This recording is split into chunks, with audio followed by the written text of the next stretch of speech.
And good afternoon and a very warm welcome to the Isle of Man for the finals of the professional series for the tour event this year, Mark. First of all, introduce my right hand man, the man in the know. It's Mark Pickworth. Mark, always great to be here in the Isle of Man. Yeah, good afternoon. I mean, luckily we did get here to the Isle of Man. We had a bit of a very tricky flight here on Monday, didn't we? We've been here since Monday. I'm not sure where the days are gone. We're now into Friday, and we're down to the main tournament end. And we're here for the grand finals. It's usually the last event of the season, but we've had a bit of a reschedule. But nonetheless, still a very important event for all the players for many different reasons. Yeah, absolutely. I mean, it's not just the amount of money that's on offer for grabs, if you want. It's the ranking points, and that is really, really crucial for everybody involved. You know, especially with the number one seed not being here this weekend. But so at some point, we're going to see a new number one. We are indeed, and for those of you new to IPA events, whether you're watching on our YouTube or Billiard TV, hopefully first of all you're going to have some fantastic action over these 3 days. But the format of this weekend, for the first 2 days, for today and tomorrow, we'll be focusing on the professional event. We'll be seeing the best in the business do battle on this table behind us to see who will take home the title tomorrow night around about 9-10 o'clock. And Mark, for those people who are just tuning in for the first time, who are the names that people need to be looking out for? Well, you're going to see one straight away up this afternoon. Liam Dunster, he won the previous professional event back in Coventry back in October, but he's going to have a real big task. He's already got Robert Stephen. That's going to be a big task for the local boys from Scotland, if you want to call them quite local. You've got Clint Ianson. He's pushing for the number one spot. Gareth Hibbert, he's already made 3 finals already this season. He's absolutely knocking on the door to be winning the title, so don't be surprised if he picks up the title at the end as well. And then there's all the outsiders, the Dean Shields, the Cory, Reeses, all of them. They're all capable of winning the title come Saturday night. Yeah, as you say, Mark, there could be a number of players who could be lifting the silverware tomorrow night. And as well as the professional event, we'll be seeing the final of the elite ladies tomorrow as well. And who should we look out for in that one, Mark? Well, you'd never look past Deb Birchall, but Rachel Tucker won the last event, so she's going to be up for really pushing for the number one spot. But Rhianna Graham, she's been probably the most consistent player, already reaching 2 finals, so obviously just falling to the wayside by the odd frame, but don't be surprised if she wants to pick up the title. But Deb Birchall, for me, she's probably the one to beat, especially just being on international duty. She made the final in that as well, so she's the one in form and the one to watch out for. Yeah, and also there's the amateur event that's featuring about 140, 150 amateur players who, we'll talk about every tournament, the standard in depth in the amateurs, and they're all competing to get into that top 16 ranking. Yeah, and I think when you are the number one amateur, that's the hardest place to be, because everybody wants to be. Keir Monaghan, he's going to have to work very hard to try to keep that number one spot. There's a couple of the top 4 players not here this weekend, the Nicky Griffiths and that, but there's still plenty of points up for grabs. Even this is the time now with these double points, well, not quite double points, but extra points up for grabs, of trying to get into that main top 16, because the top 16, they're the only ones selected for the professional status come next season. And how important is it for the top players in particular to start to sort of hone their skills now, as the World Championships is just around the corner in February? Well, yeah, I'm sure it's on at the top of everybody's mind. I know we've got another tour in January, so that's going to be a bit of a practice run for the World Championships. But again, it's all about the ranking points, all making sure they're all in the right seeding where they need to be. And, come February, it's going to be very important to see where all these players line up, when we do get to February, to see who is in that top 32.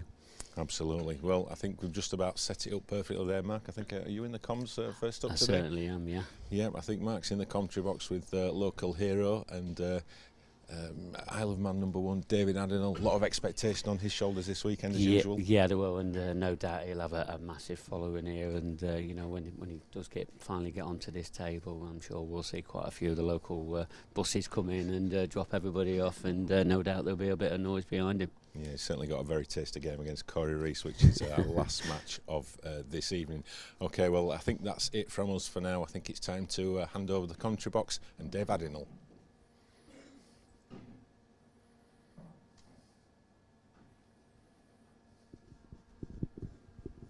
Really good match coming up here. Liam Dunster, Robert Stevens. Should be a really good match, this. Action will be getting underway shortly in the next couple of minutes.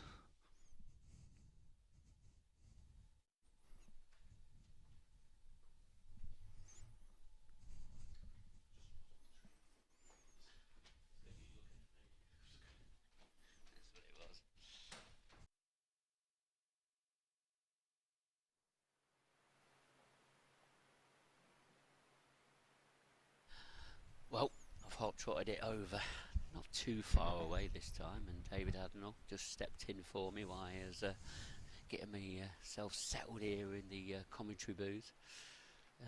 Bit of a nice to be back in the Isle of Man. It is. It's very nice. It's great to see everyone arrive here. Again, hopefully everyone has a great weekend. But arrived safely, I think we may add. Yes, yes. We did have Storm Debbie. We did indeed, Monday. yeah. We already had a few ferry cancelled, and flights were being turned around. Ours was one of them. So luckily Storm Debbie weren't about. I remember last year.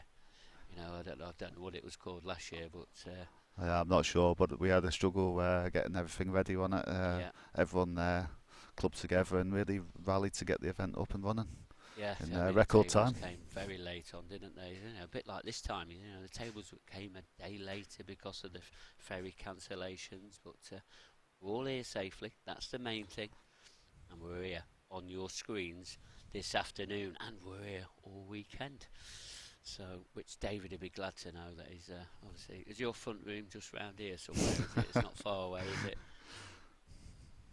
Someone was telling me, is it a travel 30 minutes from one side to the other for the Isle of Man? Is that correct? Yeah, you can indeed. The island's only about 33 by 16 miles, so it doesn't take long to travel around.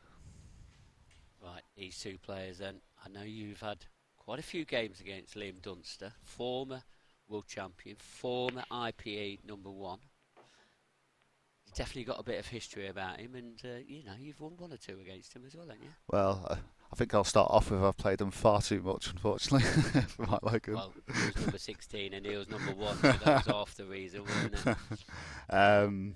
Yeah, I've never actually beaten Liam, but we have had a couple of close matches, a couple of deciders.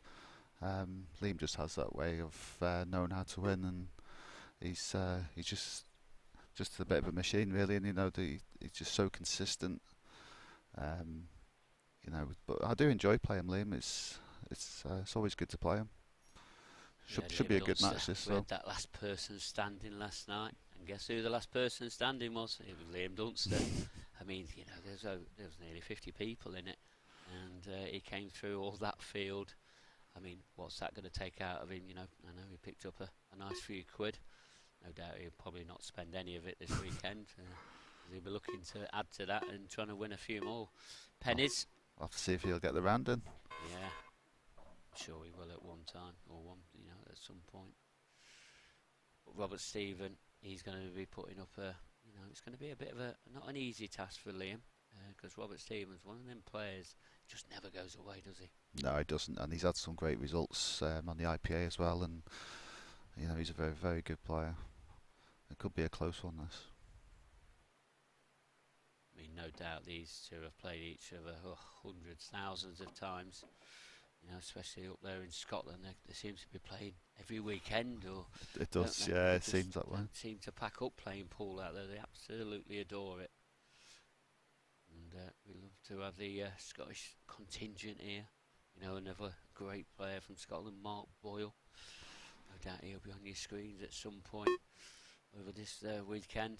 Recently done a double at one of the tours this year. Yeah, that's a great point. Form. It's never easy doing that. I mean, the amount of matches you've got to play to do all of that. But it's good to see Liam back to winning ways. Took him a while to get back to winning ways, especially since he won that World Championship. There is Mark. Yes, Mr. Magic there, sat in the corner, taking it all in. And also as well what he achieved that weekend doing the double. I mean, there's not many players have achieved that. It just goes to show how difficult it is. You can count them on one hand near enough, can't you? Yeah. Because it's a lot of matches. As you say, most of your weekend. But Liam Dunster, Mark Boyle, they're all very close friends indeed. Just require a good shot here from Liam. Too much more angle than he was hoped for.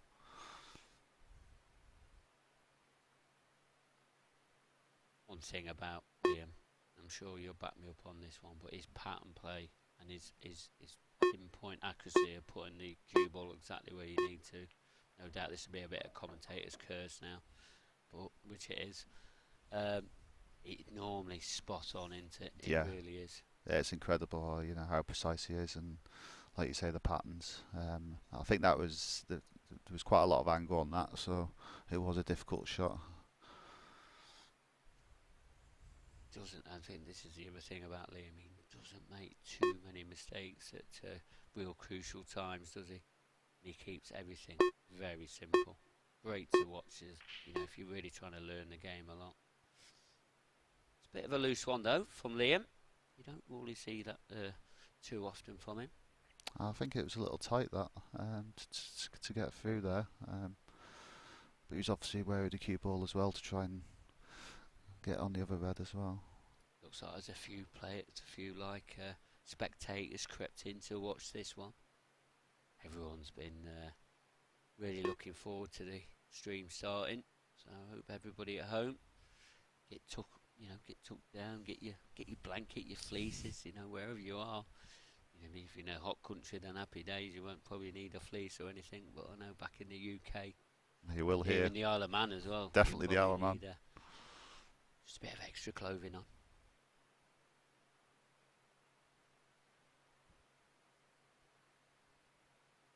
Oh, total snooker.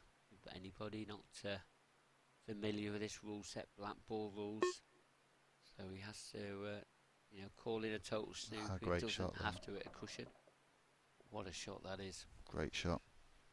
One of the shots of the day so far. Wasn't sure if he'd quite have the angle for that, but he obviously did. It's always tricky, isn't it? On a new cloth, new cushions, very hard to judge sometimes, but he's judged it absolutely superbly. Second opportunity for Liam though. Try and close this frame out.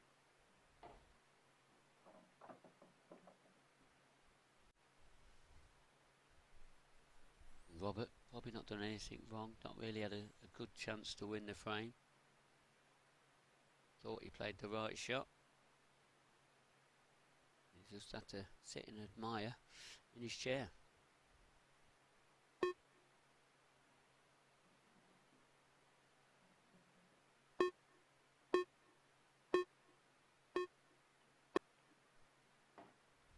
And here you see it, that's the opening frame to Liam Dunster.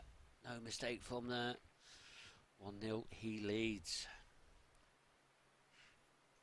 I mean, you feel that if Robert is going to stay in this match, he's probably going to need his break working. Really can't afford many dry breaks against Liam because he just seems to know to take the finishes out. Yeah, exactly. You know, you need to be getting balls off the break and getting plenty of chances.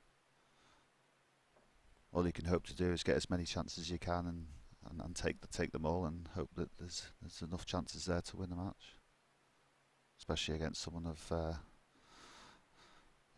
like Liam. But Robert's a really good player, and like you say, played each other many times before.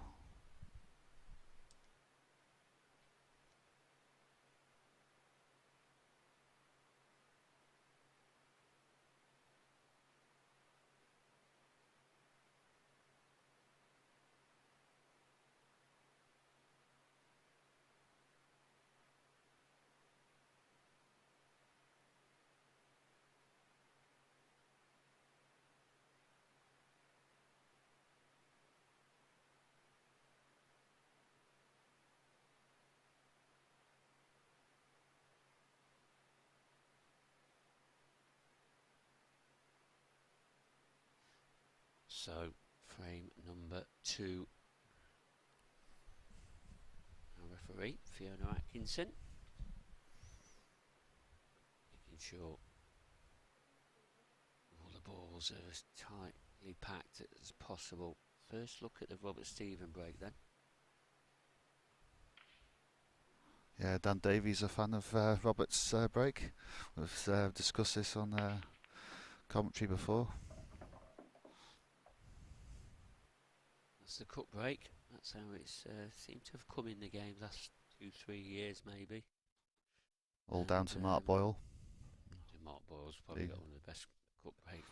Probably he has got the best cut break most definitely in the world.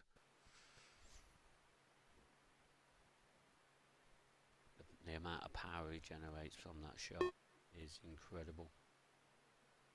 Where you'll find Robert Stephen, Liam Dunsters are all a little bit softer because they haven't, found that knack of controlling that cue ball. Yeah, it's incredible how he does get so much power on it. I mean, I remember when he first came on the scene. I'm sure it was 2017, and he was doing that, and all the craze started. Everyone was trying it from that very moment.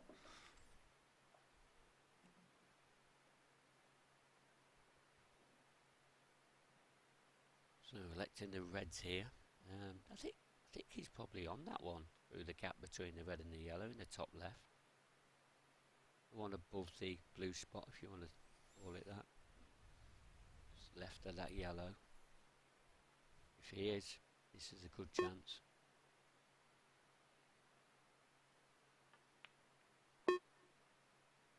He could see it, but it's early stages. Not really got. Didn't really cue that right, did he? No, I didn't cue that the best. I would have expected Rob to pot that. He's a very good curist.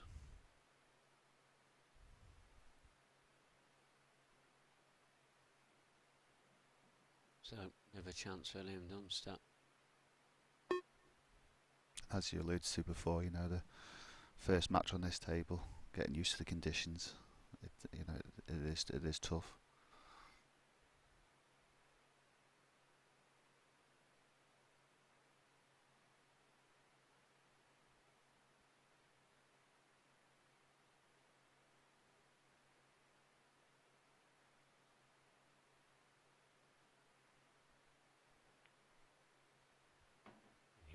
With this run out here with these yellows, really can't see too many problems. Especially if he takes his yellow down into the bottom left hand corner a bit earlier than he needs to. Whether it's this shot or the next shot, whichever one it is. Really can't see a problem, can you? Yeah, I think the only thing to be mindful of is when taking the pattern out is to make sure it's getting behind the 8 ball so it goes into the right middle. And also whether the yellow closest to the red in the middle of the table, well, by the racking line, goes through that gap, or if he has to go into it or behind it later on. But other than that, it's looks like a good chance.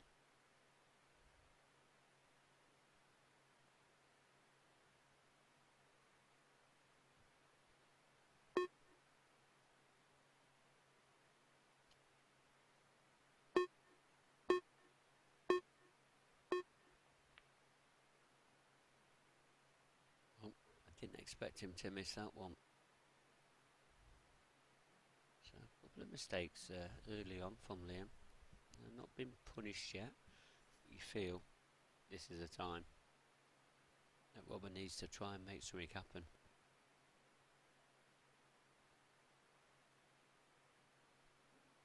This looks like the key shot straight away.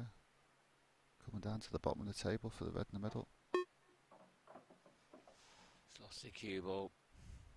And that's getting used to a new cloth, new balls. I don't know if he tried to bounce that off the 2 cushions and just lost the angle of it. I think it was just the one. Try and be straight on it, or even a bit of angle and run into the yellow. I mean, the only reason I said that because he's over it that by 8 or 10 inches. Yeah. He got this pot into the left centre. Probably just couldn't just see enough of it.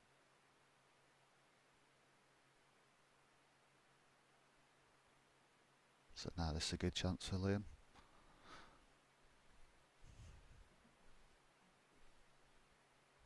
got to say he's on his ball now. That, if he can play yellow onto yellow, on the yellow over the pocket, and this is, as you said, a good chance. I'm thinking yellow up into the top corner.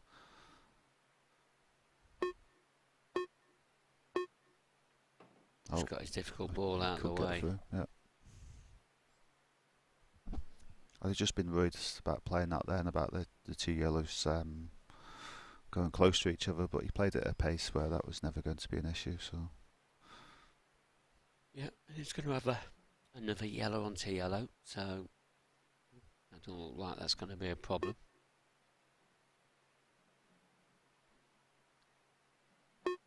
Just wants to screw back about an inch or two to make sure he's straight or low, and he's perfect.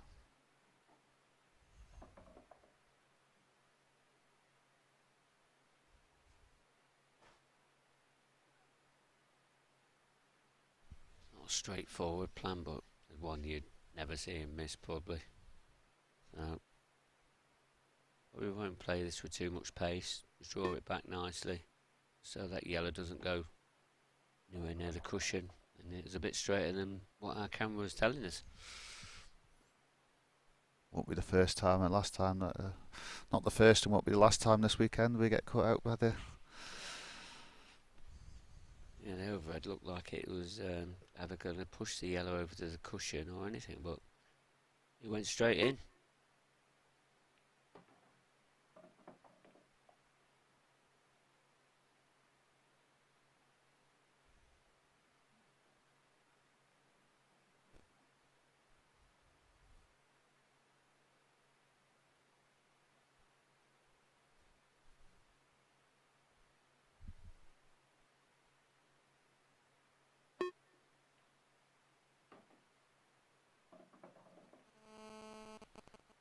Just looking at this black, it doesn't look like he's got all the pocket from that camera angle there.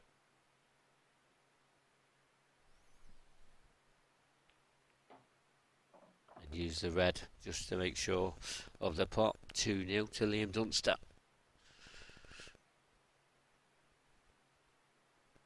So been a steady start from Liam. He's made a couple of errors that we probably didn't expect to see.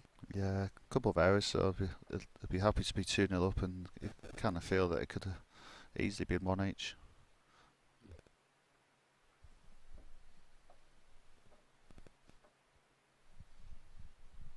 And we probably haven't, Robert really hasn't settled into this match yet. He really needs to try and, really settle in as quickly as possible, because giving Liam the start here, that's really what he wants.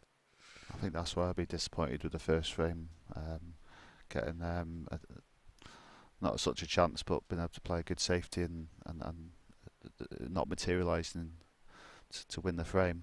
I think that'll be in Robert's mind at the moment, because we say so often about the first frame getting your first frame on the board to just get settled into a match, and he'll still feel he's searching for that.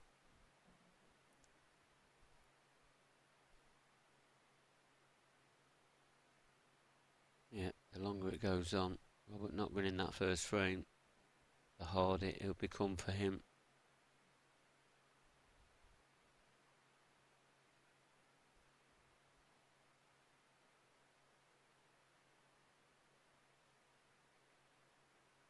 So do you want to just tell us a few bits about, what you do for the IPA, when we do come to the Isle of Man, obviously a lot of the local talent, they all try and test their skills against the IPA's finest, don't they?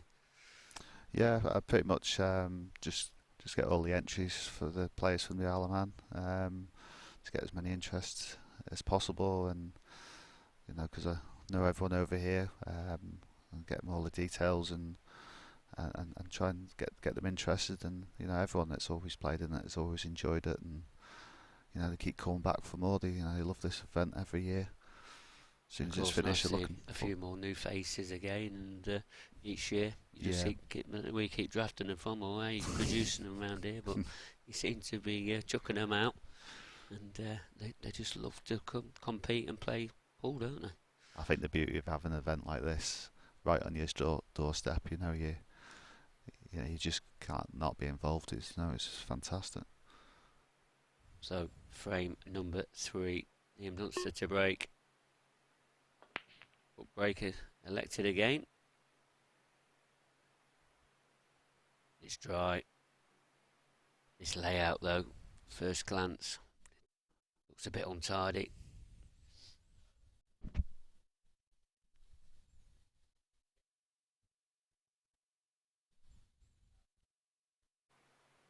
What's your thoughts about the colour sets here? It's very tricky. I think I'd have to say reds, but they're not nice. I can make a case for yellows as well, to be honest. It's just that yellow on the top right-hand cushion. Yeah, when you're 2-0 down against a former world number 1, former world champion, you'd like a little bit of an easier finish here, wouldn't you? Oh, Robert's more than capable of getting these.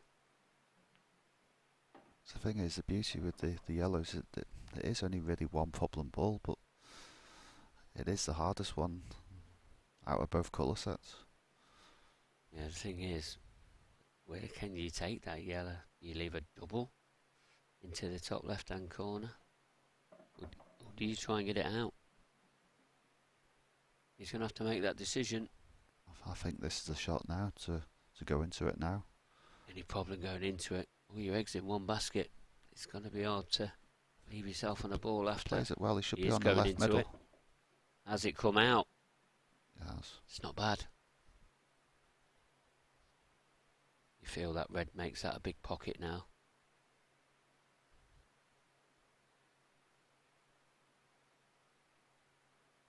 Yeah, he'll be deciding which one to take. I think originally he would have gone for the one in the middle, but because it's so thin, he's looking at this one to try to get back in perfect position. Yeah, nicely controlled shot there from Robert. I think he always had that control because he could play that yellow off the cushion, knowing it was going to cannon into the red, into the pocket. Black looks tight on our camera angles. He's just trying to just nudge it out now. Yeah. He has nudged it out now, and that's come up a bit of a treat.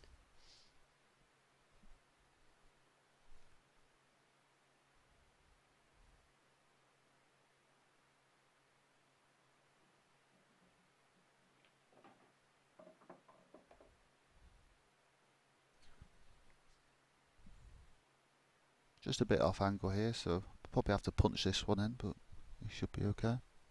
Yeah, probably just punch it on and off the cushion.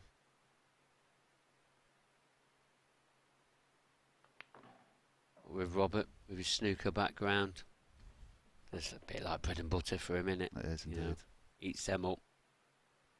And this simple black, to get back to 2-1, he'll feel a bit better now after that clearance, because it was tricky.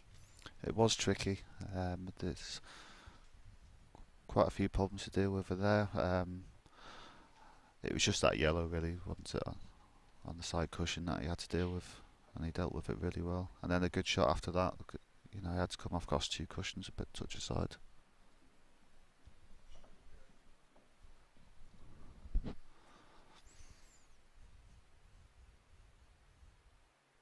So Robert Stephen to break in the 4th frame.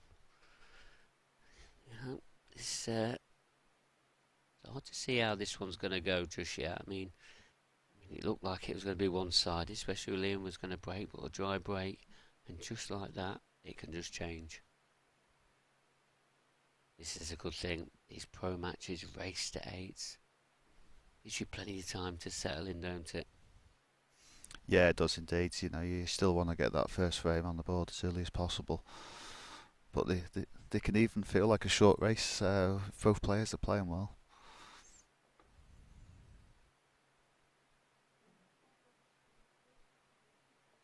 Here we go. We get to see.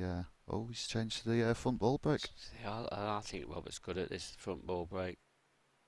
I don't like it when he plays the cup break. Oh, he's gone across that one now. That's a poor shot. In the pool world, use You it. go straight into the middle, just means you've come across the ball.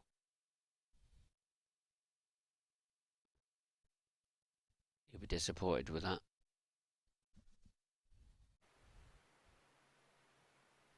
So, one free shot, one visit for Liam Dunster. Remember, blackball rules. If you are new to them, there's no two-shot carry. Ball anywhere behind the baulk line. Great opportunity here on either colour set. They've split nice, haven't they? They really have. He'll probably feel like he's probably going to move a red out of the way or move a red. He's going to have to move a red either way, whether he takes reds or takes yellows. Yeah. So that red. It's around that little cluster of 3 yellows. That's his object ball. Yeah, he's just tried to tie them up. Hasn't tied them up as he wanted. But these yellows, they're there for the taking.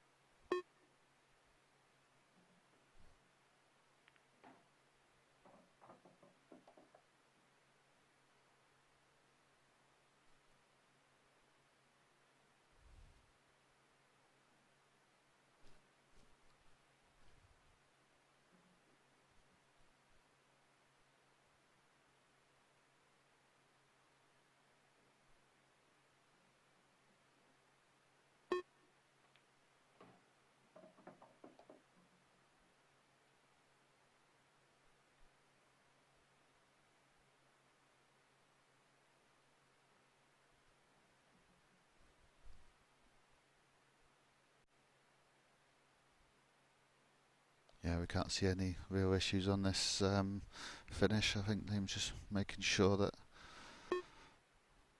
extra careful that nothing does go wrong.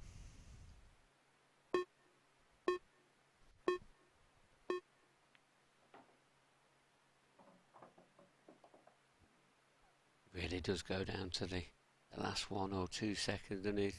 Is that something that you tend to do as well, David?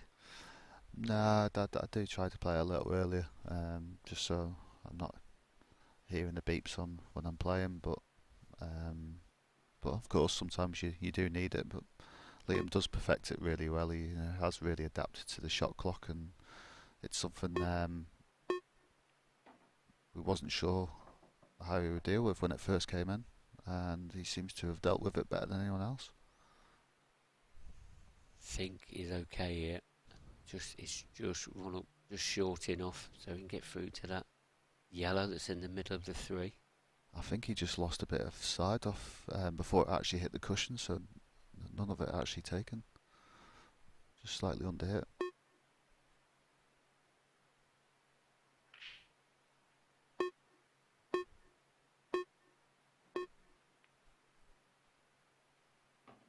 Comes off the far knuckle, but played at a very nice pace.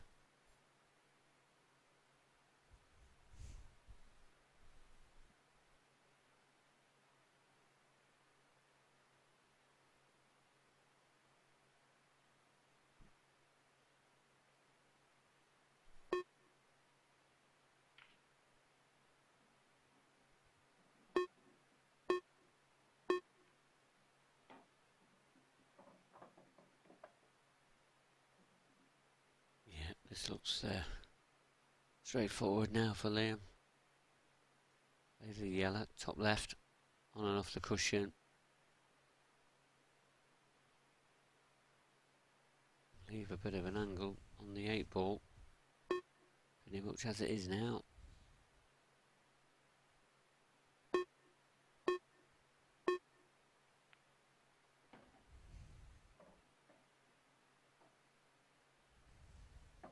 Nicely done. Open up a 2-frame lead once again. This black.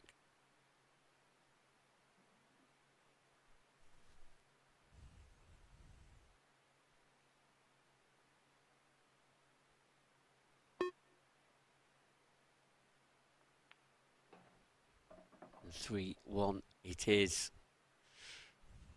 Yeah, not a lot there Robert could do about that.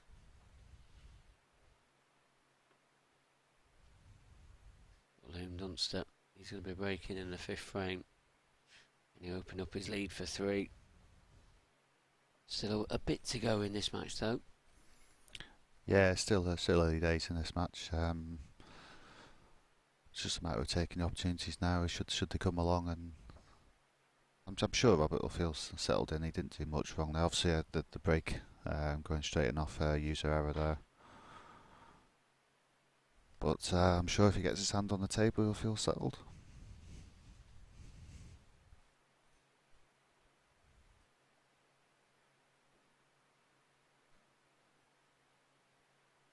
Next match up, remember, we are roll on, roll off. As soon as this one finishes, the next one will be on. Craig Brown against Dan Davey. It's a tasty one, is it, David? It is indeed, yeah. It'll be a good match, that. Who do you fancy for that one? Dan Davey has been getting quarters and semis pretty much most of the season, but Craig Brown, you can't write the guy off. No. You know, made it World semi-finals this year. He had a pretty good run in the last event. It's a year before, I think it was. He got to semi. Yeah, and playing pretty good stuff consistently. So, you know, that's a tough one to call as well. Very tight. Have a look at Liam's break here. It's got that yellow in the top corner. It's not a bad split. It's all about the opening ball here. I suppose. Is it about that 8 ball? Does it pass into the left centre? If not, I think you're going to have to cannon it out. Or does it go in the top right? I think the beauty is from our camera angles. I think what the beauty is as well is if you, it does look like it goes like you say, but I think if you have got an angle, you can always nudge the yellow from the reds just next to it. Yeah, and there's plenty of red balls around it, isn't there? So he's going to have options here, isn't he?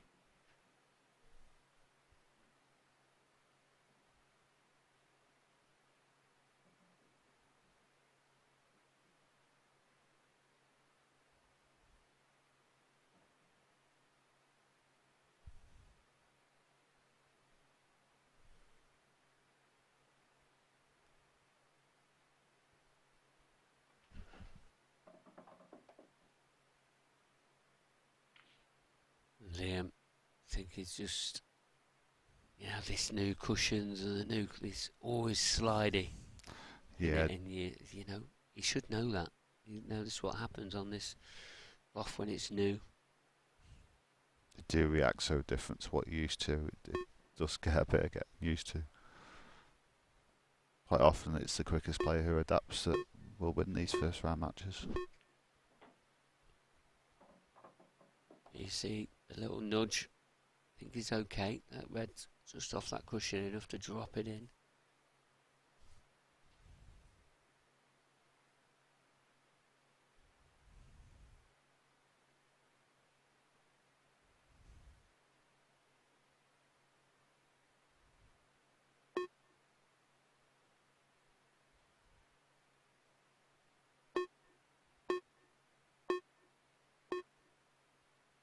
So these remaining reds look like they all link up really well also with the 8 ball.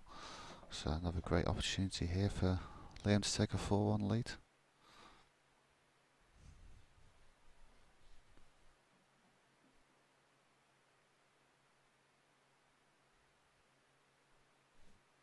Yeah, it looks quite simple from here. Near enough to stun this in, might draw it back a little bit. Making sure we don't leave the cue ball on the cushion. Stun the one in the left middle. Drift up table. It should be simple from there, shouldn't it?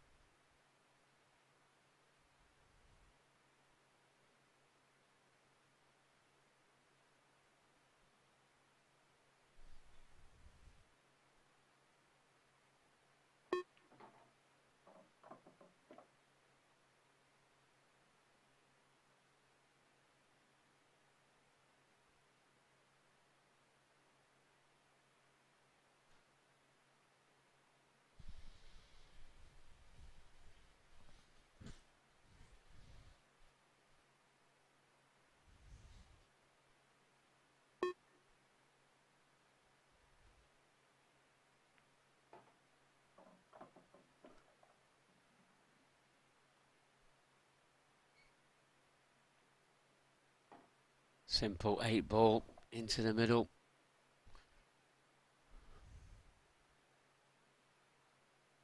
For 1 now to Liam Dunster. What can Robert Stephen do to try and get back into this match? I think he's going to need to get the break going to stand a chance now and try and put Liam under a little bit of pressure. But you feel they're both going to take the chances should they get them.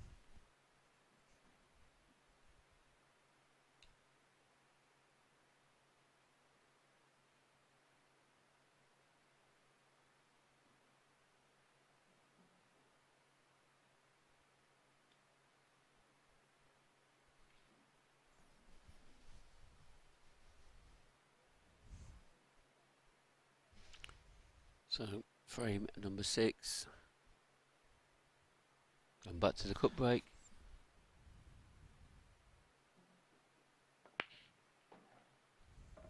Another ball off the cup break, another 2.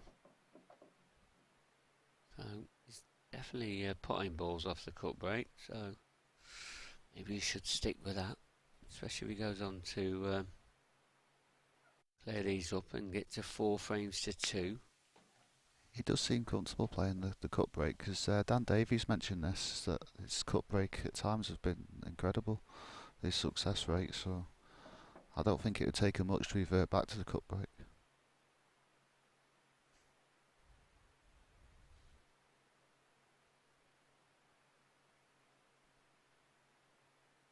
As a player, David, how do you feel about players swapping from head break to cup break when you're in a match? What sort does that show your opponent?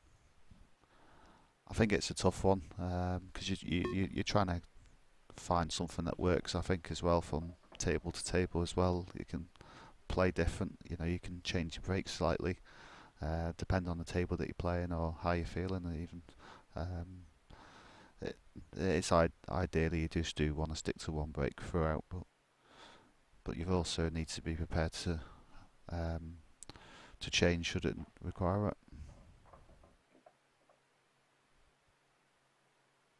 As you said, it's a tricky one. I mean, for me, I just think it just, I don't know, shows your opponent that you've really not settled. And I'm probably with you on some of this argument, David. Persevere with it, just stick with it, and just believe it'll work. It will work. Yeah, I certainly agree with where you're coming from, but I think there's also the thought going through your head as you're making these decisions. You're also running out of time as well, because if you're kind of making them decisions, it's quite often it's because you're behind and you're trying to get back into the match because it hasn't been working to that point, and then suddenly you can find yourself halfway through the match and you're running out of breaks as well. So it does make the decision even harder as you go along. I don't think Robert's got as much angle as he wanted on here. That's why he's had to really punch into that. And for me, it looks short. Or can he cut this back? The overhead suggests he can. But I mean, that camera angle there that we're looking at probably suggests not. And it's so thin. Hopefully he should be able to come off 2 cushions. Just depends how hard he needs to hit the cut to make it go. Plenty. Yeah, good job. So I think there was always a chance he was going to run into probably the didn't play the cannon onto the 8-ball there, but he'll take it. Leaves himself a shot. I think as long as you always avoid the reds, you're always going to leave yourself a shot. So.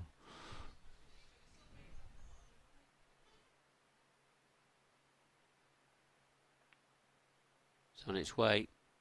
Great shot. Good clearance there from Robert Stephen. One that he really needed. 4 frames to 2. And it's only one dry break, isn't it? And he's all of a sudden he could be back in, especially if he wins. Is that frame that the dry break Liam has, and then he wins his own, and all of a sudden it's 4-all. And you look back even that frame earlier when you thought you played a good shot, played a sneaker. If he won that frame, that'd been 3 each. Just the fine margins of this game. Yeah, absolutely right. That is.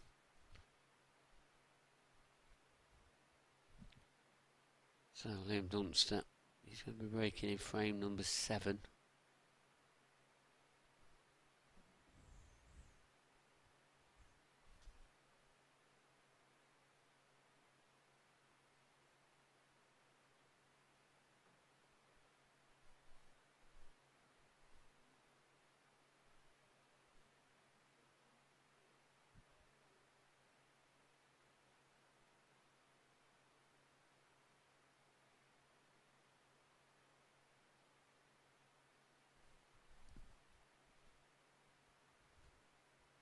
Liam's swapped sides a couple of times now. So has he really settled into it where he wants to be breaking off? Sometimes he's breaking from the right, then the left. Yeah, it's quite interesting that because most players when they do the cut break, they do have a side they favour and kind of stick to it. And I think as well, for me being a right-hander, I'd break from the left-hand side all the time. And maybe the opposite if you're a left-hander, but it's of course all personal preference. Yeah, we've all got our own different ways, haven't we? We really have. But either way, Liam's made a ball. He's still at the table, so I'll say there's a chance. The way these balls are split, there's not going to be too much safety, you wouldn't think. No, there won't be.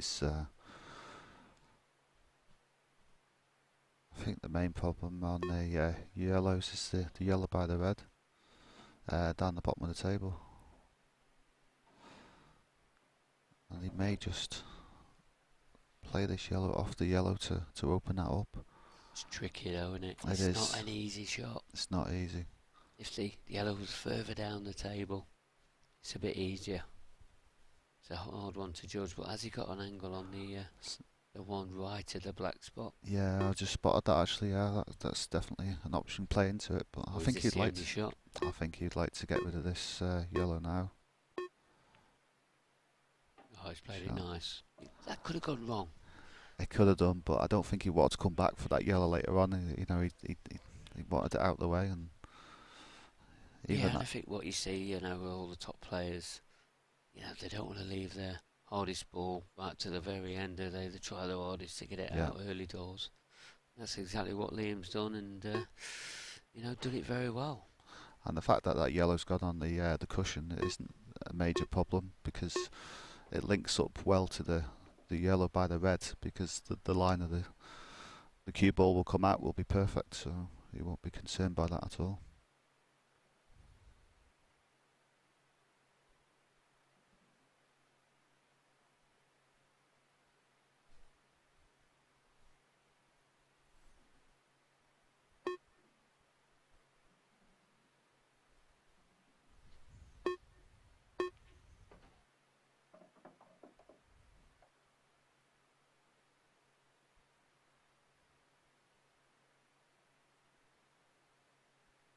I think he may have just liked a little bit more angle on this, but should be okay.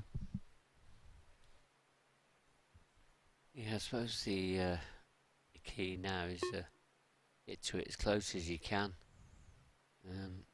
Obviously, he's not going to be able to get probably on the 8 ball in one of the centres, but it's quite natural just to land on it. That's a great shot. The corner. I don't think it really mattered if you were further away because you got the red there as a stopper for the 8 ball.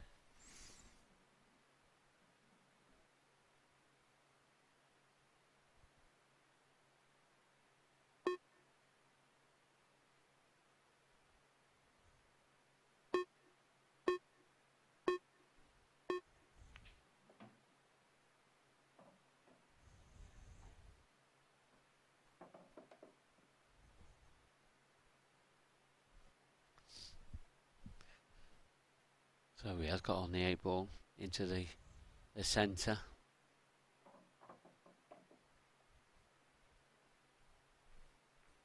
And he keeps picking up these frames.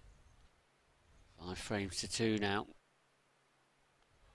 Just when Robert was, try and get a bit of momentum going. you know, Liam, stops him in his tracks with a break and clearance, and right, Robert, he's just got to be patient, sat in that chair, hasn't he? Yeah, you just got to be patient, you know, try and wait for things to turn, keep doing what you're doing there. Try and put off these breaks to try and put a bit of pressure onto Liam. Liam's break seems to be working really well so far, so you'll need a bit of help from Liam, but... So there's Adam Griffiths at the table, trailing Dean Shields 6 frames to 2. So that match also kicked off at 3 o'clock. It's 7-2.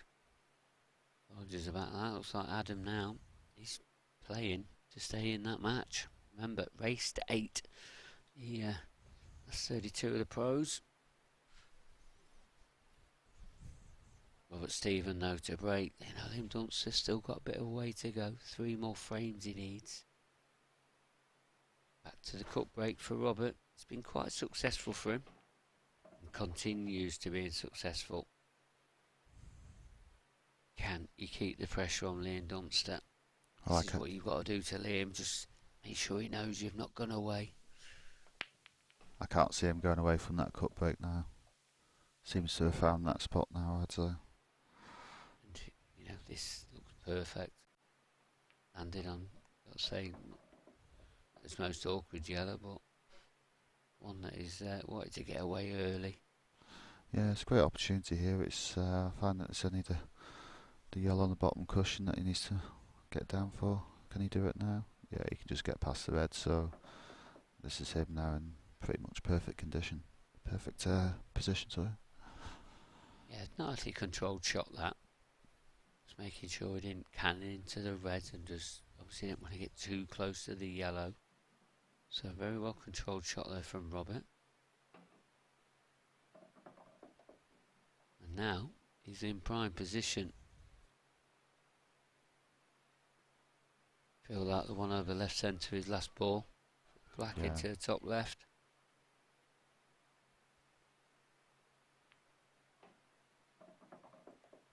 Keeps canning into balls, just taking that natural angle away from him now. So I think he just tried to go round reds, through reds. Yeah, I think he just tried to nudge the red, but I think A little bit of traffic in the way here. Oh, tried to avoid all the traffic by cutting out, going round the back, and what a shot that is.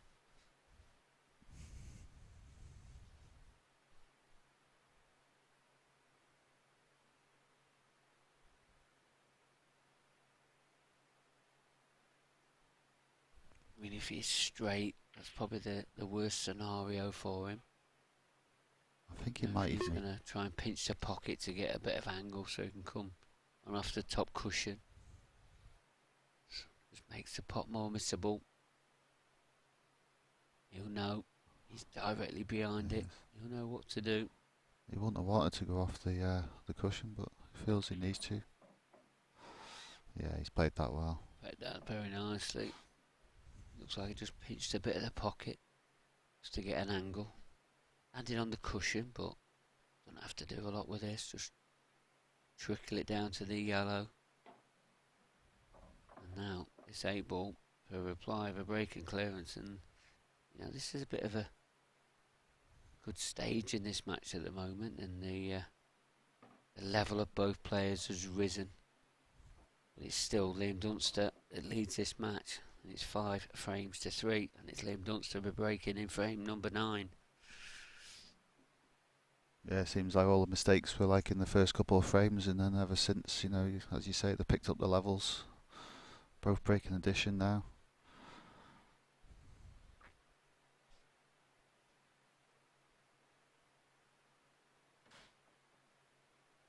So, just as the... I think it's Robert Stevens just nipped out for a comfort break. Back to the Adam Griffiths game. Remember, trailing 7 frames to 2. Oh, 7-3 now. He was obviously road cleared that one. He's back at the table. So, there's another player not going away. Giving Dean something to think about. So what you do, keep plugging away, and just take a frame at a time, and then suddenly it could be close. Great shot there. Another one to play here to get back up for the other red in the centre. Yeah, take it that it does go into the centre. Coming around the angles, he's hit it too hard. Don't think he's on it. That yellow was always in like the worst place it could possibly be.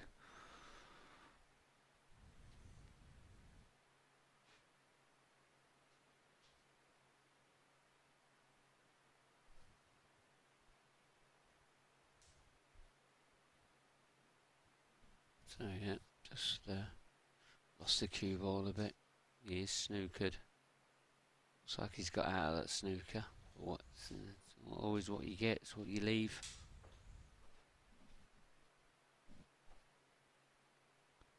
Advantage now, Dean, on the yellows.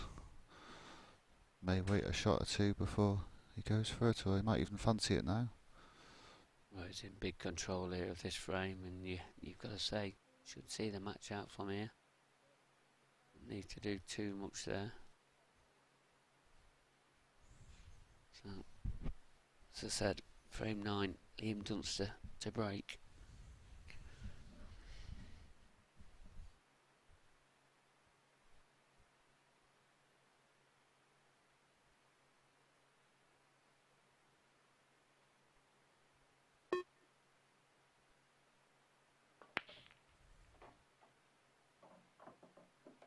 Hits them well again. I think there's only been one dry break in this match, and then one in off. That is it. Now the boys are getting balls off these cut breaks.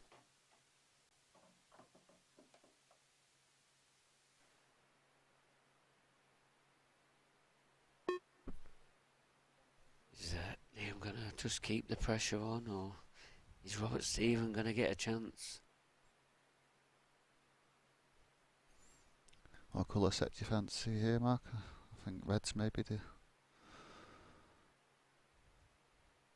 Start down here, then go back up for them. Unless he wants to clear one of them out of the way and then come down later.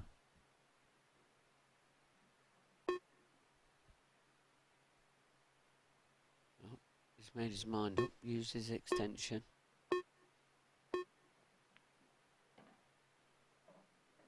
Himself with too much angle, or has he? Looks like he has some our angles.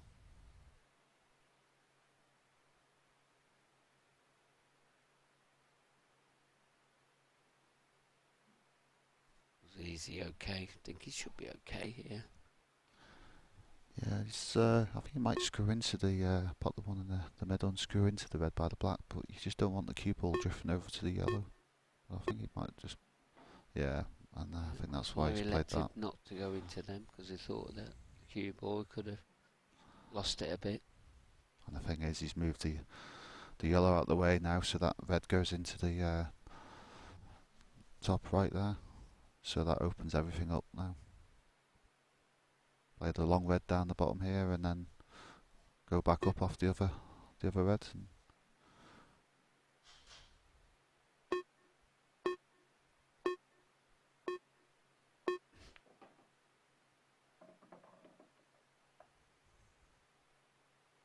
Yeah, so elected just to take out the reds on the bottom half of the table. Then he'll trot up table. Top left hand part of your screen. That's your result. In the last 32. Dean Shields got over the line there, 8 frames to 3. He's into the last 16.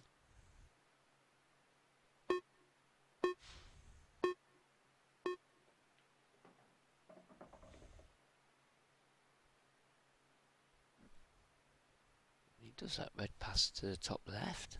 He's having a look now.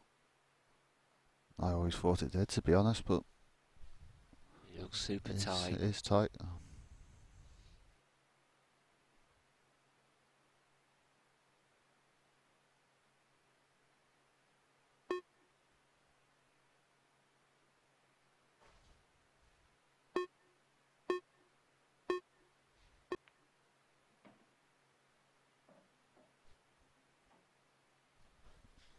sounded a bit straight here, David. Or does this? I mean, if this red goes, it's fine. But if he has played for the one in the left centre, tries to leave himself an angle to come up into the middle. I'm not sure he's got enough angle. And that's why I was always hoping this red would go back past the 8 ball. Well, that clock is ticking down.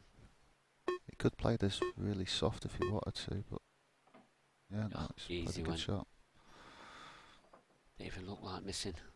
If it was any tighter, I think he might have run through and then cut the red into the middle and come back up and down for the 8 ball. But looks like he's got a bit of an angle here, so pot it cleanly enough. So.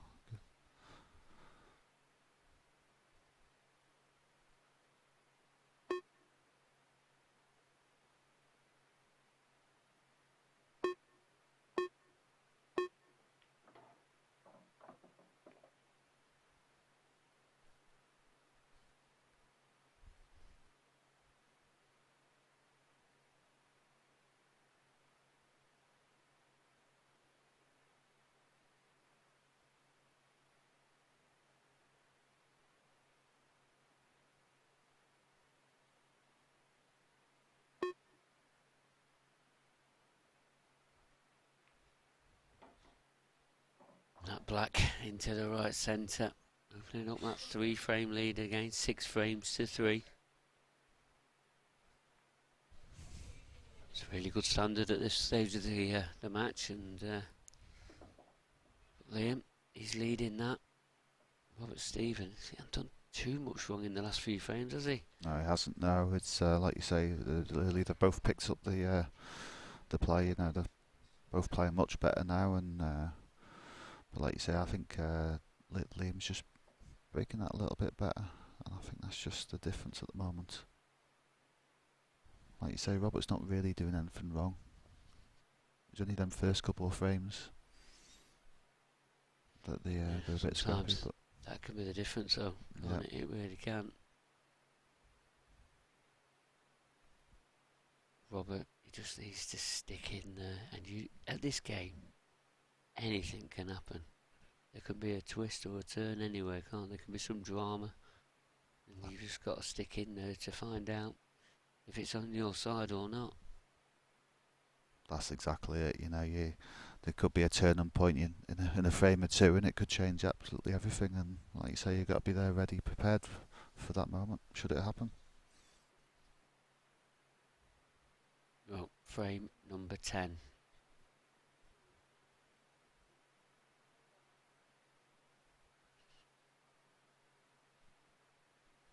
Robert sticking with a cut break, and as you said, he needs to stick with this. He's been quite successful. Where's that 8 ball? Is it on the way down? Typical. Yeah. It was looking like a dry break, but got a red as well. Well, so, as the pool gods will say, the next one will be dry. Yeah. Yeah, that cue ball. I mean, that yellow, and he just missed that middle pocket as well. Both dropped at the same time, at the same pace. Don't see that very often. Well, in these black ball rules, all it is a re-rack. So Robert will be breaking again in frame 10 for the second time. I had a funny one last year when I was playing on the stream. I managed to pot the 8 ball 2 breaks on the bounce. So then I was like, right, what am I going to do this time? And sure enough, I got a dry break. Oh, that's a normal case scenario, isn't it? It seems that way anyway, doesn't it? I was trying to pot the 8 again just to see if I could do it 3 times on the bounce. I think I've seen it once. I think it was Clint. I've seen it once. I think Robert will take that. He's happy to get a ball. Split isn't bad.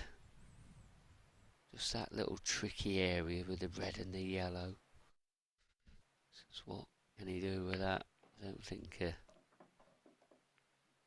he can pot the yellow if he got an angle at it. Feel like he's got to go into it sooner rather than later, if he needs to.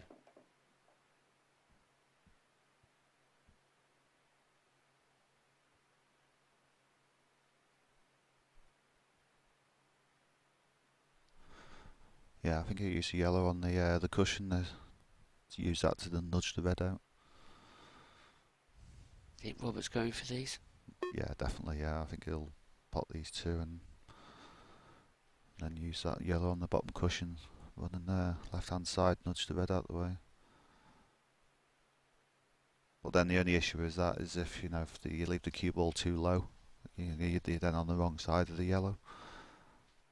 So he could be tempted to pull back and play safety, but just think you might not get another chance.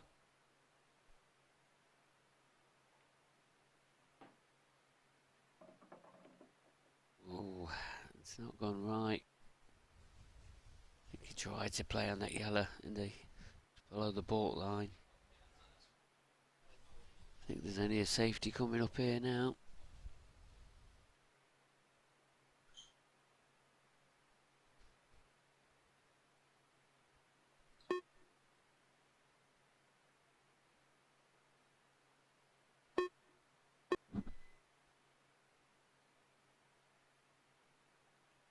It's okay there. I think he can get down to the one in the top half of the table, just below the baulk line near the black. Don't think you can see any potting angle there.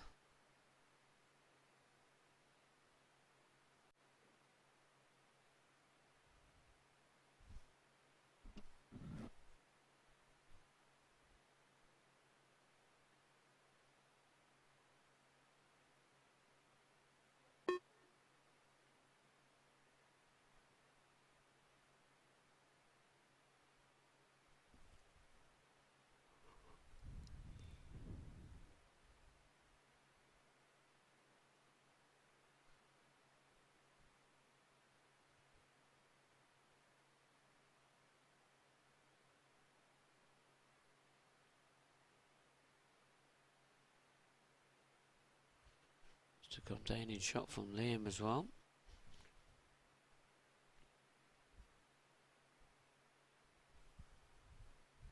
What can Robert do here? He get another good safety of his own.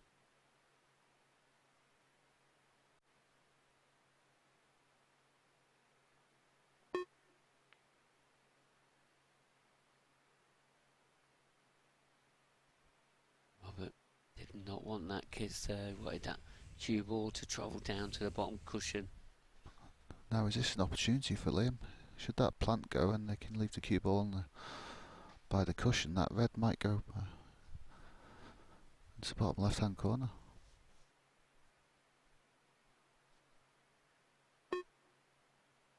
You feel like it's probably the right time to go for it now. Leaving that angle for him, and he's absolutely perfect. He's played that well. Great shot. Very good shot.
He got a little bit too much angle on that one. The top right, or is he okay? I think he might be okay.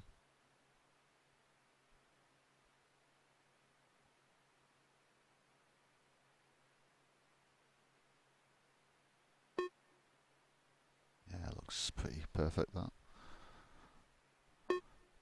Across the face of the other red. Yeah, like you say, can come on off the cushion onto the other side of the red. That's what I didn't know if the angle that he had, but absolutely perfect again.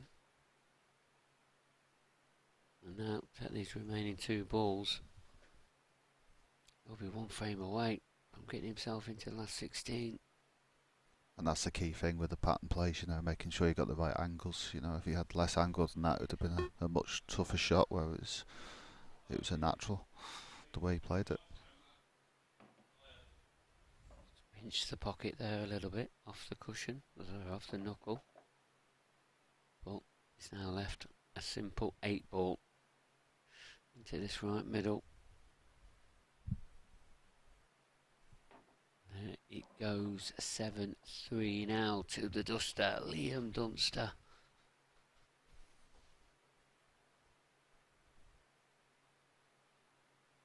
He'll be breaking in frame number 11 as well. Is there any way back here for Robert Steve and David Addinall? I think he just has to believe now. Just try and keep breaking well. Hope the chances come here, and just hope there's a turning point for, you know, he'll be waiting to see if there's a turning point and things turn. But I think it's just a frame at a time now, and the closer you get, try and put some pressure on Liam. Yeah, there's not been too much drama, no twists or turns or There hasn't been turning points. There's not been anything really. There hasn't, but you got to hope there is. I think Robert just wanted to try and get a bit more momentum going, etc.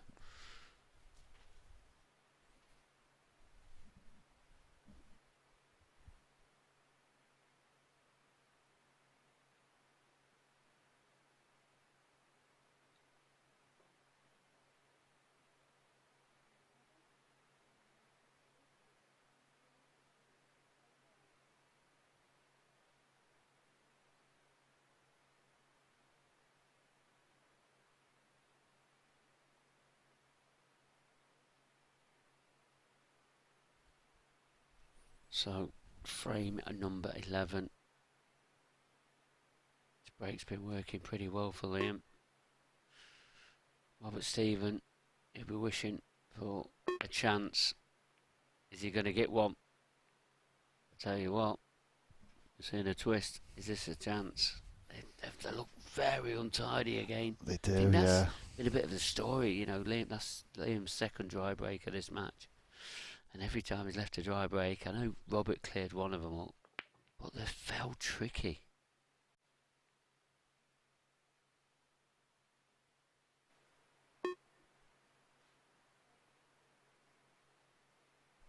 So she's looking at yellows.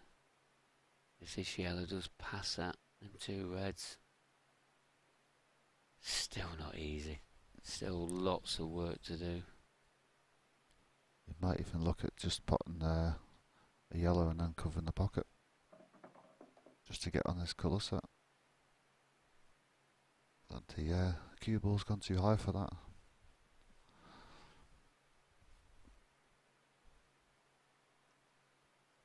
Might still be able to do it.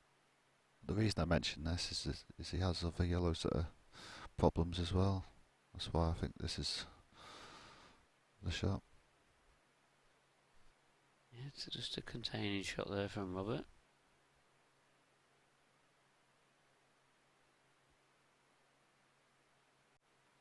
One part of the game that we know with Liam Dunster, though, is tactically very, very strong.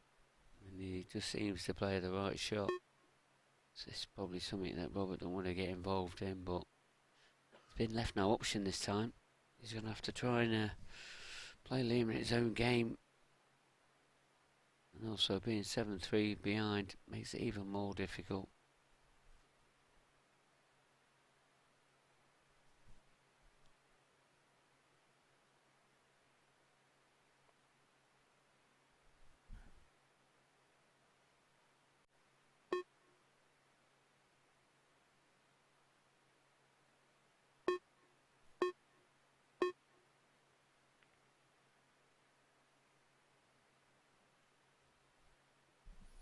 Straight away, a tactical shot from Liam. Just trying to tie a couple of bits up. Robert, he just needs to try and keep this as open as possible. Don't want to get involved too much.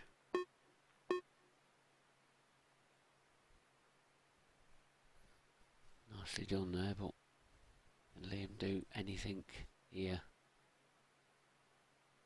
Put the red over the yellow, but this stage of the frame when there's plenty of balls on the table, not sure that's going to benefit him.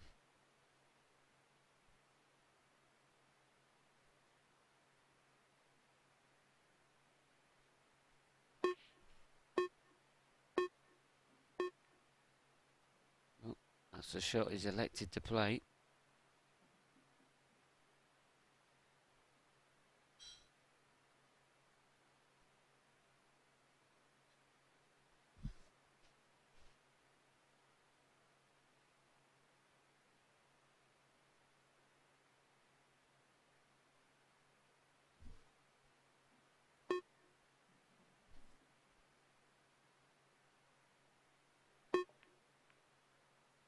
Yeah, nicely done. That's a clever shot, that one. Playing that off the red. Keeps him in control. Looks like he's just going to trickle this up. Trickle it up he has. Looks like a total snooker. I might have been tempted to open these 2 yellows down here because you're not going to get 2 shots from that shot, you wouldn't think. So I think a developing shot might have been a shot there.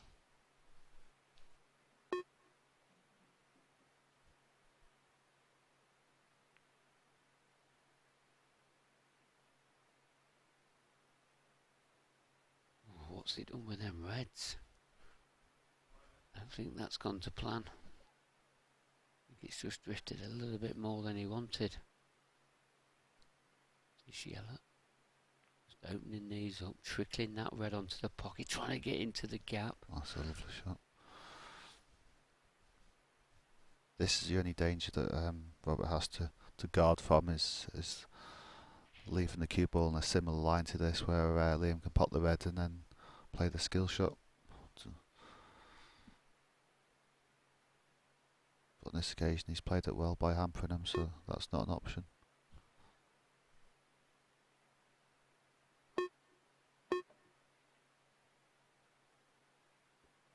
Yep, clever shot from Liam, just tried to develop it a bit.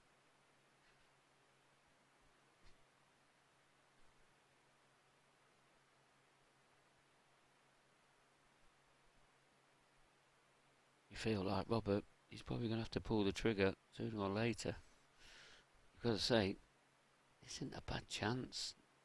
I mean, play the containing shot here. Need to be careful. Now for me, he's left Liam the opportunity here. It's not easy, it might just be too much angle.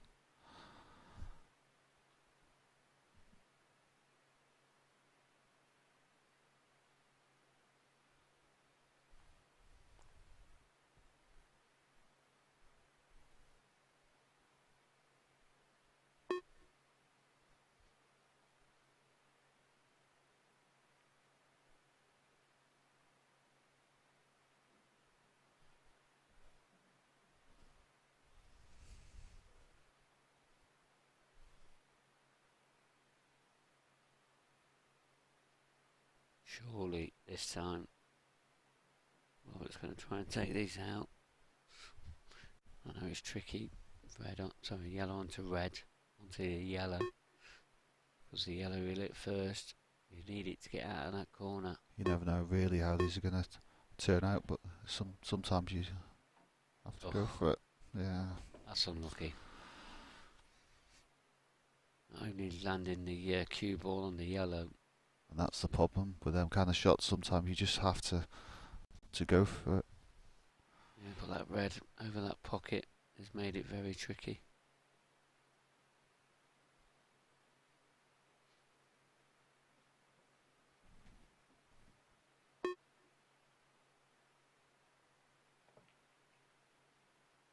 great effort there.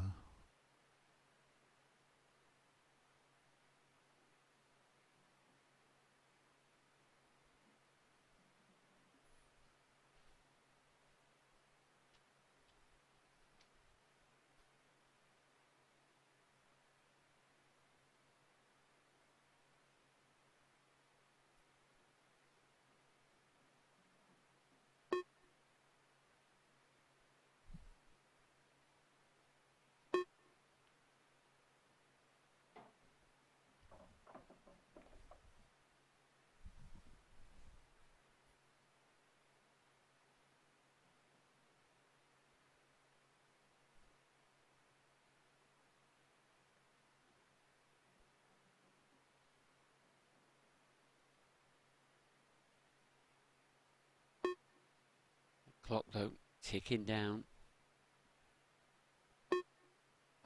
Liam thinks this is a good enough chance here. Oh, what's he done there though? He just went there. The cue ball just screwed sideways. Yeah, but I think it's also the fact that we screwed the pot of the ball at an angle rather than a bit straight and screwing back. It just put a bit of an angle and gone sideways.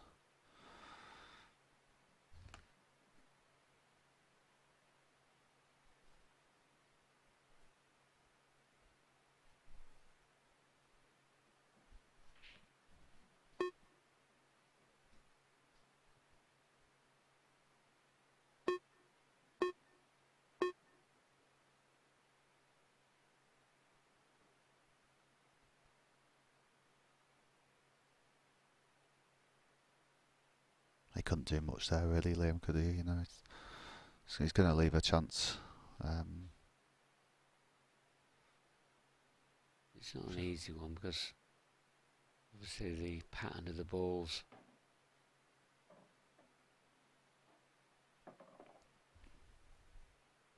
All about that one on that right hand side though, on that below that ball line. And I think that's what the shot Liam was playing. You know, at least he's having to play a shot to get on this now. Whereas if Liam had hit that harder, then Robert would be able to play a yellow to get on that one he's on now. He's like making him have to play a shot at least. I think he's played that into for the bottom left hand corner, but now he's going to have to take it in the middle. He's just overhit that for the middle. It's not an easy one though, is it? It's not.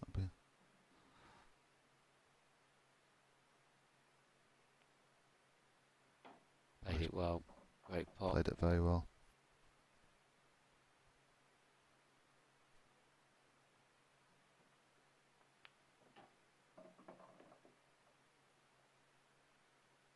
Oh, good clearance this is.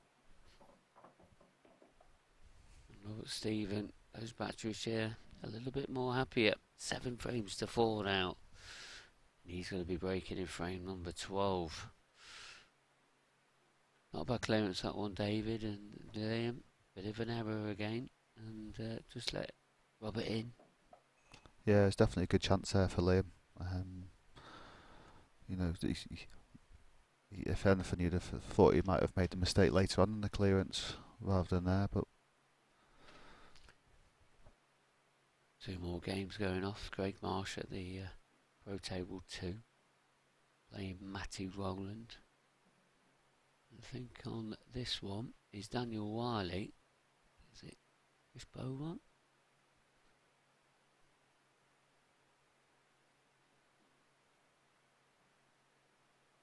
I think the score on there is at the moment it's just 1-0 to Dan Wiley, but we'll give some updates on that. Remember, them games that they've only just started, so they're in the very early stages. But throughout this afternoon, Greg Marsh, I'm just being told him he is 2-0 ahead. That started after the Dan Wiley and Chris Bowen game, which is 1-0.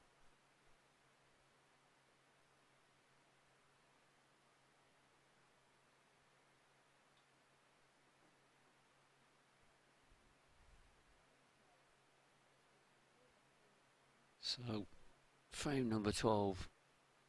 Robert Stephen, his break's been working okay. Can it continue? It can. He's going to have a chance. Yeah, another good break. Good Split's split. not bad, but it's just the opening pot. They're difficult. Exactly. Especially when you know you cannot afford to make one mistake here. As you know, that'll be the end of the match.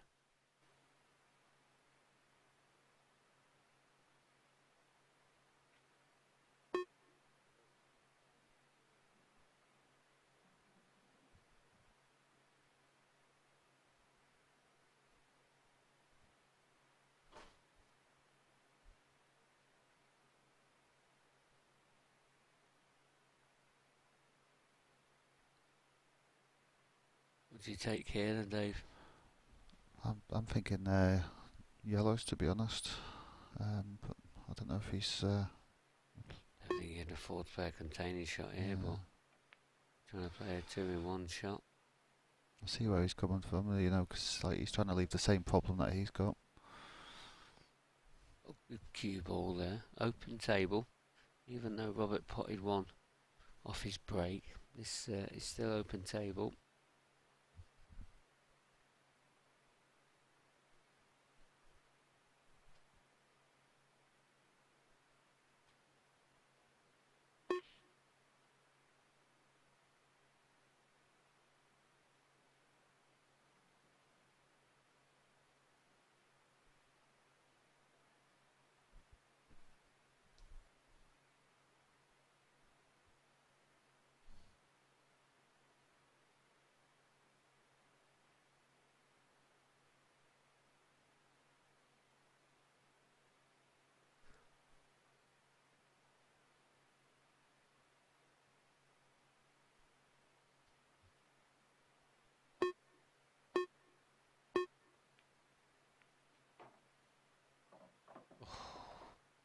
I was surprised he left that plant on into the middle, but I don't think he's in our ideal position here. I think he's in trouble.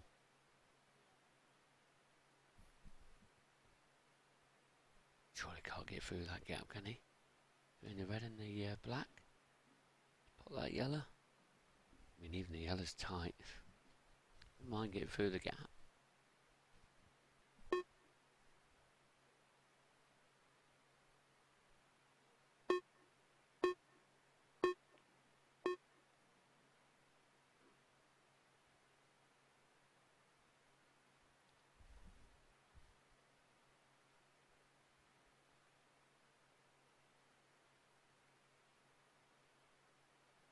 As there still a big advantage here for Liam, you know, the yellow and the red at the baulk end of the table. I think the yellow goes, but the red doesn't. So Robert does have a big problem within this frame. Though that could potentially help him. Doesn't help anybody, I don't think. Though you'd fancy Liam to hit a yellow from here. There's a bit of fortune there, I think.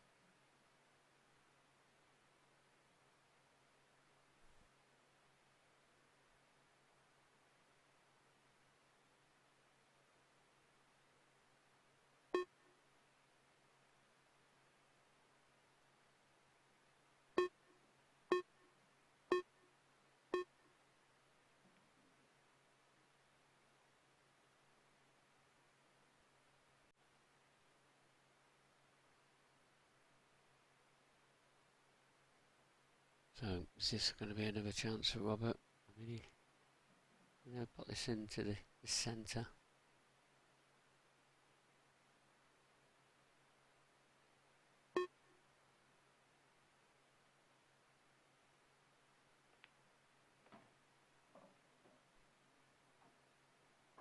Try to get on that one on the top cushion, which would be the most difficult one. Not sure it went though, but he definitely wanted to develop it a bit.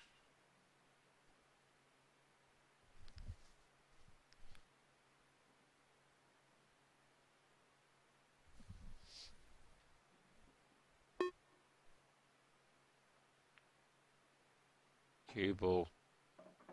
That's a very loose shot indeed. From Robert Stephen.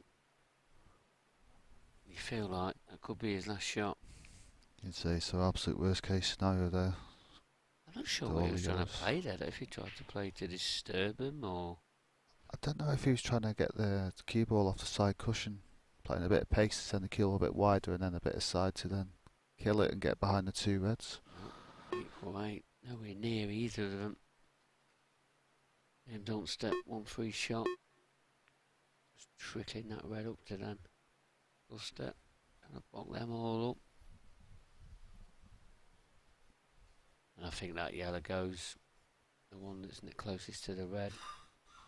I think that's been the key to the frame, is the fact that that yellow goes and the red doesn't. Yeah, I think you're right. You feel like he's going to be taking that out in the next couple of shots. This one into the centre, one in the top left.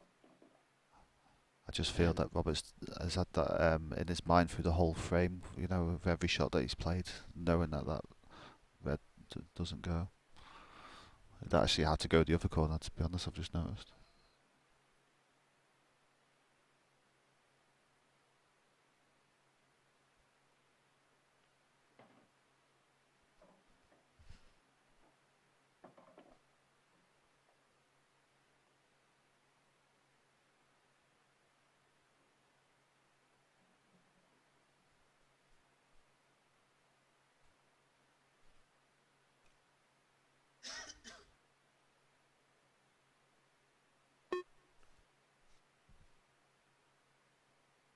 Really need to do a lot with the cue ball here.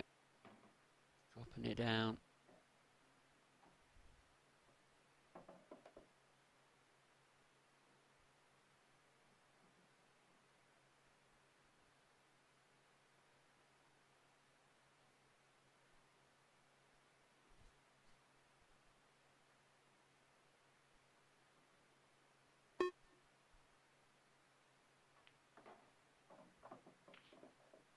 Nicely done.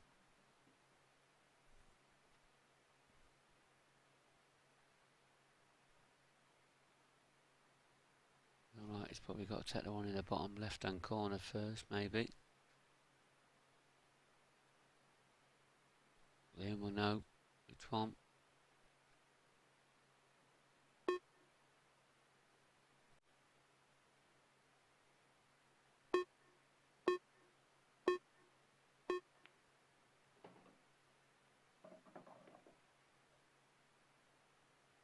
We're seeing the last closing shots of this match now.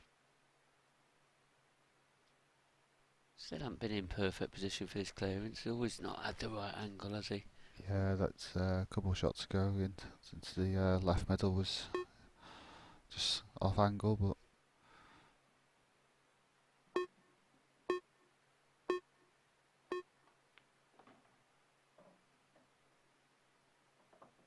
Drew that back nicely.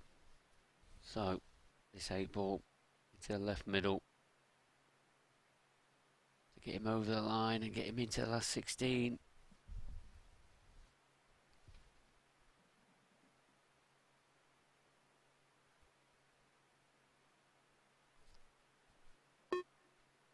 There you see it, 8 frames to 4. Liam Dunster beats Robert Stephen. And do you look back on the opening couple of frames there where either frame could have gone either way, and it was Liam that took the opening 2 frames? Do you think that's been the difference? yeah, I think it's been a massive difference. I mean, that could have been 1 each or even 2-0 the other way, and I think that just carried on through the match, and that's the problem at this level. You know, the early exchanges can be where the match is decided, because sometimes, you know, you just that gap remains for the rest of the match, and it did remain there for a long time until Liam pulled away at the end. Yeah, you just feel like, Robert, he just couldn't get any momentum going. There's always something that was stopping him, either, an in off the break, or, a tricky clearance, whichever one it was. It was hard for him to string a couple of frames together, and that seemed to have been the difference. So we're going to have a listen to what Liam says about his opening match, and we're going over to the studio now with Kevin Barton.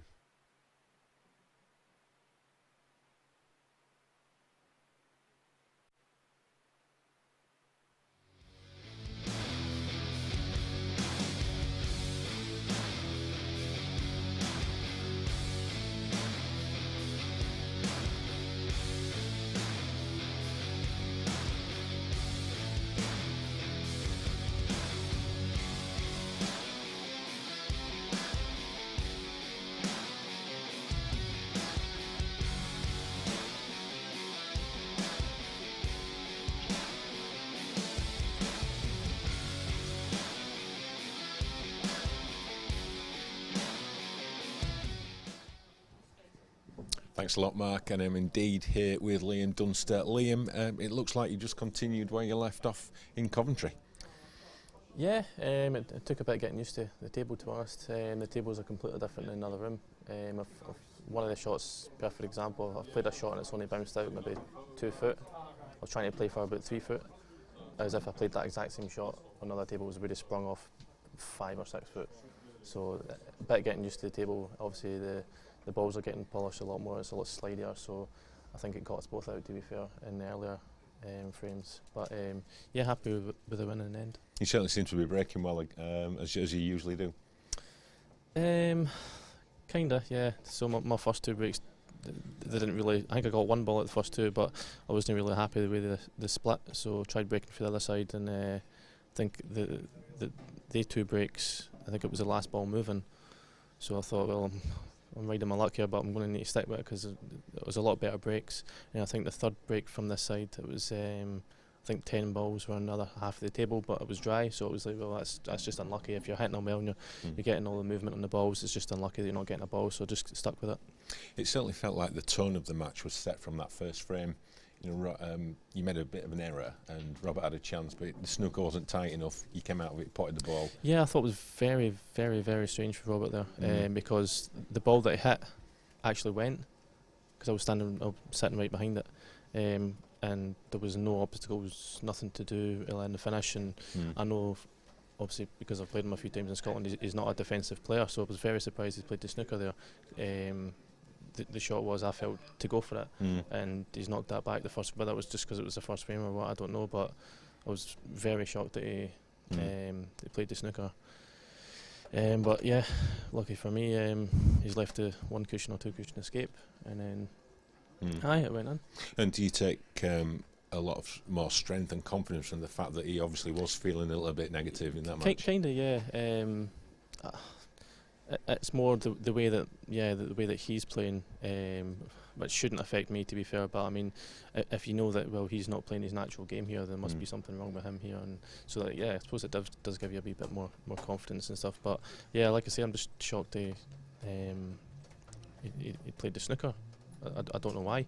Maybe if he watches it back, maybe it was running out of time. I can't remember what time he was on when he took the shot. But if he watches it back, I'm sure he'll be saying to himself, why didn't I go for that? And since the last event, maybe 4 or 5 weeks ago, have you kept yourself busy? Have you been playing much? I've seen holiday photos and stuff. But yeah, on holiday for a week or so, and no, not really played much, but playing all right, yeah. And just a word about Mark Farnsworth, who obviously announced his retirement from the game. Yeah, I wasn't sure if that was a joke or not, but yeah. Well, he's not here, so yeah. Obviously, there's a great rivalry between you and him. Some classic encounters. How do you sort of view it? Are you disappointed that rivalry has ended, or are you thinking, well, that's one less player I've got to beat? Both, to be fair. Obviously, when the question gets asked, oh, who's going to win the tournament, blah blah. Obviously, Farnsworth's name's always in the hat without a doubt.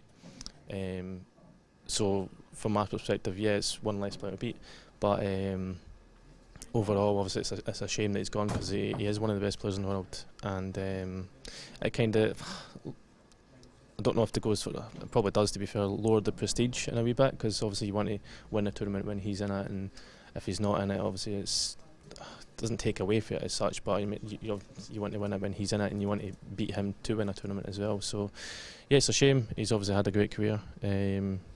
Yeah, I think he's mentioned it a few times about retiring, so whether he actually has retired, I don't know. Maybe he's just can't make this event and put that out just to wind people up, I don't know.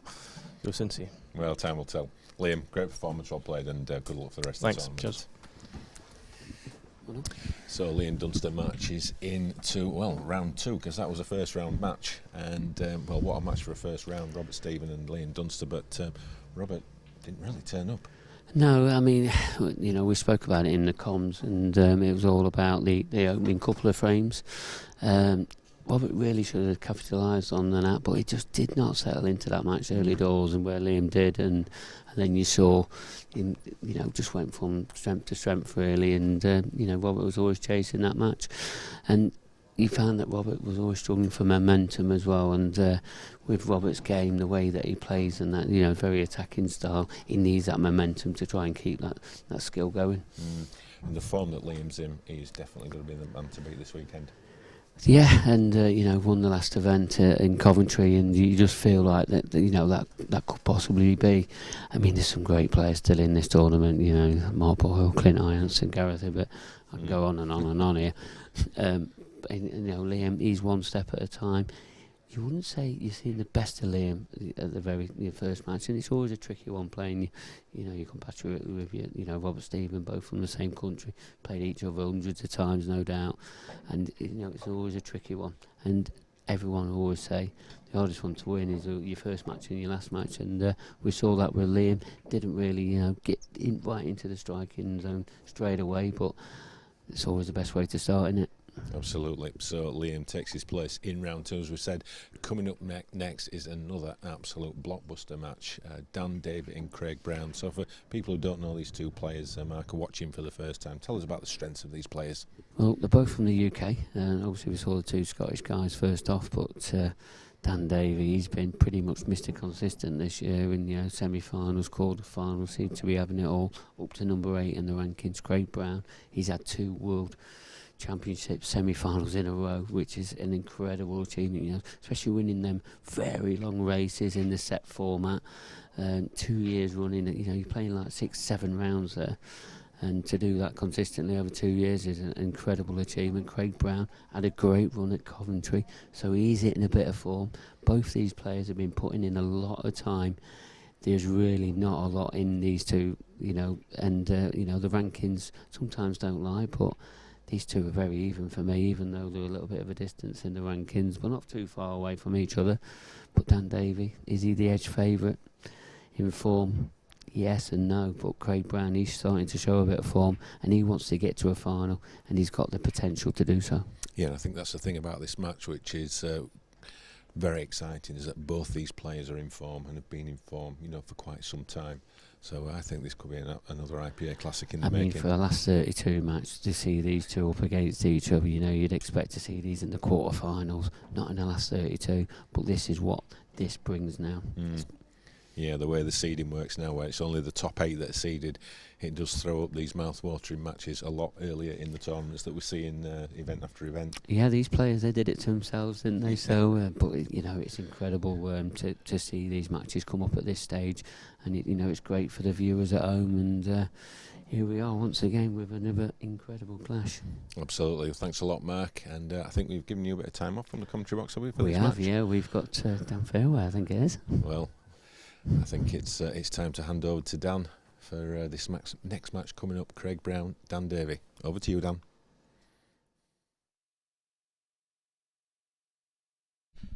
Thank you, Kev. Yep, last 32 match between Craig Brown and Davey, a mouth-watering prospect. And here to watch it with me in the commentary box for, I believe, the very first time. Yeah, my debut in the booth. Your debut in the booth, fire in the booth.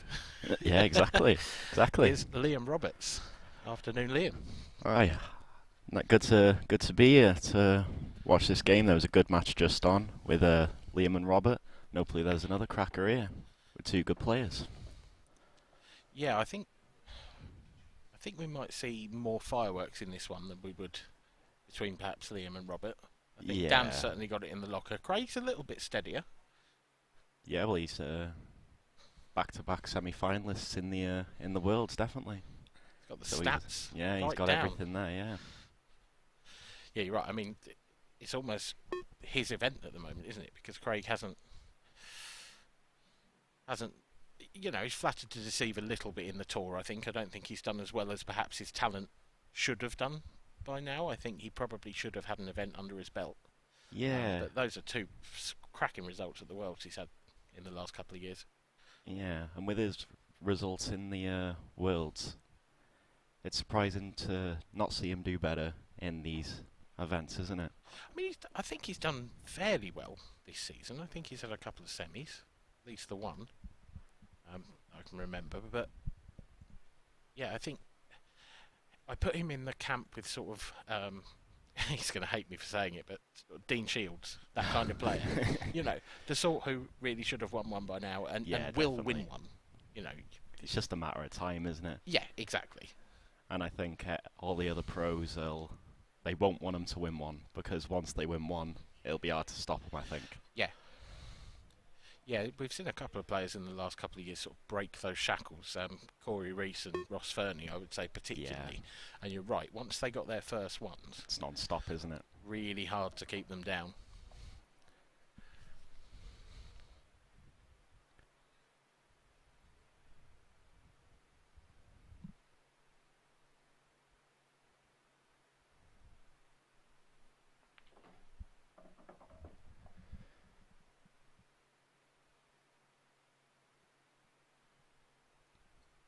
Pretty routine opening finish, this. Looks like the black passes to the left centre. Doesn't have to play it into the left centre, looks like he's coming round. A bit short on that, do you think? Running into the red, isn't he, if he's not careful? Maybe. I think he'll just screw just past the red. I think he can avoid the red and play it with a bit of check side for the black in the left centre anyway. That's what I think. Yeah, he's played that very well. Yeah, yeah. Really saw the cue ball grip on this cloth about halfway across the table. It's nice to see these pointers before I go on. Yeah, absolutely. Well, this is, you know, that's what it's all about, isn't it? Are you on the stream table? Yeah, next. You are. Next you are next on. Oh God, I didn't know that when I invited you in. It's all right.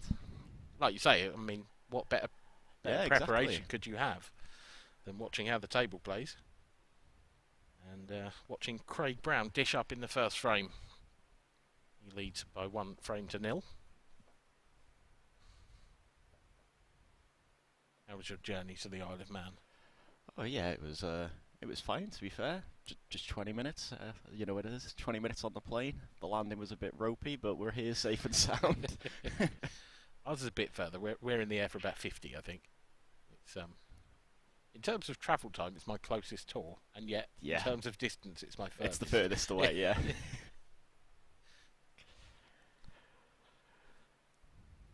Dan's in a similar boat, actually. He's from Reading. Craig Middlesbrough, I think.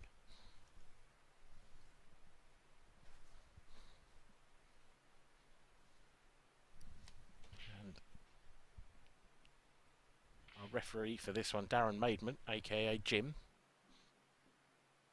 He's got the furthest of all of us, I think. Devon, he hails from. Ooh.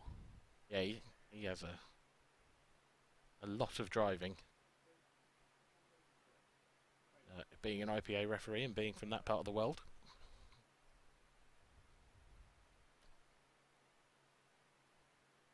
What you do to keep everyone happy, isn't it?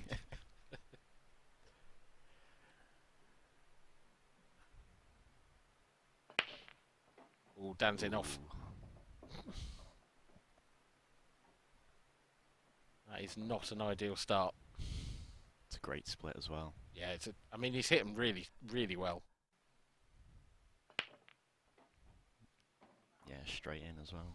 It's amazing how often it finds the corner pocket, really. When you think, you know, there's an infinite number of possibilities of where that cue ball can end up off the break. I think that's why why people opt for the cut break. It's a lot safer, and the white doesn't tend to go in as much. It's a slightly messy table, this. Obviously, the free shot would be really helpful. I think if you didn't have the free shot here, there's work to be done. But yeah, it's a weird little finish. They're all there, but there's a lot of working around to do. I think if he could clear that red that's sort of in the middle of the table and make that possible, you'd fancy reds all day long. I think he's just got to nudge that out into the open a little bit. Just putting a yellow safe. The red passes into the bottom right anyway, so yeah, it's what he's got with his next shot here. Just needs to get the white back out enough, maybe play the plant on the left hand side, because he's running into them yellows otherwise. Yeah, I think if he was a bit straighter, he might be able to slide past them. But he's playing the plant now. Interesting way to play it. I mean, not to not to criticise a pro, but I'd have been tempted to play the yellow onto that red because it was still an open table. Yeah, maybe, yeah. And the red was easy enough by the middle anyway, so... Yeah, because where he is now, I mean, it's not a major problem, but yeah, that red over the corner is a bit isolated.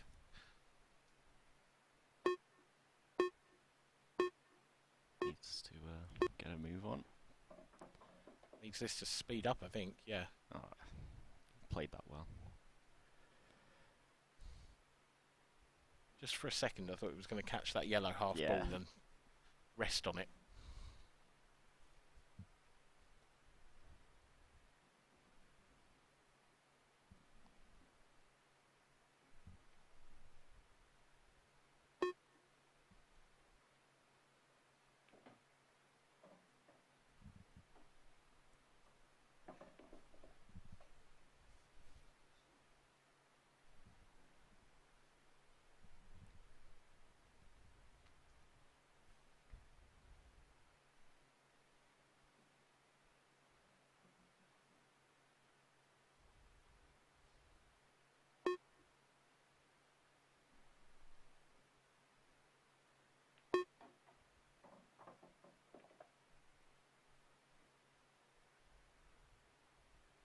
Didn't actually realise that that red passed to the left end, so that's actually quite helpful. Yeah.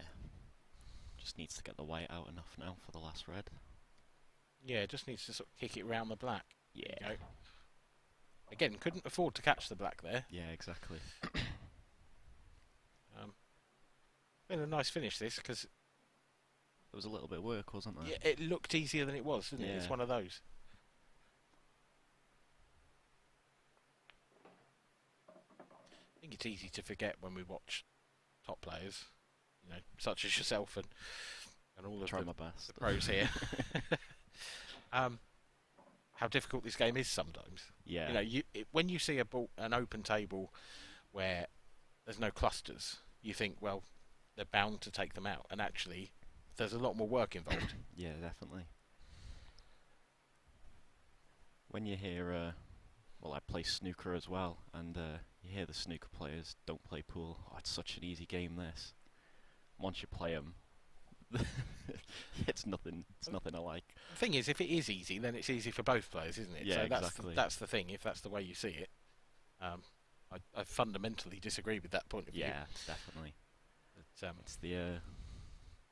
everyone can pop balls. I've always said everyone can pop balls, but it's the safety and the pattern play that helps you win the games. That's why someone like Liam Dunster and Mark Boyle are always at the top, because their pattern play is so good. Do you think that pattern play is the sort of fundamental difference between a snooker player and a pool player, in terms of that's the one skill set that perhaps you don't get so much of in snooker? Yeah, I think so. Especially in pool, because snooker players go into it and think, we can continue this conversation because we've got some time. Yeah. The re-rack. Yeah. That goes straight in the middle of the black, did it? 8 ball straight. Oh, Well, kicked in off into the centre. It's a lovely split as well. Yeah, it's You don't want it to be the curse of pot the black one frame and then do you go dry the next. Let's take a bet. 50p. Is this going to be dry or not? 50p. Don't know if I can afford that. What are you saying? Is he potting it? Oh, no. Oh, he's going dry. You choose first. Oh, You choose first. I believe in you, Craig. Okay, I'll take dry.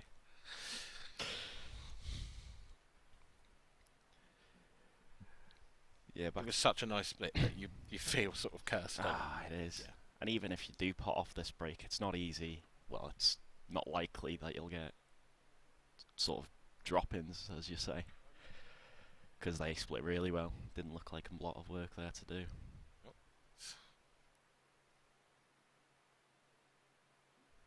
See if Craig can uphold your faith in him.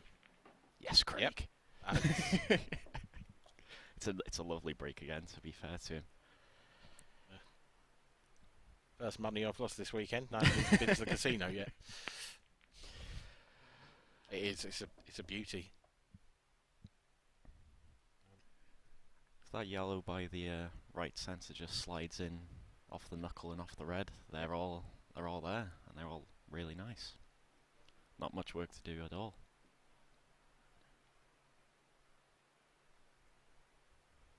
Oh, it's a beautiful break, and actually, Dan might start to worry a bit now. Yeah. Because this should be 3-0, and Dan hasn't got his hand on the table yet.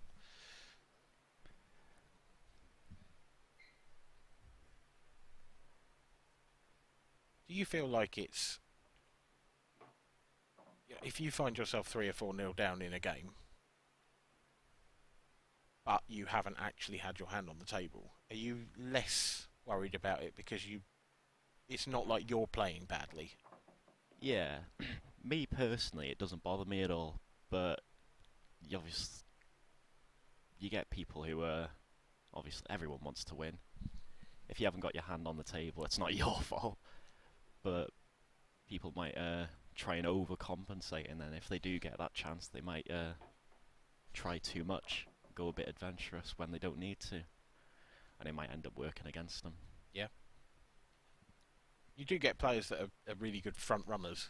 Yeah. And I think if you go 3 or 4 down to someone like that, it can be difficult. You also get the odd player who, can take their foot off the pedal. Yeah. Yeah, definitely. We literally, between frames then, we took a look at the outer tables, the 3 pro tables, and Craig Marsh was 5-0 up, but didn't play the best of shots while we were on that camera on the shot. with the rest, I think it was. Yeah. And I think Craig is perhaps one of those that because of his temperament, it's not the best. He's a phenomenal player, but he's very capable of a meltdown. And I think if you're 5-0 down to Craig, in the as nicest opposed way, to in the nicest way possible. Mean exactly, yeah. But if you're 5-0 down to Craig, you'd fancy coming back more than if you were 5-0 down to Liam Dunster. Yeah. For example. And Craig Brown 3-0 up. 3-0 in no time. No time at all. Break dish, reverse dish, break dish. It's been a phenomenal start, really, for Craig.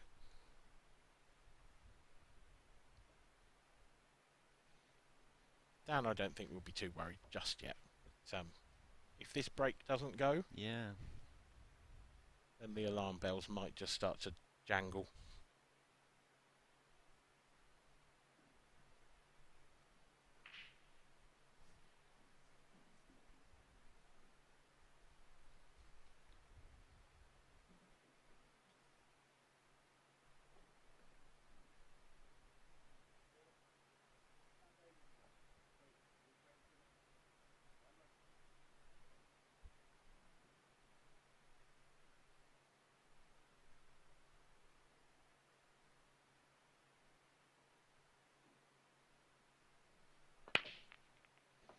Oh, it's in off in the same pocket again. That is that one was quite unlucky. Well, you'd say fatal for the frame, to be honest, because again, it's a good split. It's unlucky that time he's coming straight back, and Rees kicked it straight in off. That is dirt.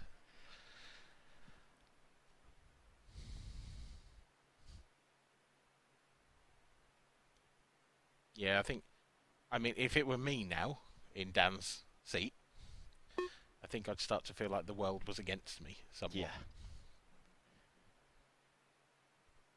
Because the first break he had, obviously he's gone straight in off, and that time you think, oh, there you go. You see the white coming back, there you go. And then, nope, kicked it off. Thank you very much.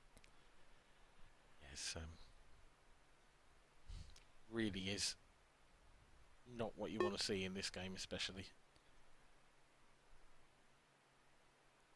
The free shot after the break is so big when someone's gone in off as well.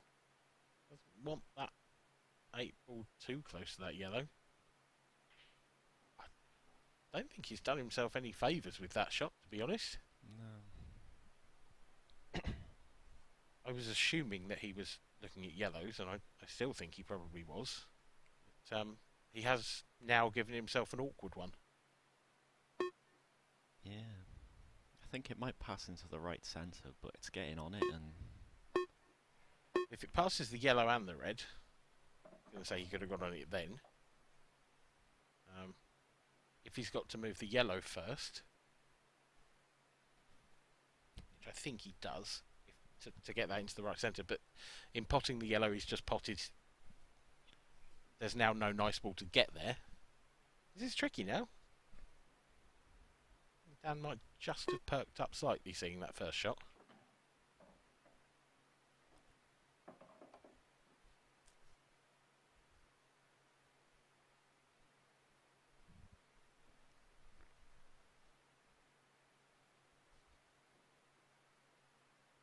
How would you be looking at that yellow and black situation? Would you be looking to go into them at some point?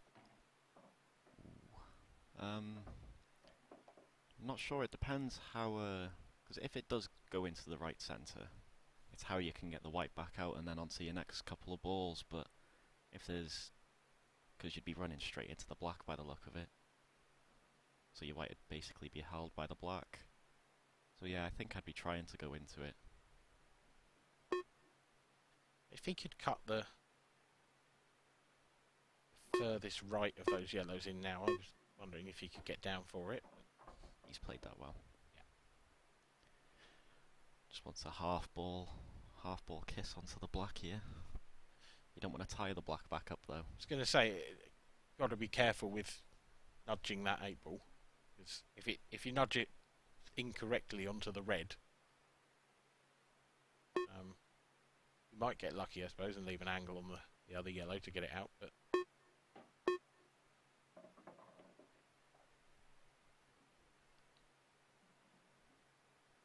I'm sure he'll take it. It's in the open, and it's he can definitely have a shot at it.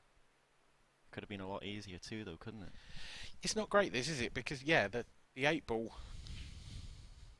Really, you want to be playing that bottom right, bottom left from the overhead.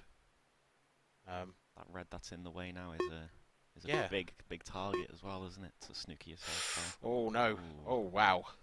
That's gone horribly wrong. I think he was looking for a full ball cannon on that red. Might be the lifeline that Dan needs to get back into the match as well. We'll certainly find out. It's one of two things. It's either an opportunity for Craig to show all his skills,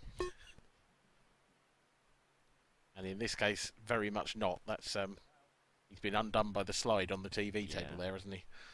I'm glad I know about that.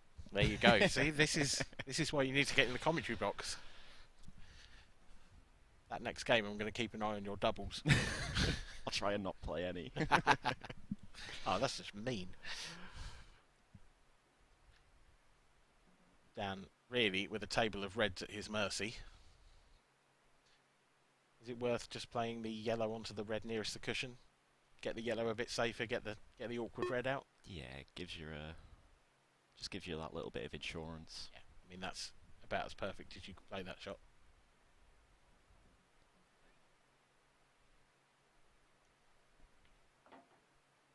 That might not be.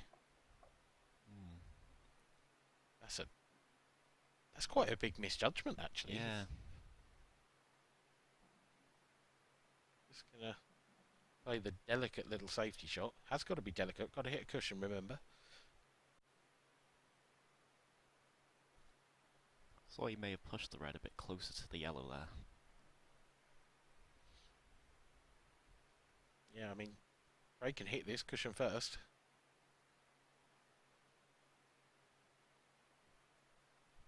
He wouldn't be unhappy if it just covered the pocket. This is probably more of a chance than Craig thought he was going to get. Oh, he could This see might it be in. full. This might be in. Well, that's... It's a good outcome for Craig, considering 2 shots ago he should have been, in his mind, losing the frame. It's not too bad. I think that yellow took a bit of a roll away, to be honest. I don't think it was ever quite in, but I Yeah. think it was closer than that. I think he'd be happy with that as well, though. I just a want. little roll away, maybe. I wonder if rather there's a than it gap, going in. though. I wonder if Dan can slide that the red that would be quite straight now to the left of the black. I reckon that goes off the knuckle, off the yellow.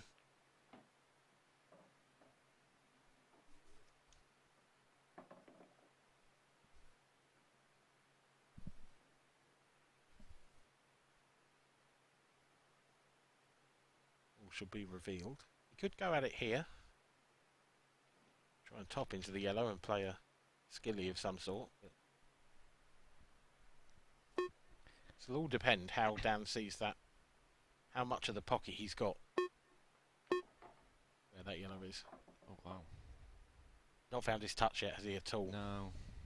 There's a bit of a misjudgment there as well. I'm not sure which ball he played for, to be honest. I think it's just the speed. You know, it's a... I'm alright saying this now. If I get on there and I'm miscontrolling my white. Yeah, well, I think it's one of the most difficult difficult things to do is to adapt to the TV table. Yeah. There you go. That's the shot. Needs a nicer outcome than that. He's making really hard work of this.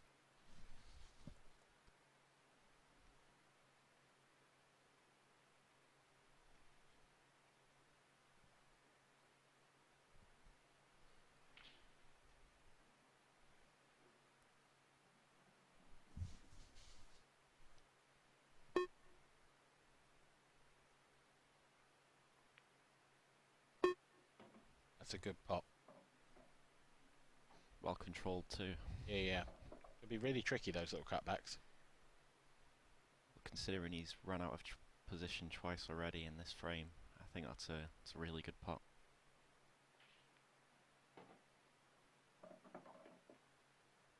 Ooh. I think he'll take that.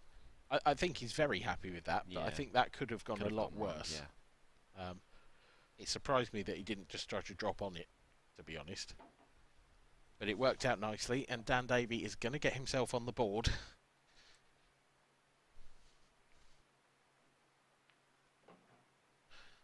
It was well needed, that frame. And, it's 3-1 rather than 4-0. So a lifeline for Dan. And Craig's given that to him, really. Yeah, although Dan's 3-1 down, I think he'll be very happy with the outcome so far. Because he hasn't, well, I say he almost gave that frame not away, but he nearly let Craig back into it.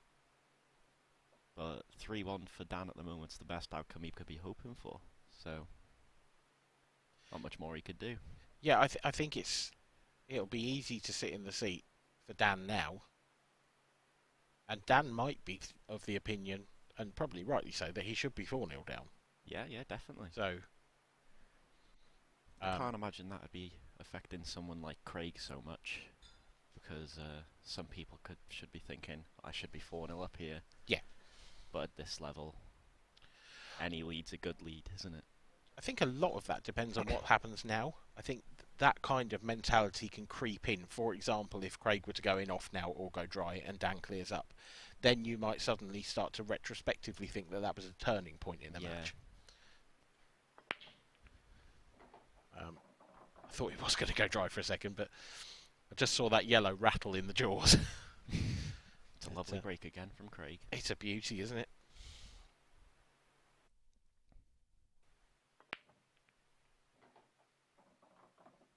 Yep. One from each set disappearing into the centre pockets. It's just the red he's going for now, and then the rest are there. Yep. Again, just doesn't want to run full ball into that yellow above, so going down at the cue ball slightly. That's added to the difficulty of the pot, but no problem.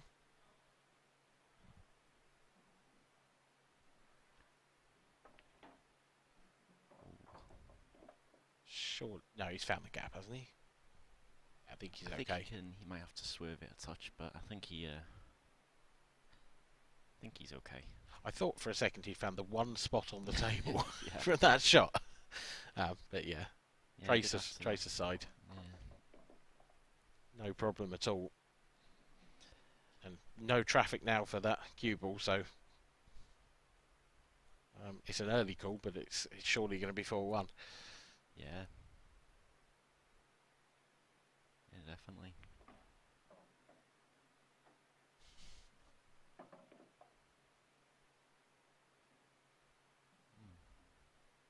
Action. Short pace there. As a result, flashes onto the top of our screen. Craig Marsh safely into the last 16 with an 8-2 win over Matty Rowland. That's a good result for Marshy. In very good form at the moment. Yeah. Especially with him in winning the internationals, Malta last week. Craig.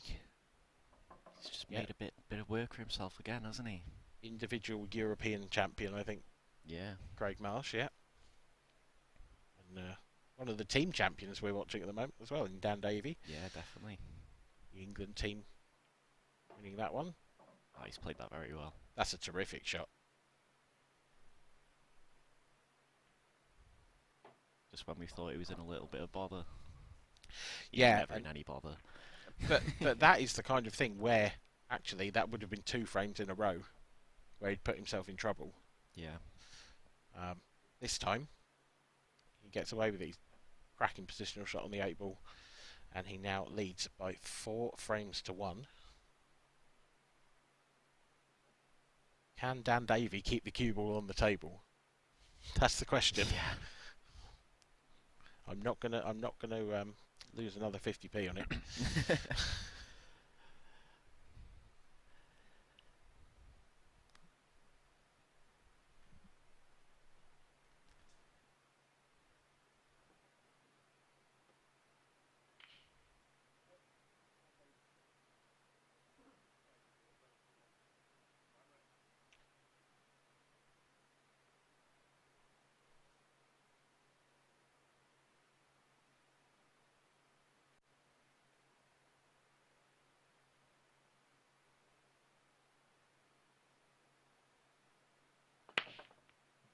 Oh. Oh no. Oh no. Oh my word. I mean, completely changed the way he hit that. And I think that's straight in off as well. Off the cushion, obviously, but good lord. After hitting a cushion off the break, you'd never expect to go in off from there, would you? No, that's horrible. Yeah, Dan. Once again, though, Craig's got first look at the table too. I mean, to a certain extent, I think that was the worst break Dan had hit. Yeah. He clearly didn't catch it right. I don't know whether he tried to do anything different or whether he just cued across it a bit and, you know, caught the front ball a little thinner. Yeah, well, his second break, he tried to bring the white straight back up the table, and then it went to the right-hand side of the table as we look. So yeah, maybe just a miss hit on the break there. Is that yellow to slow down? That's okay. That red is still very much available. And he's got a nice ball to drop on it over the right centre, so... Do you leave that as your last ball? Me personally, absolutely, yeah. I'm... For the 8 ball into the left centre? Yeah, that's what I'd want to do. It's just getting back out for the one that's sort of near the rail. Doesn't want to flick black, that's okay.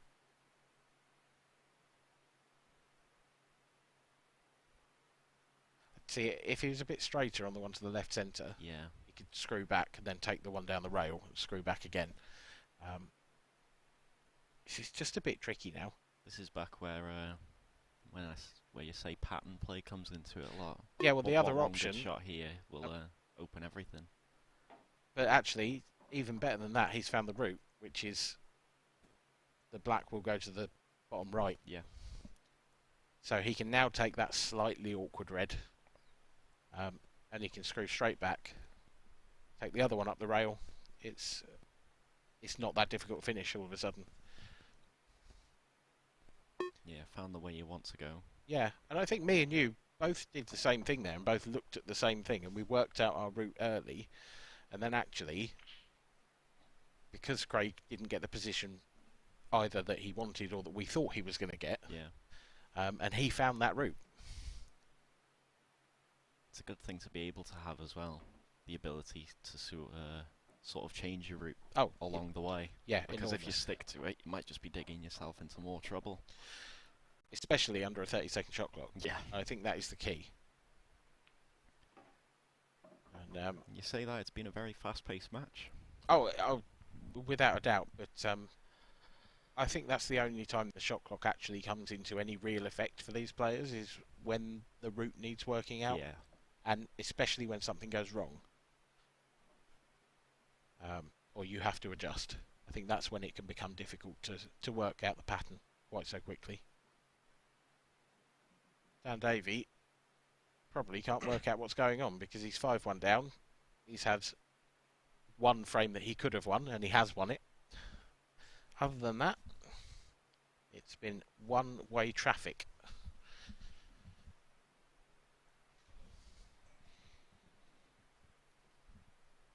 Dan Wiley there, taking on Chris Boron.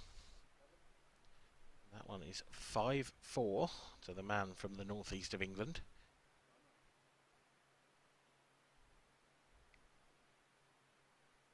Have you played either of those two this year? I haven't, no. In your debut pro year? No, I haven't as of yet, no. How's it been? Because obviously this should be your last event in the first season, but obviously we've got not the bonus event because it was the black again. We've got more time to talk about me. Absolutely. And who wouldn't want to? Let's be honest. Thanks very much. You're welcome.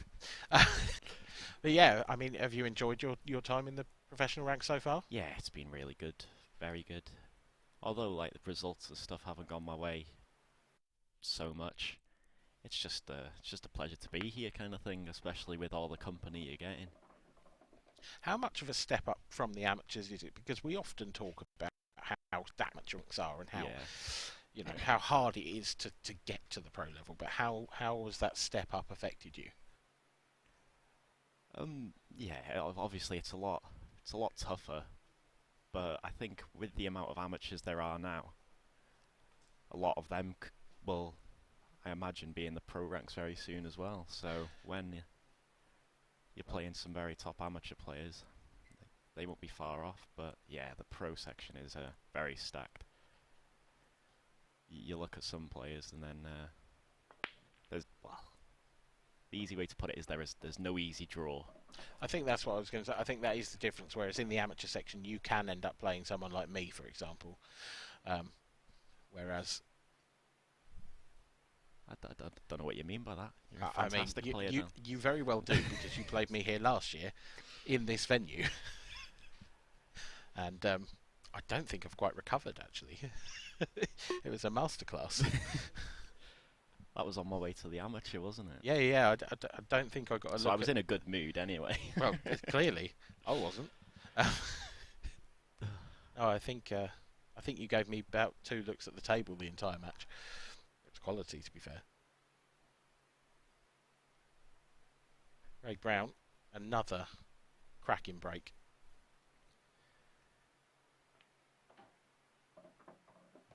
It's not the most helpful little flick on the reds, though. May have just opened. Ooh, does it go into the bottom corner? I don't think it does.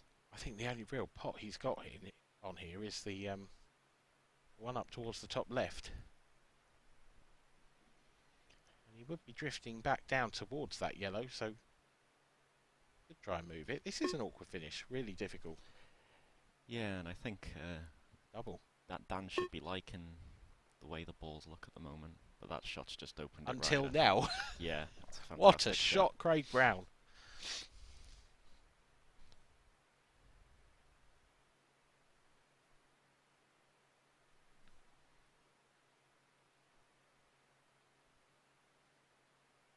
That was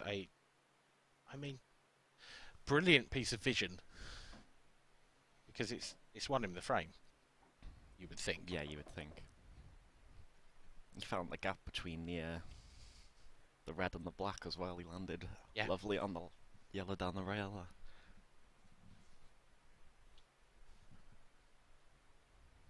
Yeah, just the one problem left to solve, really. And that's a nicely controlled cannon, because he had to be careful not to push the red in front of the centre pocket there. So I'm fairly sure that's where the black's going to end up. Although this is a bit thin, so he might not be able to hold it. He might have to come back down for the same pocket. Yeah, he's played that well. Yeah, that's a beauty.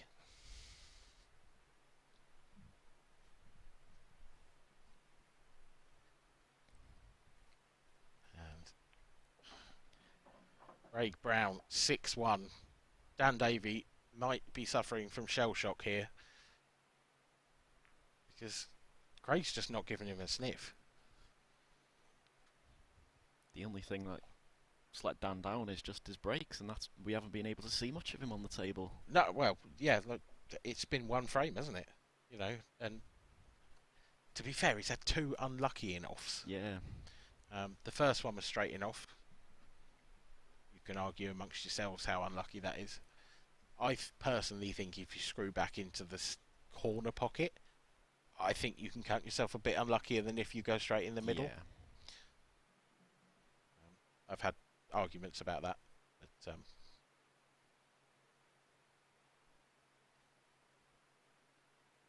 here we go, outer table. Chris Boron looking to go 6-4 up.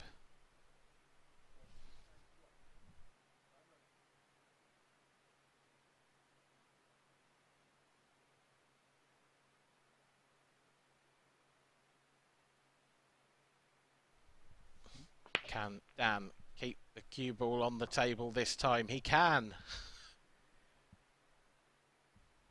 Sigh of relief there for Dan, I imagine. Yeah. Yeah, and he's even managed to pot a red. At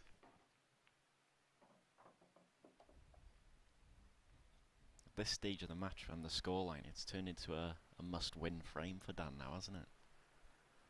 Yeah, I mean, it's almost... Yeah, like you say, it's pretty much the point of no return, isn't it? It's not a bad split, but there's one awkward yellow. Could choose to go into that straight away. Trying to. He could take that. It's opened up the worst ball. And he's still on a yellow.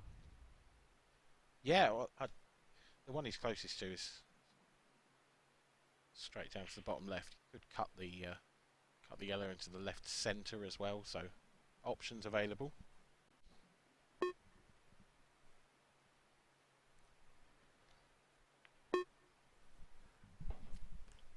Everyone.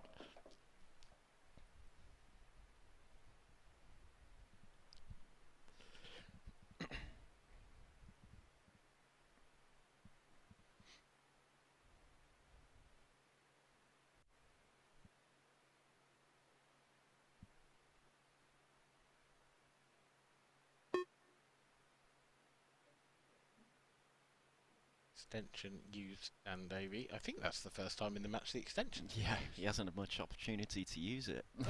I can't remember Craig using it either, though, to be honest. Might have done.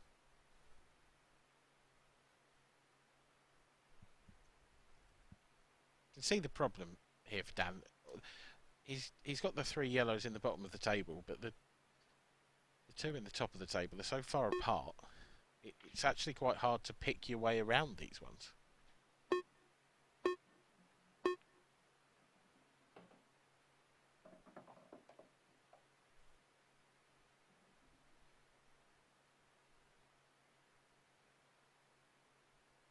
Just a hair the wrong side of this yellow he's going to take next. I think he'd want to be a little lower.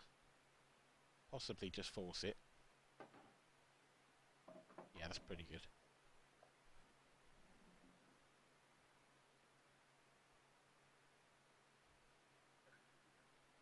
Yeah, it's this shot that's the awkward one, because you don't want it to be straight on that yellow on the right-hand side.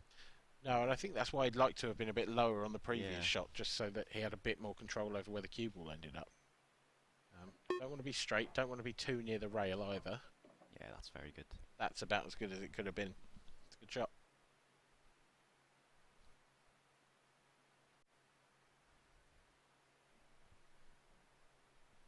suppose, ideally, as straight as you can be on the yellow to the left centre.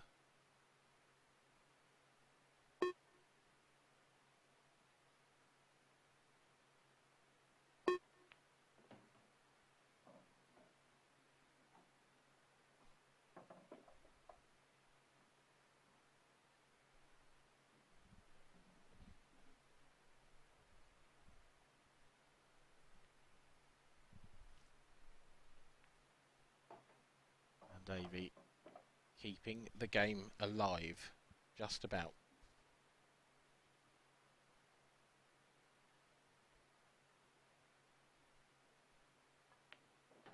"6-2.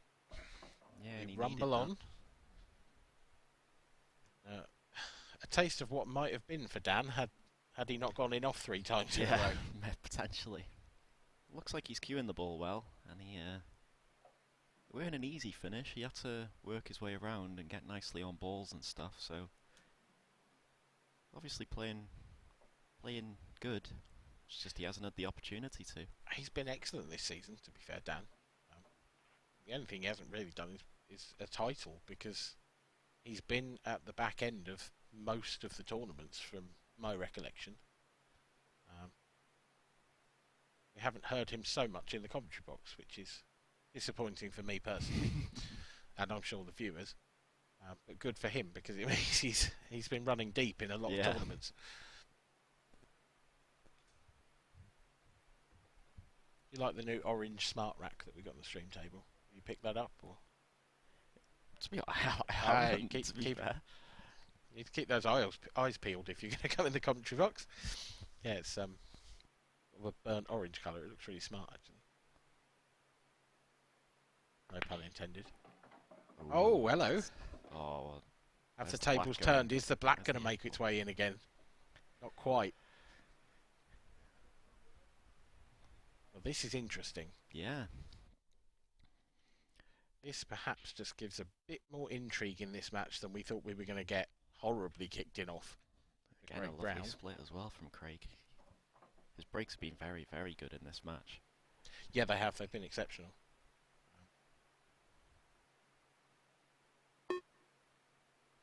But he may not get a chance for another one until 6-4. Potentially, yeah. That'd spice the game up, wouldn't it? Yeah, well, you're expecting Dan to take these out, to be honest. He's potted a red there, but I'm pretty sure he's going yellows.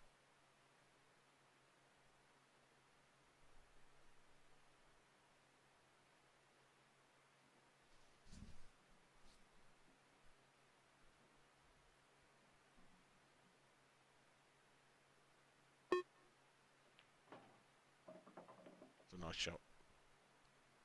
Judged that cannon really well. Routine finish now for 6-3.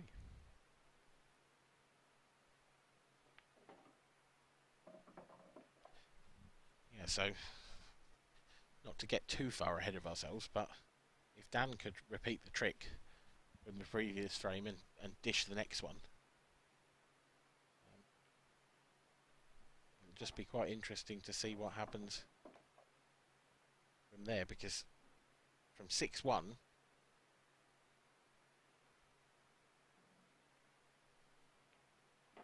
it was difficult to see Dan coming back.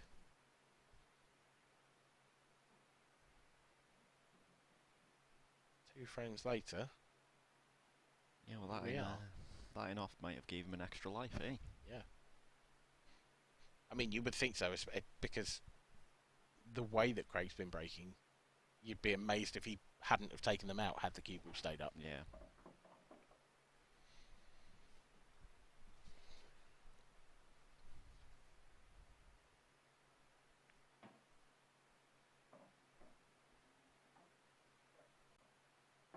A foul break for the first time in the match from Craig Brown has Dan Davey just a fraction of the initiative in this match. And he's battling away. Hear a lot of people say just keep them from the hill. Keep your opponent from getting that one frame away. If you can, the longer you can make them need 2 frames, the better. Yeah.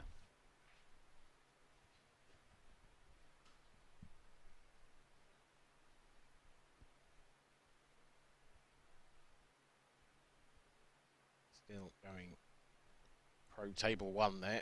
Chris Bowrun and Dan Wiley.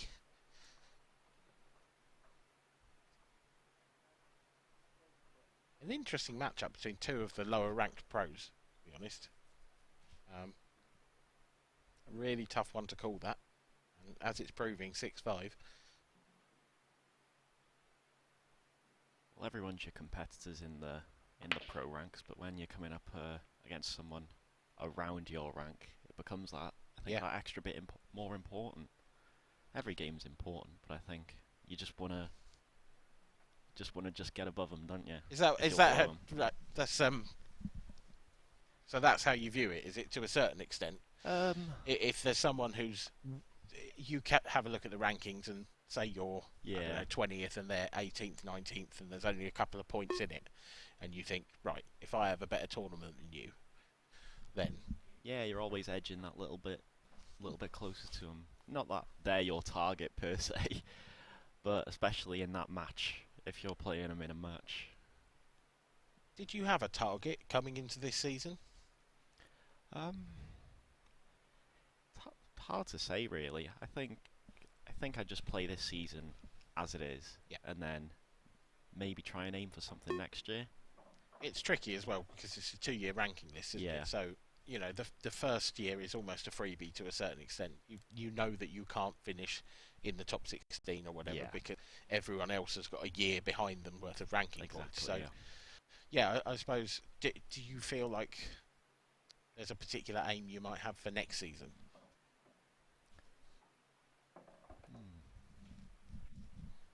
I think. Don't worry, I'm not going to bring it up ever again. There's no pressure. I expect you to. I think maybe a quarter final or two I'd be very happy with, and then if I did get to 1 or 2, then you just keep on increasing your goal until it's hopefully then win a tournament at one stage, and then you want to win multiple tournaments in the year. You need to try not to leave it as long between tournaments as Rob Donkin did. I think that's the key. Spectacular open final in our last event in Coventry.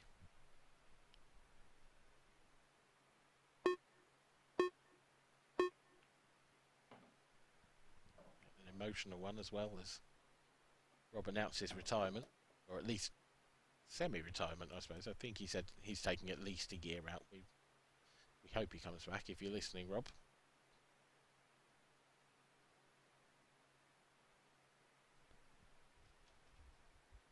So I think he went. I mean, it must have been 5 years, if not more. It must have been more. So I think he won an event in 2016, and then nothing until 2023. It's again though, it's one of them things. Quite similar to, as you say, players like Dan Davey and Dean Shields. He was always knocking on the door for lots of events, wasn't he? Absolutely, and actually Dan's quite similar. Just couldn't get over that line. To Rob in that he has one event under his belt. He's got one win. It was my first ever tour event. It was back in 2016, the Welsh Open in Newport, and Dan won that. But since then, hasn't quite hit the heights. He's done plenty of good things. He's had a great career, but hasn't lifted a trophy. Yeah. With how consistent he's been, it should only be a matter of time, shouldn't it? I fully expect him to lift one, sooner rather than later. It's a lovely shot. Craig Brown is going to move one frame away from victory here. Dan Davey with the dry break. So I will let you get off, Liam, because you're on the TV table next. So this could finish quite quickly. So you better go and get ready. I'll get changed, and if the game's still on by the time I get back, I'll join you back if Fair you'll have enough. me. Good luck, mate. If I don't see Thanks you. very much. Liam Roberts there. Thank you to him. First stint in the commentary box, I think, was a successful one. Craig Brown, certainly the man tasting the most success at the moment. 7-3 to the good against Dan Davey here.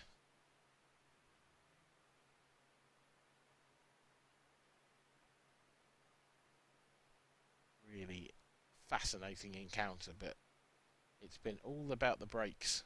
Craig's have been superb and Dan's have been woeful.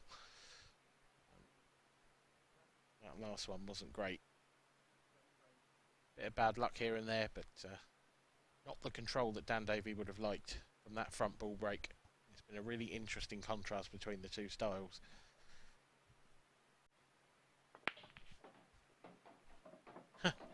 And Craig has potted the 8 ball once again. I think that's the 3rd time in the match. He nearly had it in this last one as well. It's I think he's going for a record of some sort here.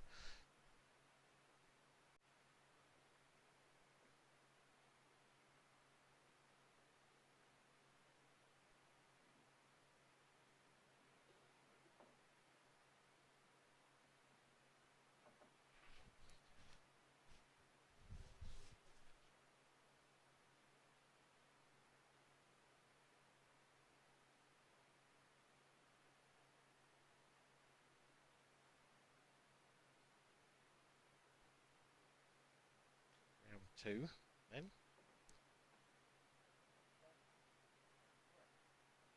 Have another opportunity. Eyes on the 8 ball, everyone.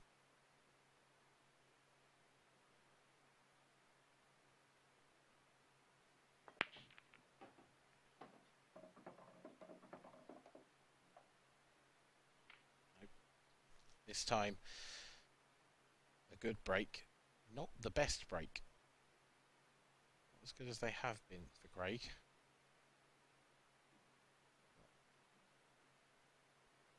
Red and yellow over on the left hand side. That awkward.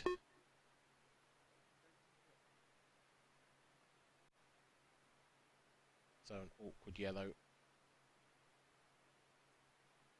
because of the red covering the bottom right pocket. So he's going to solve that problem first by the looks of it.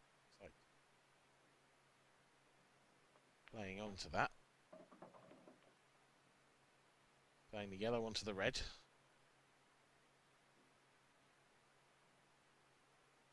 Puts Craig on reds. He does still have that problem in the top half of the table. It'll be interesting to see how he decides to approach that.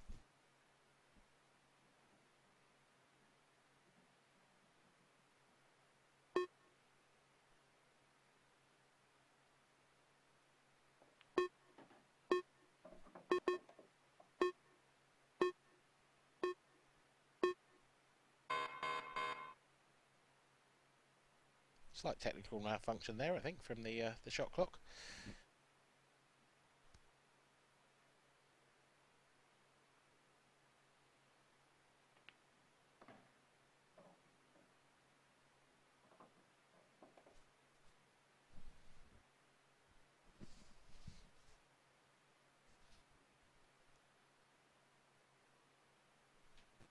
Is this the opportunity?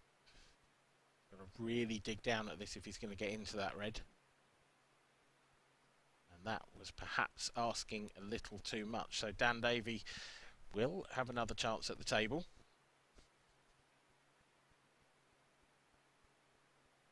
Needs to win every single one of the potential remaining 5 frames. It's a really clever opening shot. Spotted his problem early. Sorted it out. It should now be 7-4 from here.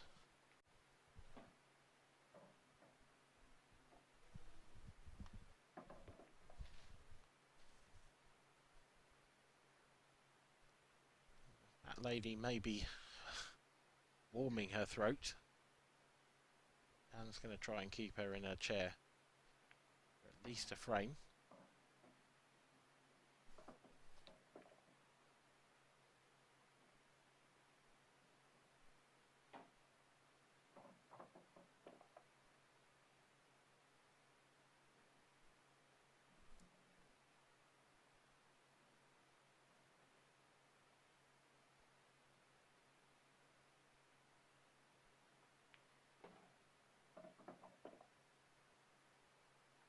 Overrun the cue ball there a bit. This is a Slightly awkward cut back into that right centre pocket now. Digging the cue ball.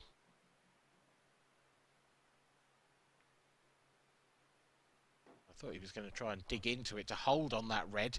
Instead, he's flicked it and gone in off. A horrible, horrible way for this game to end for Dan, but it has not been his day for sure. Couldn't have caught that red any worse. And he knew straight away. Threw his head back in disgust.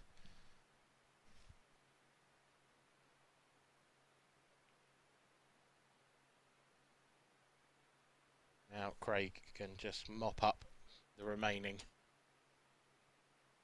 reds. That should be that.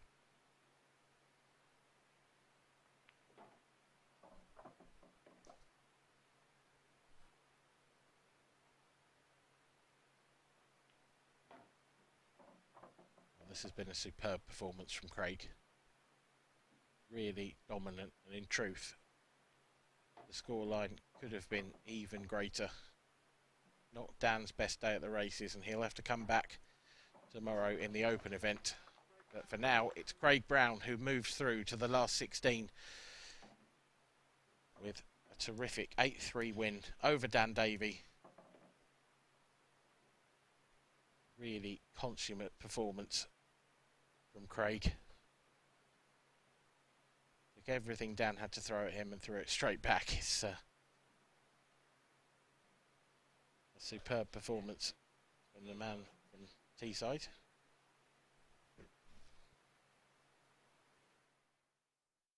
We see referee there, Darren Maidment, getting the game ready for the next game. Getting the table ready for the next game, I should say. But before that, we're going to have a word with our winner. Craig Brown is in the studio with Kev Barton. Thanks, Dan, and I'm here with Craig after that very impressive performance against Dan Davey. It felt like the confidence that we saw at Coventry was evident again here in the Isle of Man. Well, in that match, yeah, I think I settled in quite well early doors. Obviously, Dan's break killed him early on, so I was getting lots of table time. And on a slidey cloth like that, that's worth a lot, I think. So yeah, you really made a fast start. I mean, I saw the start of the match, and 3-0 up in the blink of an eye, like you said, Dan's first breaking off, but that momentum that you got in that lead, you just managed that to the end of the match. Yeah, I think did he go in off in the top bag in his first 3 breaks, maybe? I think centre bag was the first one of them. break, and then I think I break and cleared my first 3 or something like. So I've punished him for that. Well, not that it was necessarily a mistake if he's got kicked in off, I can't remember, but yeah, I mean, you just need to take your chances, don't you? And the table is, I mean, it is tricky. I mean, it might look like I played quite well there, but you're still fighting the white nearly every shot. Like, I stunned one out in the middle of the table, and like I nearly ended up on the balk line, and I only meant to be like centre table. That just shows how well you're queuing then, Craig. I think the table's just so responsive. I wouldn't say it's down to me. But generally your form over the last few months, you do seem to be playing at a lot higher level now. Is that something that you feel yourself when you're coming into the arena? Are you feeling a much more confident player? Because it looks like it. I don't know. I mean, maybe I'm a little bit more settled, but I don't feel like I played particularly well there. I know I broke and dished a few times, but my white was a bit wild, I think, and I'd imagine like the people who really know what they're talking about will be looking at that thinking, well, that was a bit loose, and I definitely picked the wrong order a few times, but I managed to scramble my way out of it because I can pot a few balls. But yeah, but like you say, it is sort of strange conditions in effect, but whilst you weren't pinpoint as probably what you wanted to be, the level that you played at was still way too good for Dan today. Yeah, I mean, but this is the thing though, if he didn't get them 3 in offs at the early doors, I was 6-3 up at one point, and that was after he'd had 3 in off breaks, and I think I only capitalised on 2 of them, but you take them off man and put them on his, and he's 5-4. So it's not all down to me, sometimes it's just the way the game goes. So it's been a month or so since the last tournament. Have you been relaxing, playing much, ready for what is apart from the World Championships, the biggest event on the calendar? So I had a money match in between, which I lost. Didn't play great in that really. I think to be honest, I've been struggling with my confidence a little bit since then, but it wasn't that long ago, so hopefully I can shake it off. But I think I'm just starting to turn a corner now, so hopefully I can settle back down. And overall, the event here in the Isle of Man, is it one that you look forward to coming to and enjoy? I really like the location. Yeah, I mean, it's lovely, isn't it? Right on the bay. The hotel's smart, and it's always a really nice place to play. And especially in this room where we've got the tables separate. The tables are always really nice in this side, aren't they? Well, Craig, it's going to be a long couple of days, but hopefully we'll see you later on in the tournament. Hopefully it is. Yeah. Good luck. Cheers, Kev. Well played. So Craig Brown dispatches, I think, pretty impressively. I know he's like playing it down a little bit, but Mark, I thought, first match in the arena, in those conditions. What's not to like about how Craig Brown is playing at the moment? No, definitely not. I mean, the start that he had was phenomenal, and I mean, if he keeps playing like that, he's going to really do some damage and really get far in this competition. Dan, he'll be disappointed that he didn't really keep up with him, but yeah, very good start for Craig Brown. And I think we built that match up to potentially being an IPA Classic, but Dan, who's been pretty consistent, as you alluded to before the match, he looked to be playing well, but the break just stopped him in his tracks every time. Yeah, I mean, we don't really talk a lot about how good Dan Davy's break is, but the way that he connects to the break, he hits that head ball right from the centre and always draws it back lovely. And it didn't work for him today, but when he's in his flow, he's really a great player to watch, and a real, keeps a lot of fluency going. But he needs that break to be working for him to, for him to continue to get the results. But credit where credit's due. Craig took every chance, and he looks in good form. He does, yeah. And Dan's lost his hour game, because no doubt he'll be in the commentary box later on. Yeah, I saw him just on my way down, and he was a little bit disappointed, because I think he always got high expectations. When you keep getting to semi-finals, quarter-finals, really consistently, he's expected to get there all the time now, but Craig Brown's a tricky character to play, and just as you was talking to him, he seems really confident, really high in expectations. So don't be surprised if he's not in the final at some point this weekend. I think his mannerisms round the table as well. I know he's all action kind of thing, but he does, whether he's feeling it inside or not, but he is emitting a lot of confidence, and your opponent will pick up on that as well, won't they? Yeah, I mean, when you look back a little bit about Craig Brown, a couple of years ago, he really struggled with his confidence and that now. But you're just seeing an absolutely different Craig Brown, whether he's been working on that or something's changed in his home life or whatever. But either way, this is good for the IPA, and when Craig Brown's in that type of form, it's really great to watch. Yeah, absolutely. We may well see Craig later on. But coming up next is another fascinating matchup between the Rocket Gav Robinson and the new kid on the block, the Ed Sheeran James Wade lookalike Liam Roberts. But let's not let his second job get in the way of what a great player he is. Yeah, I mean, Liam Roberts, he finished up as IPA's #1 amateur player last year. He elected to go professional, which is great for us. I mean, he represents his country, Wales, pretty much all year round. Gav Robinson, he's another one of these players. He's one of them that's really knocking on the door, getting into the top 5. Maybe getting into top 4, etc. He's probably not had his best season so far, Gavin, and he really probably hasn't gone to the distance he expects to. But a very fluent player, you'll see a lot of emotion out of Gavin. But then you've got this Liam Roberts, who's a very, very steady character. Yeah, it's a fascinating matchup, and like you say, Gav Robinson last season was one of those players we talked about knocking on the door. This season probably not been his best season, but I was speaking to him yesterday. And he's been putting some time in for this event, so it's going to be interesting to see if that time is going to produce some better results. Yeah, and I think that's what Gavin wants. He's now putting the pressure on. He's his worst critic into where he's. But now I think these last few months he's put a lot more time in. He feels like he's probably disappointed with his form this season, so that's what he's had to work hard at. And now, hopefully, we are going to see some of the results, but. He's going to have a tough game against a former IPA amateur #1. Yes, I think this is a fascinating match, so I think it's time to get the action underway. Our referee, Rick Lloyd, is just racking the balls up. And in the commentary box, we've flown him all the way from Manchester. He's just arrived about an hour ago through his limousine. It's Andy Richardson. But first of all, it's Dan Fairway. Well, thank you, Kevin. It's Andy Richardson speaking. Unfortunately, Dan's just had to pop out for a couple of minutes, but yes, just arrived. It was a Mini Cooper, unfortunately, not a limousine. But, yeah, I'm here, and I'm really looking forward to this matchup. Gavin Robinson, Liam Roberts. As Kevin alluded to, Liam, #1 on the amateur ranks last year. This could be a great, great match. The players have already lagged. I'm not too sure who won the lag, but we shall find out shortly. Last 32 match. And it is, what a venue this is. As Kevin said, been here about an hour, but I came last year. Beautiful. Casino on site, right on the bay. Fantastic walk in the morning along the seafront. Really is a top venue. So, by the look of it, it's Gavin Robinson that has won the lag, I would imagine, because normally you would elect to break. And I'm joined in I'm joined in commentary by Mark Pickworth. How are we doing, Mark? All right? I'm all right. I think you've got, because that's last time you saw me was in Coventry. Yeah, it is, yeah. A bit of a slip, Tom. wasn't it? Yeah. Yeah, here we are, the Isle of Man. This is an interesting matchup. Obviously, number 10 seed, Gavin Robinson, against the, obviously, number 36 seed, but it's a 2-year ranking list.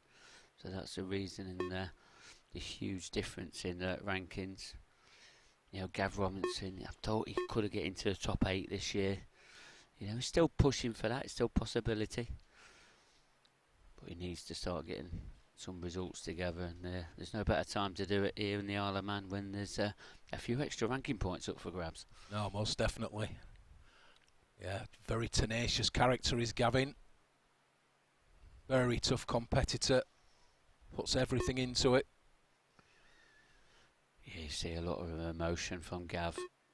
And, you'll learn quite a bit about his mannerisms. I think that's the best way of explaining him. Around the table. So, he's taking yellows. And at first sight, couple of yellows bottom of the table. One on the cushion. He's got work to do here.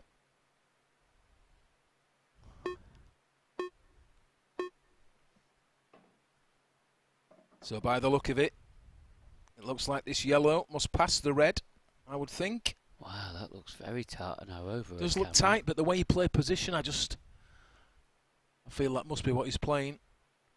I mean, did he need to land on the cushion though to pot that? Maybe would have liked another roll. Oh, yeah, it does go. Well spotted, Mark. Yeah, just wanted that extra roll, didn't he?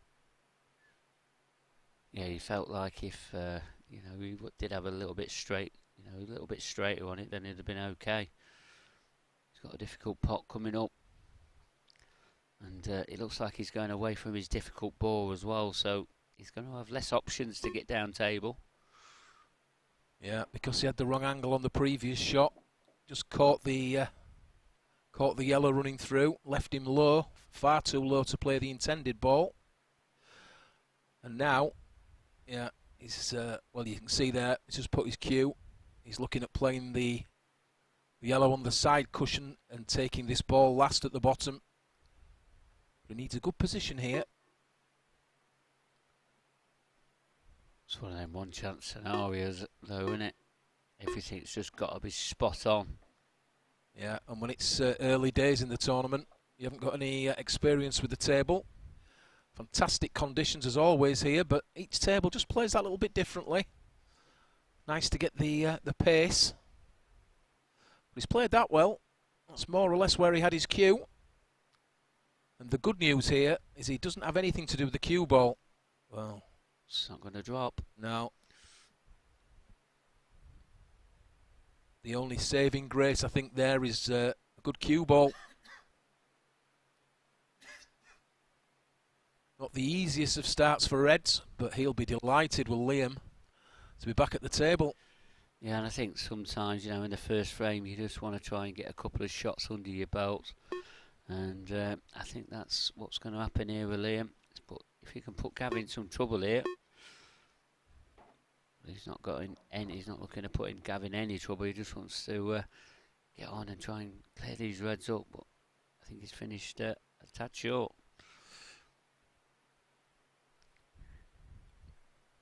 Yeah, he's not in great shape here, that's for sure.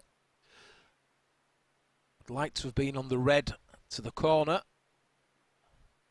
on the rail he's queuing from. So he's played it. That's quite a clever shot he's tried there. Would have loved to have hit the cue ball, obviously. Thought potentially maybe he could have taken the pocket to hamper the black. And the good thing is, Gavin can't see his difficult yellow, can he? No, he can't. And all he's been left with is the one over the pocket. This would be some shot if he can get on this final yellow. Trying to screw over there, trying to develop. I think it's okay. I think he's got a shot. Yeah, played that very well. Really did. Much more difficult than it looked.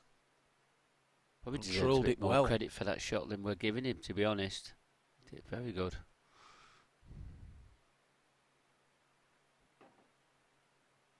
Great recovery.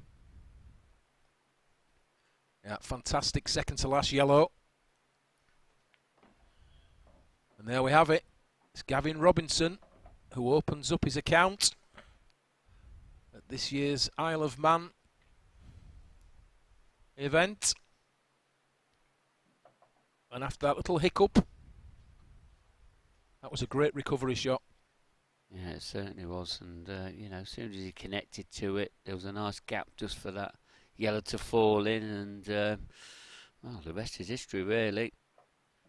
But Liam just tried to loosen his arm a bit, trying to go for a couple of shots. Thought he was going to get another opportunity. But Gavin does what Gavin does. He's took his opportunity, and he's 1-0 to the good. Yeah, I did like that shot that Liam played. I thought very clever. All he could really control there, try and make the pot, but the cue ball made sure that his opponent couldn't see the difficult yellow. And he was asking the question. Unfortunately for Liam, Gavin had the answer.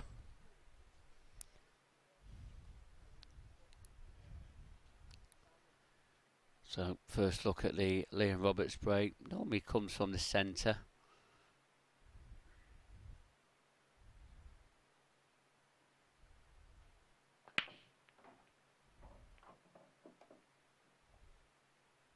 Interesting bridge hand through the middle of his finger, but very effective. Yeah. Didn't put a great deal of power, but very well controlled. And he'll be happy with the result. No clusters as such. Couple of yellows near the black ball. But these reds, you can look at reds as well, yeah. They've all I think got reds pockets. are easier. I think that might, obviously the two yellows left of the black. That's the tricky ones for the yellows. You feel the reds a little bit more simpler. Yeah, definitely reds. Not really anything to negotiate.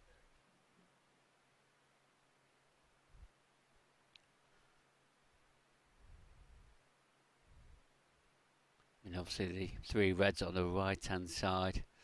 It's all about how he negotiates the route around them. But, good positional shots, and these will be taken very easily. Yeah, elected to go up table, which I like. Clear the rogue red on the balk line. And if he can get back across to the red nearest the side cushion for his next shot, that's one way he could go. Drop that in, ball to middle. Let's see, I think that's what he's going to play. And that's what he's played, yeah. Looks to be in perfect position. Can just top this through if he chooses.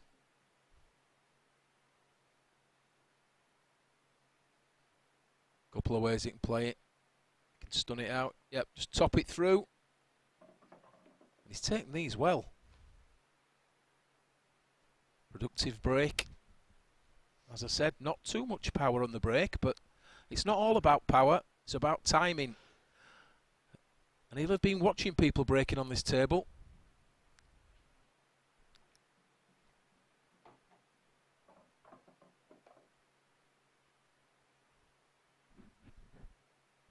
So, does he go to middle for the black? Yeah, I think you try and keep it simple, don't you? You don't want to be making that cue ball travel too far. You know, it don't look like he's got too much angle here to get across the other side, so just kept it simple.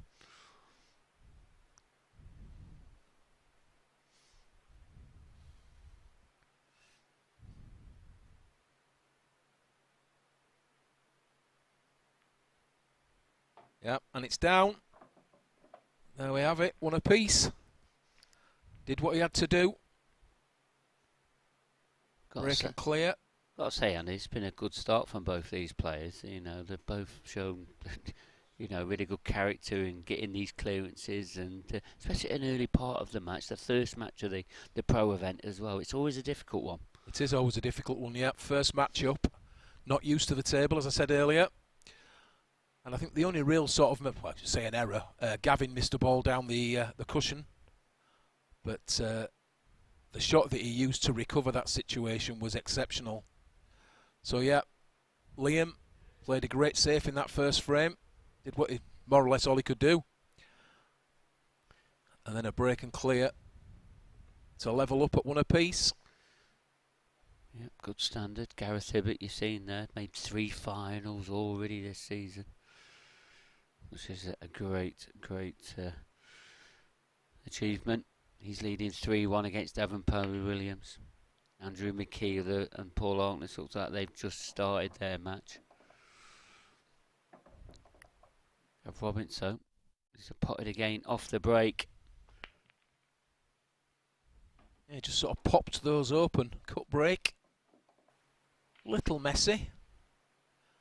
Most of the balls at the right hand side of the table.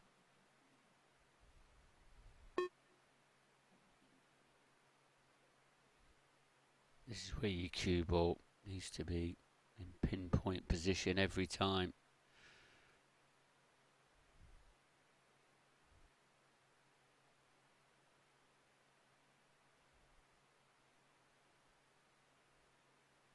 Red's a little tricky.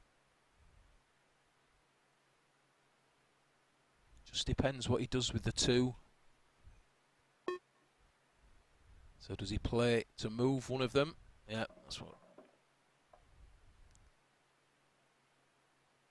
It's a bit of good news and bad news, isn't it? I mean, he's got the reds out where the cue ball is. Yeah, if he wasn't frozen to this bottom cushion, he would have had a shot to the other corner. But yeah, it's a bit tricky here. That ball drops in the middle, but it's a toughie. It's a tough shot, and then it's all about what does he get after it? Will he have a shot on? If he can drop this, I feel that he'll have a red to the corner, but yeah, big ask was that. Yeah, very tricky. A little bit of security he had there was that he knew he had a good cue ball. Nothing easy for yellows. Especially an opening one. Liam's going to have to come up with something good here. Yeah, time for save. Don't think he can cut this back, can he? I think it's miles too thin. Using his extension though. Yeah.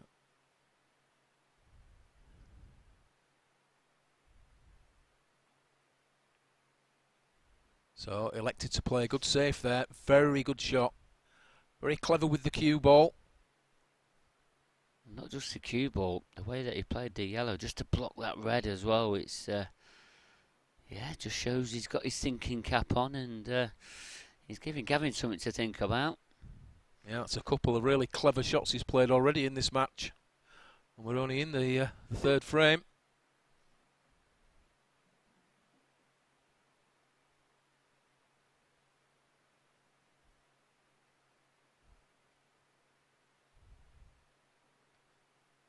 think the yellow that's glued to that red, I think it quite easily pots, and that could be the one that opens that other yellow up on that's above that red.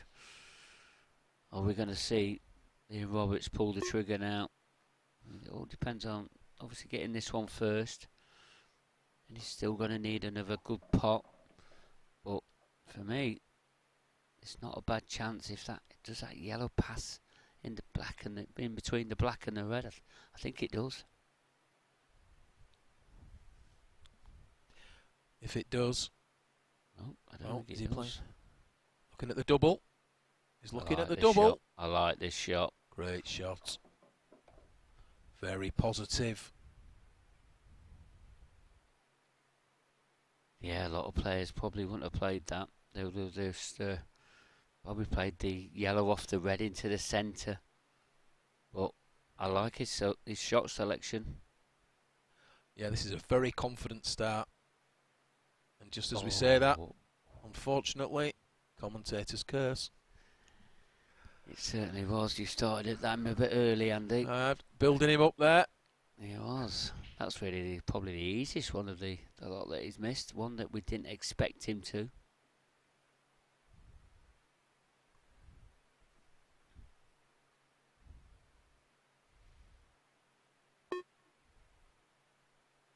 Gavin got work to do here, though. His red hampered by the yellow into the corner.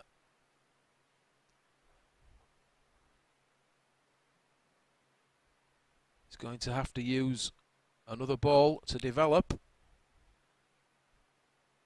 Potentially, he could drop this to middle and then play red to corner and run through with the cue ball into those two balls. That is an option. I think he's looking at it. I think that's what I'd fancy. What do you think, Mark? Just drop this in. Yeah, left a little angle. Has he left too much of an angle maybe here? I think he needed to run through maybe a touch more, did he? Yeah, I think you're right, Andy. I think he's left that short. Yeah, one roll more, I think he's perfect. Just off straight he wanted to be. Just a little bit. But the thing is now, yeah, he's gone for it. He's going to have to continue going for it. There's no containing shot for him.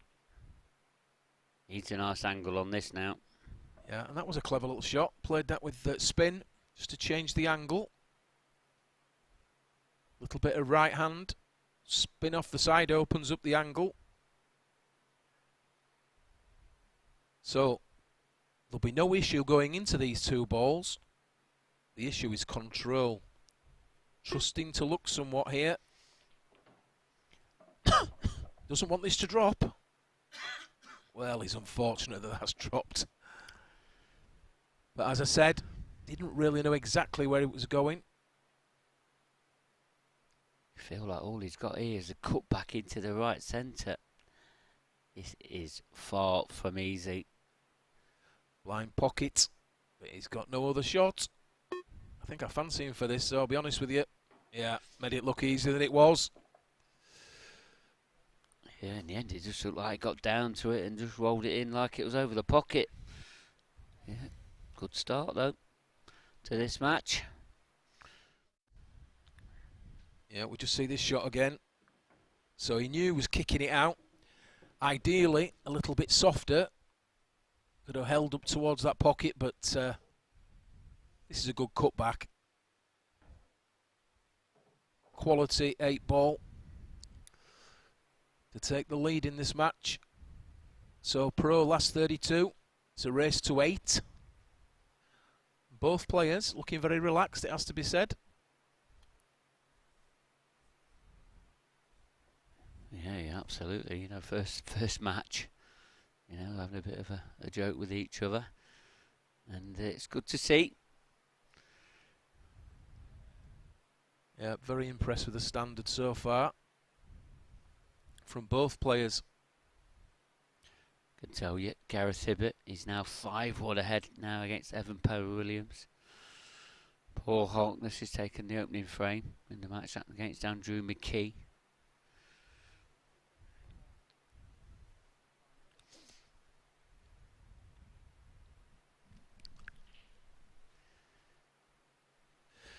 So, Liam to break once again. Let's have a see what he's got. Cue ball. Oh dear. Yeah, he was disappointed with that one. Very loose cue ball. Yeah. It's not unlucky. Screwing straight into the corner. It's loss of control. You can't control where the pack goes, but the cue ball, you have got some level of control. And screwing straight into a pocket, it's usually player error rather than bad luck.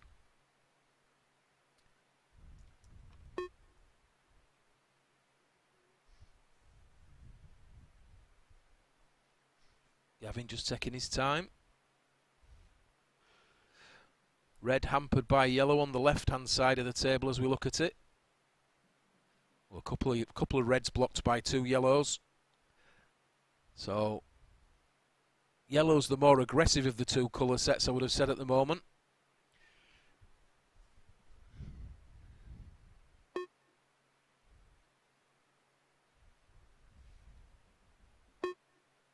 But if you play this red onto yellow, it's a whole different ball game. That's not as planned. Yeah, there's just no conviction in that shot. Not the way that Gav normally plays. Yeah, he was trying to drop that yellow in there, which would have been a whole different story.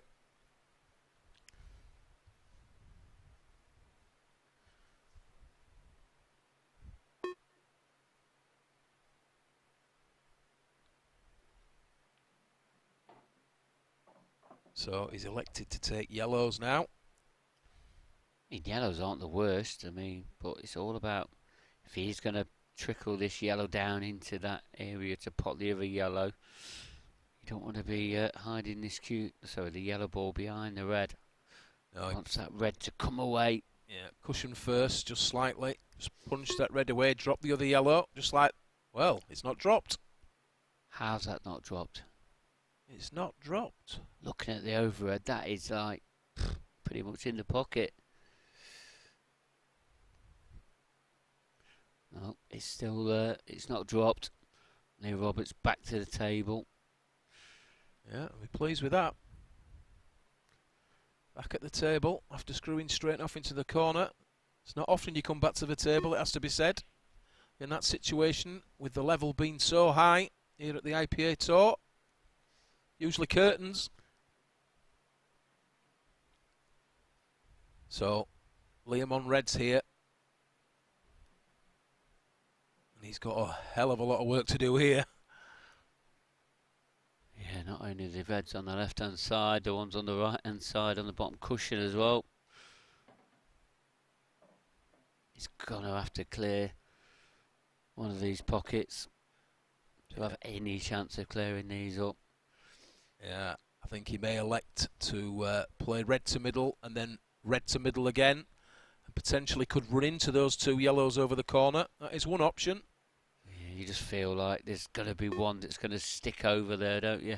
Yeah, It's so going he's to be left that hard angle here, so he stuns in. Going to be hard to clear on both. But as you said, Andy, this is the way. There was no really good safety on either. No, he's got to be aggressive here. He's got to make something happen. So he's going to be punching this at, well, I thought he'd have hit these at speed, but controlled it so he knows he stays on the bottom ball. Quite Very like nicely played.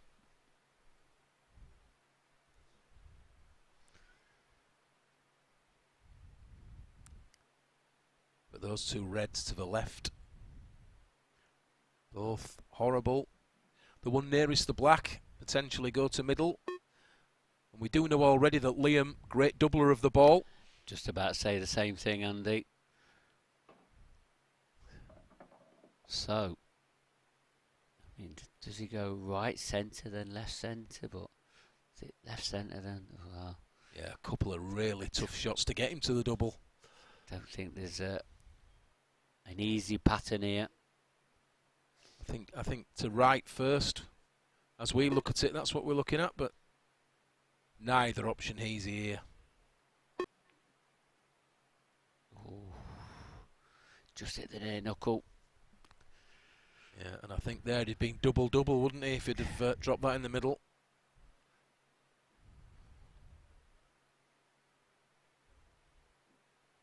So, both players Couple of visits to the table. The longest frame of the match so far.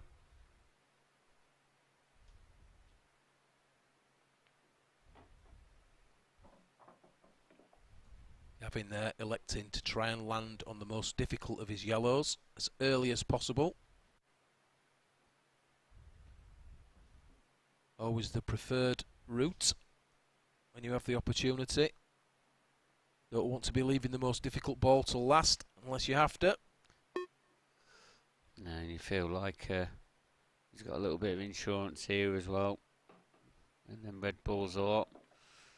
Well, I don't think he'd be happy with that one if he's not on that one to the left corner first. No, he wanted to be on that, that's for certain. Would have been easy if he was on that. But we don't think.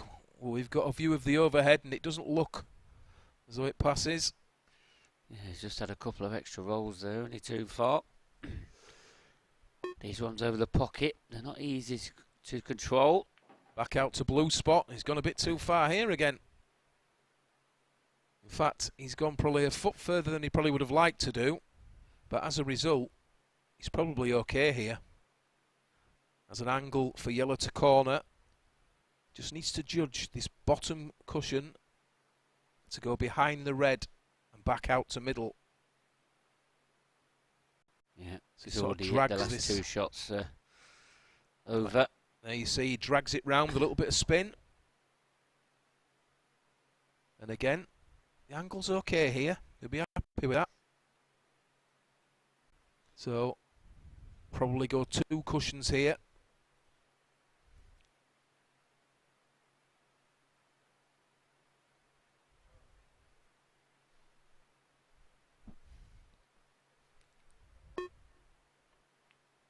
There you see again, spins it round, and he's a bit short here, bit short. Oh, and hampered cueing as well. Ooh, nasty. It's probably the worst place he could have left the cue ball. If anything, he could have afforded to have hit it too hard, I think, rather than short, but very, very quick tables. Always takes a few frames to get used to the pace. That's a good shot. Great recovery. He was under it there, bridging over that red. Always more difficult when you know you should have been in better position. So, 3 won the lead. Yeah, that black was in the heart of the pocket. You know, it was tricky, but he made it look very easy. Yeah, stayed very still, bridging over that red. Just ran it into the corner. As you say, didn't touch the sides.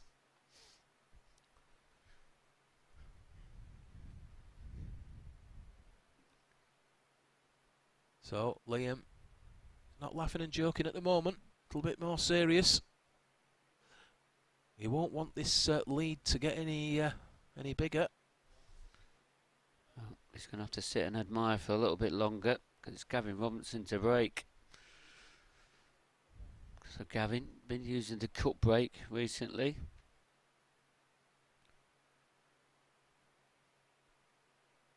Looks like he's going to stick with the cut break.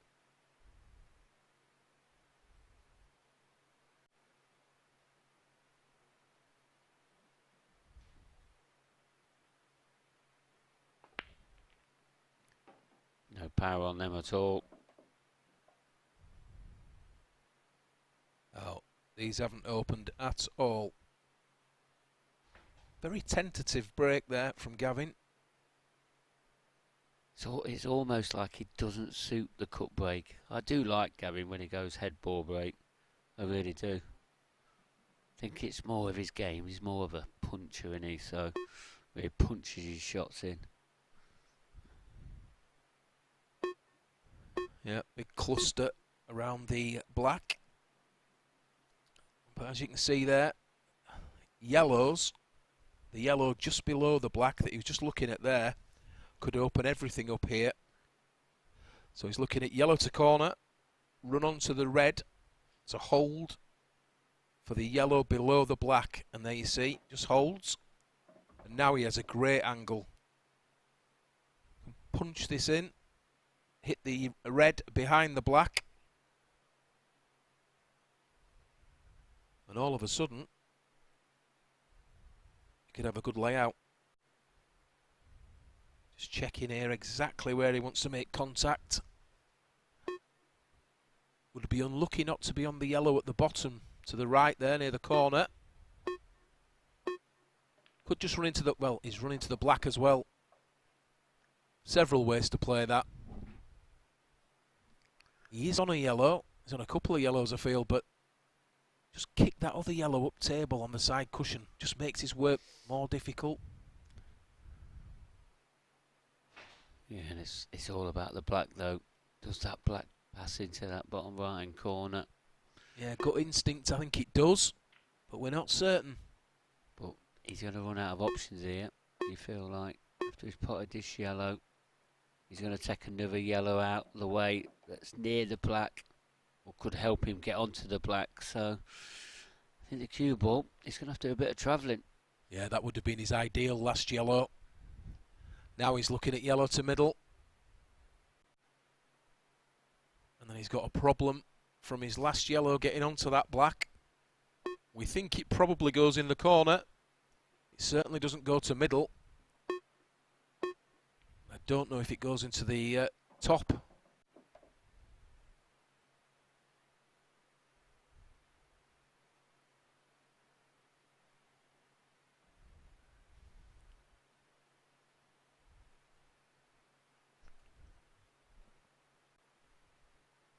I think he's just checking now. Is he just looking? Does it pass top?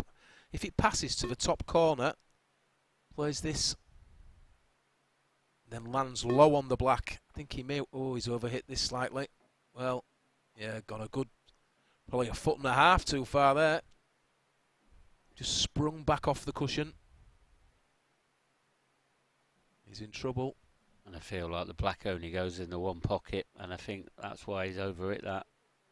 As you can see now, that confirms that. Yeah, trying to leave a big angle. Yeah, so probably, yeah, not a foot and a half over, is he? But he's certainly a fair few rolls over. What an attempt that was. Oh, great effort. And he's put some pressure on. At least he's covered a pocket. Couldn't do much more. No, he's done everything he can there just to try and keep control of this frame, and putting that yellow there, that's going to give Liam something to think about. But we've already seen the attacking style of Liam Roberts, so I wouldn't be surprised if he didn't go for these. But, you know, you wouldn't criticise him if he did just tuck up being 3-1 behind, and that's what he's doing, just trying to hide the cue ball. Yeah, there had to be a tuck up there, and once again, a very clever shot he's played. Deliberately stopping him go across table. Yeah, very clever. I'm just looking for an angle out of here now. It's the third clever, really well structured safety shot that he's played in this match so far. How does Gav get out of this one? With difficulty. He's playing off the angles. That's all he had on. What a shot! Oh! What an attempt that was. Well, that would have been one for the highlight reel, I feel. Although what he would have done with the black, I have no idea. But a great effort. This is millimetres away, I believe. Fractions off. Fractions away.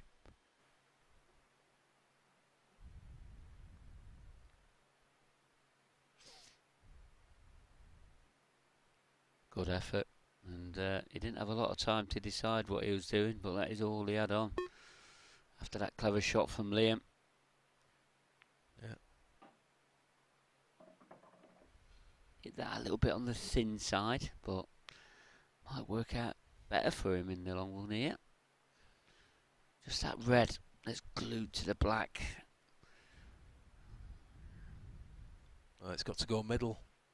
It's got to go middle, or it's got to move it. Plenty of balls on here for him to develop it if he chooses.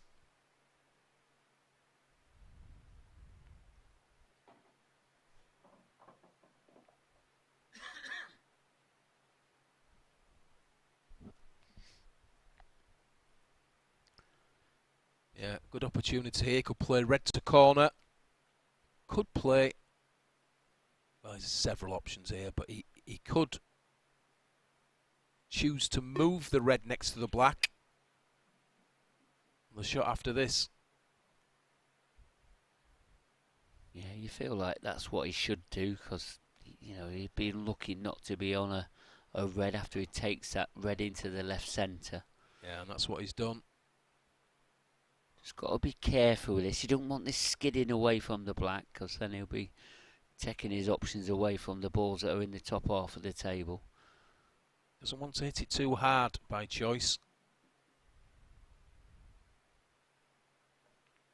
Yeah, you see he just floats it in, which means that he leaves the red to corner.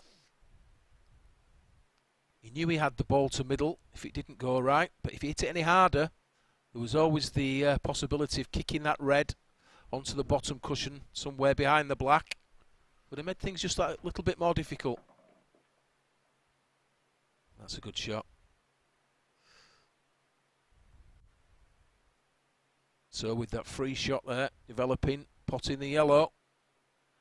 And that shot to dislodge a difficult black. Liam is now in prime position. Well, having said that, as I look now, is he a little bit too much angle for perfect? Like to have been a little bit straighter on this ball to middle. Yeah, I think if he was, it would be quite simple. Just going away from his work a little bit, just dropping it in though. Dropped it in at a lovely pace. Lovely shot. Yeah, just goes up table. Little bit of left-hand side on the cue ball. There you can see the red dot spinning. Just opens up the angle.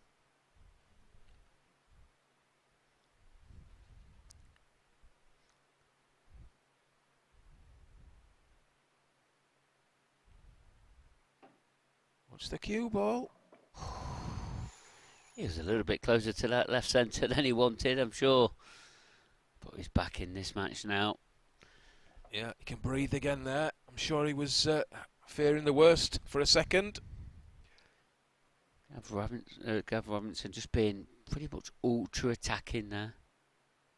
And just run out of position. But I think we've got a game on the go here. Two other games also on the go. There's Andrew McKee at the table, the one table closest to us. He's trading 3-1 against poor Harkness, but looking like that's going to go to 3-2 as well. Gareth Hibbert was leading 6-3. Looks like they're setting up the balls again now. So is that 7-3 or is that 6-4? As soon as the scores change, I'll let you know. Evan Parry Williams, he's going to be breaking in that next frame, whatever that score is. At the moment, still currently 6-3 to Gareth Hibbert.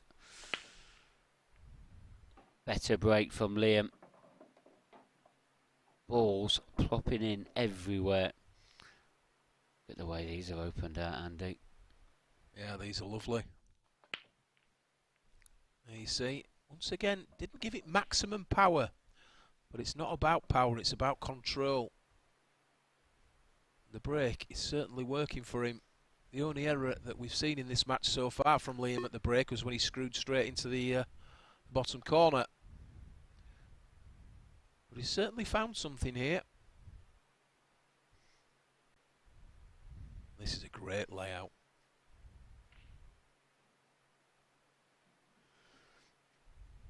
This is the kind of finish you want to be on. He was trailing 3-1. Good chance here to go level. That was nicely struck. Found that gap lovely. You can just see there, top of screen, that Gareth Hibbert did in fact win that last game. Mark, so it is 7-3, not 6-4. Well, yeah, one frame away now from getting himself in the last 16. Tell you what, I'm liking the way that Liam Roberts is going about his business here. He seems to be cueing the ball like a dream. Yeah, strikes the ball with a great deal of authority. quite intimidating to watch. Yeah. You know, you're playing a player like they cue so well.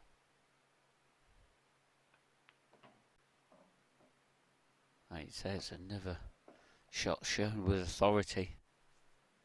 And he's making light work of this clearance. All of a sudden, in a blink of eye, this match could be level at 3 frames apiece. Yeah, and we're seeing here why Liam was #1 on the amateur ranks last year. More than ready for the professional challenge ahead.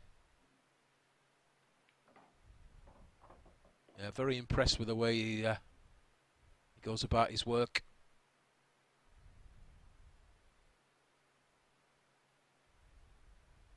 Just a little angle here, just stuns back. And this is to get him back level at 3 apiece. And he'll be highly delighted should this black drop. Drop it does.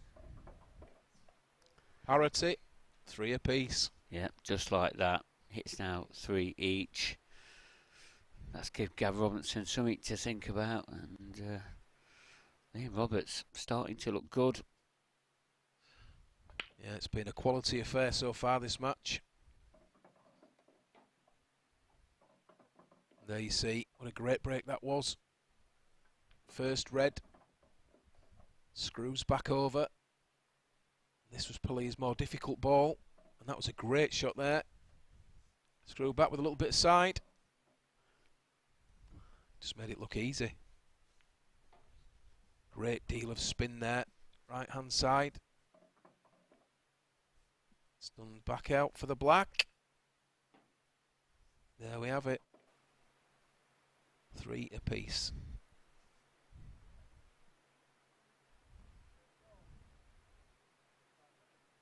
So the last break that Gavin did from the side. Yeah, the ball wasn't the greatest, was it? No, really. It didn't open up. No, he didn't really hit them, did he? No. Let's see what he's going to do with this one. Bit harder.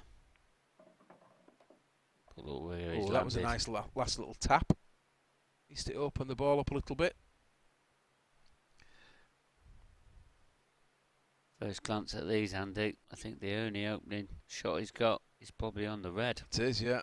The yellow doesn't go anywhere, does it? Or does it go top? Does it go top? Oh, yeah, I think it might. Looking at that. From the overhead that was looking at, it didn't show that. Looks a bit clearer there, that it probably does go.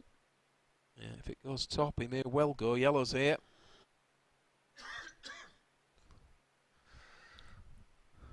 If he was to take it top, he could move the yellow at the back of the 2 reds, which is what he's done. He didn't want to stick. Oh, look where that yellow's gone as well.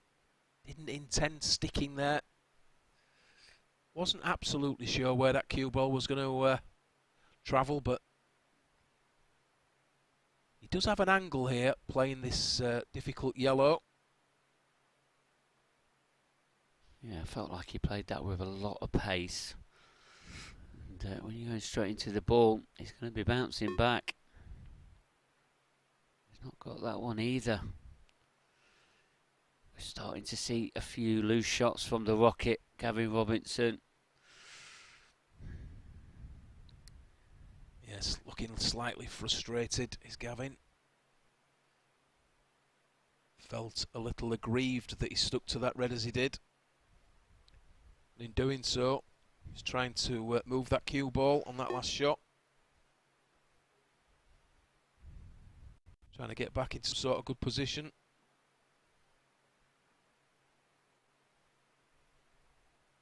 And now it's Liam Roberts at the table with the initiative, it has to be said. First chance to go ahead.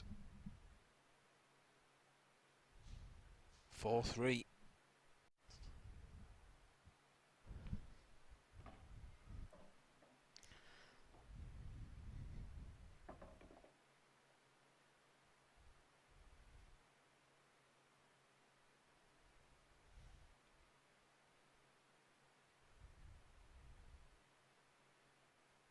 Just looking here, potentially running into this red behind the yellows. Weren't too sure whether it passed anyway. Well, is he okay? Think it's landed okay? Think he's got a shot for this red into the top corner. Yeah, not as planned, but I think he has got a shot to the top corner. And in doing so, you can get position on this difficult ball on the bottom cushion. Does it go to middle? Wow. Does it go to middle? Tell you what. Well, it does. It must do. This is a better option. I think he's far jaw though. Looked tight. Really did look tight. That was a great chance. And that miss. Look at these yellows.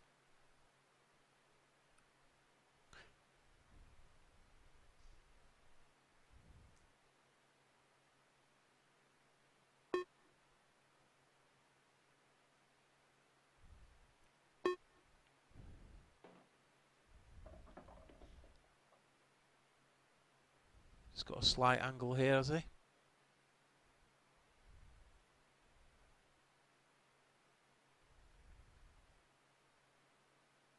Just stun it up. Or does he draw it back?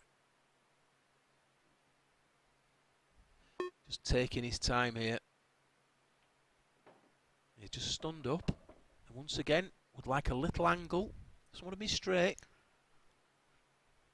Yeah, I think he's got a slight angle.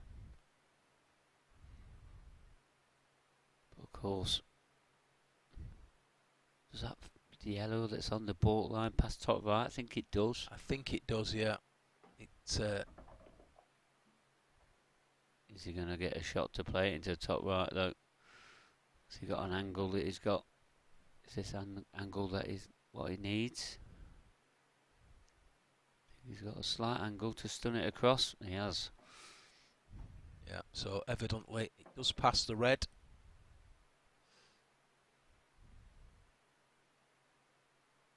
And I'm sure he will have thought at one point in this frame he was going to go behind 4-3.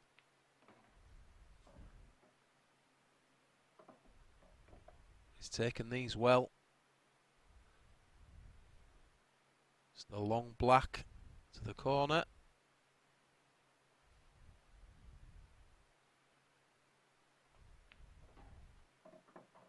Punches it into that bottom right hand corner. Yeah, Gavin would be pleased to stop the rot a little bit. You know, that little two-frame onslaught from Liam Roberts definitely rattled Gavin a little bit. So hopefully this frame there is going to settle him down. Yeah, he just showed signs of frustration when he played that shot early in the frame. Stuck to the back of the red. Let Liam back to the table, but Liam didn't convert his chance. Gareth Hibbett, remember, one frame away from getting himself into the last 16. He's at the table at the moment, but there's a cluster there that he's queuing around there. That looks tricky.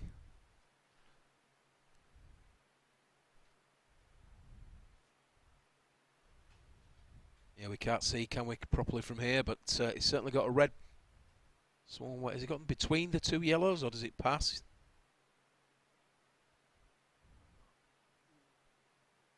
A camera person doing everything they can to give us the look into Gareth Hibbett's layout. It's about that red on that cushion. Oh, he's missed that red though. Yeah, he's tried to go into it, so can't have passed. So anyway, back to the action. This cue ball doesn't want to find that corner again. Ooh. Not been consistent on the break, has he, Liam Roberts?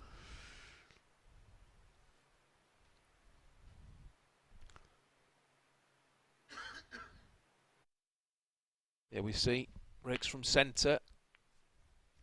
Hit them pretty well. Got kicked to that corner. Didn't go directly in that direction. So as you can see, red over the corner, length of the table. Is his opening shot.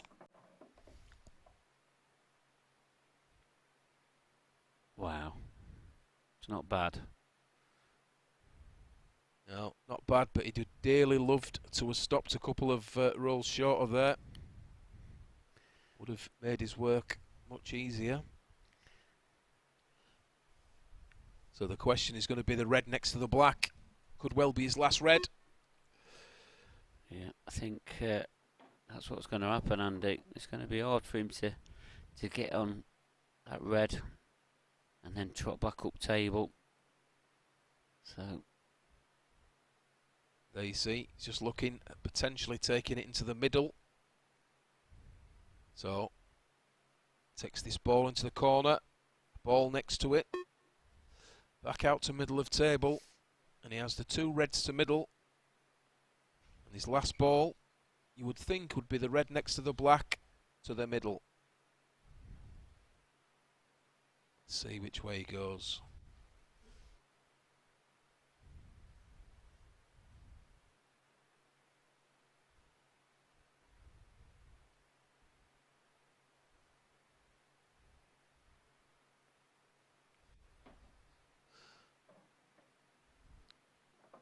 has he got Doesn't an angle? want to be straight. We say it often, but you want a little angle most of the time. I'm not Just sure wants he's to got be enough low, here. didn't he? A little bit lower.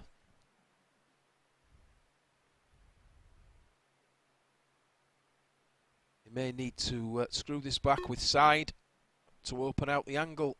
Not what he wants, really. What you want to be doing? I don't think that's a great shot. He didn't get any side on the ball there. I think Yeah, he needed to trace a side just to try and keep that yellow out of the way, and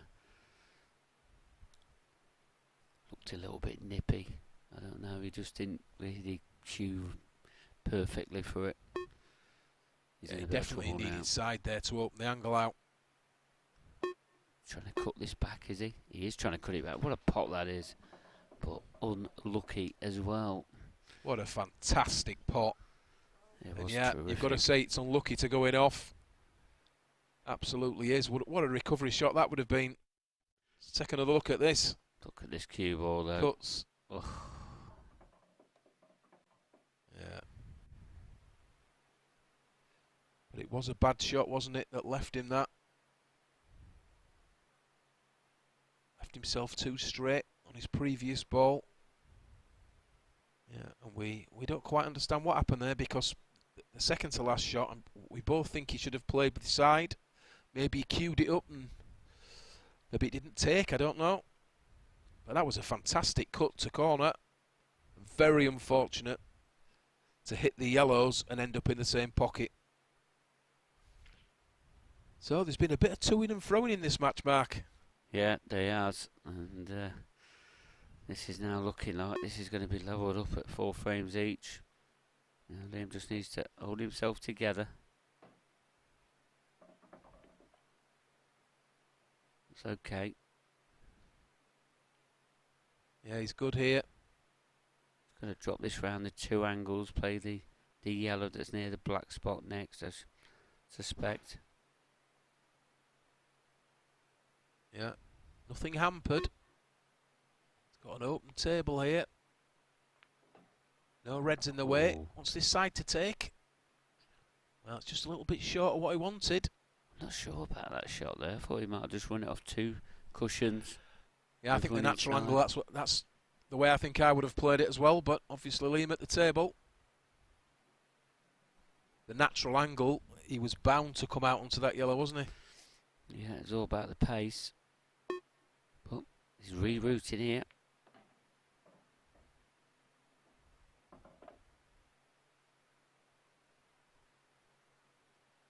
This is the key shot now. You feel like he's probably got to play the one on the right-hand cushion foot next. After this one in the top right. And then play the one in the left centre and just trot down table. Not sure if the red will be in the way. Played that very well. Very well. Yeah, as you say, Mark, the key to this is the second to last yellow.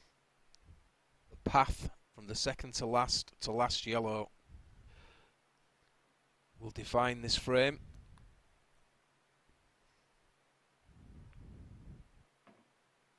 So Wants to be low, leave an angle.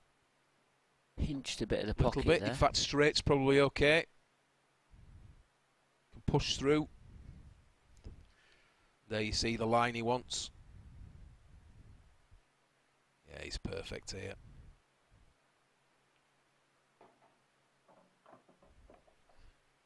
Didn't try and push too far there. Wasn't playing perfect position. Didn't need to.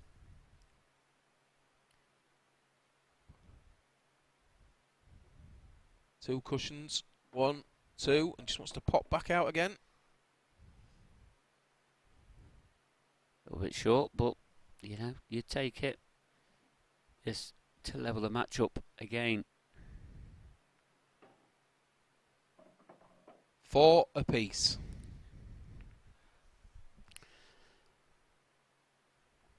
Gavin. Yeah, we've had a bit of everything in this match. It has, yeah. It's not been perfect pull, and sometimes that's the best one to watch. It really is, because it has a bit of drama here or there, or the odd tweaky shot, whichever one you want to call it. Yeah, Both we've had some good players. safes. They're just walking out for the comfort breaks.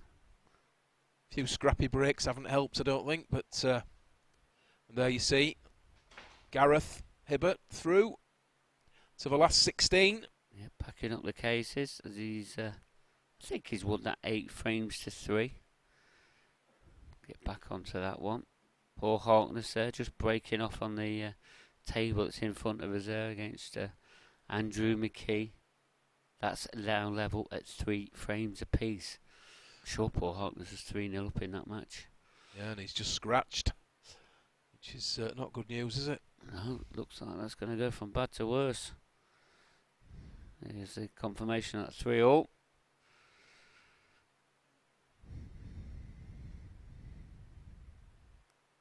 So Gareth Hibbert safely through by 8 frames to 3 into the last 16.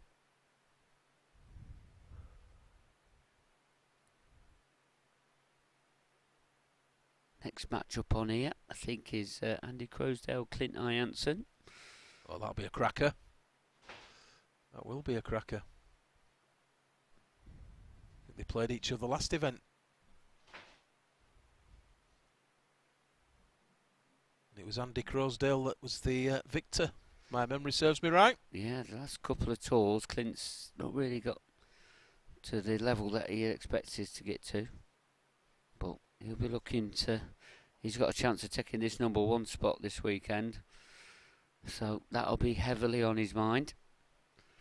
But it's not. It's going to be a tough task against Andy Crosdale, who's been about for years. Yeah, Don't he's look like showing he's been form. about for years anyway, does he?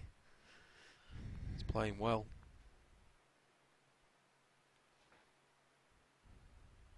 The fact that he was the victor in the previous encounter always helps, doesn't it? Yeah, it was nice to have your edge on one of your fellow pros.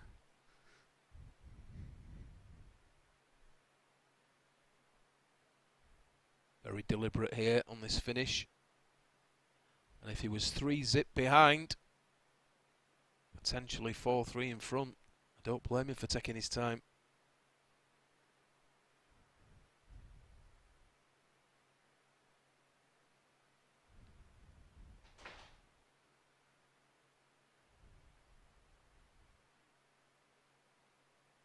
Just sometimes don't want to overthink things.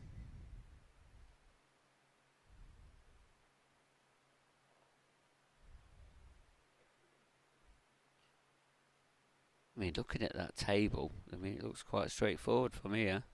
Yeah. With That's what I'm that saying, yellow. is he maybe looking for problems that aren't there? Yeah, yeah, it does. So, best of 7, Andy.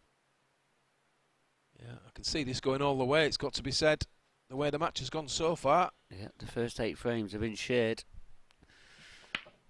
So, back to breaking from the head ball. Breaking from the centre. Oh, look at this cue ball. Look at that. He probably won't be too disappointed that's a dry break now, because he's left nothing. Unless the yellow goes to corner, does it? You say touching bugs? Did he call for touching ball? I'm not sure, to be honest. I think he might be just touching the red.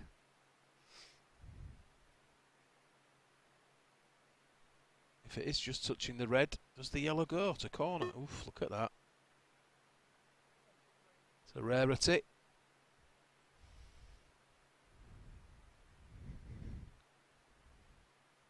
He's going to try and hide this cue ball, I suspect. I know Gavin will feel he's had a couple of bad rolls in this match, so he's due a little bit of luck, and he had it there. Broke dry, but left nothing for his opponent.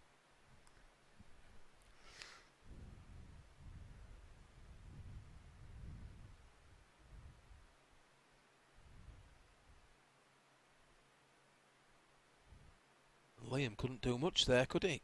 But once again, he's thinking. He's tried to push that cue ball as safe as he can. Had to leave something, you felt, but...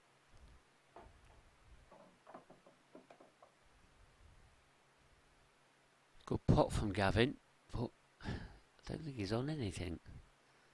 Nothing easy. Can he get through to the one in the bottom right-hand corner? No, probably not. Play the double.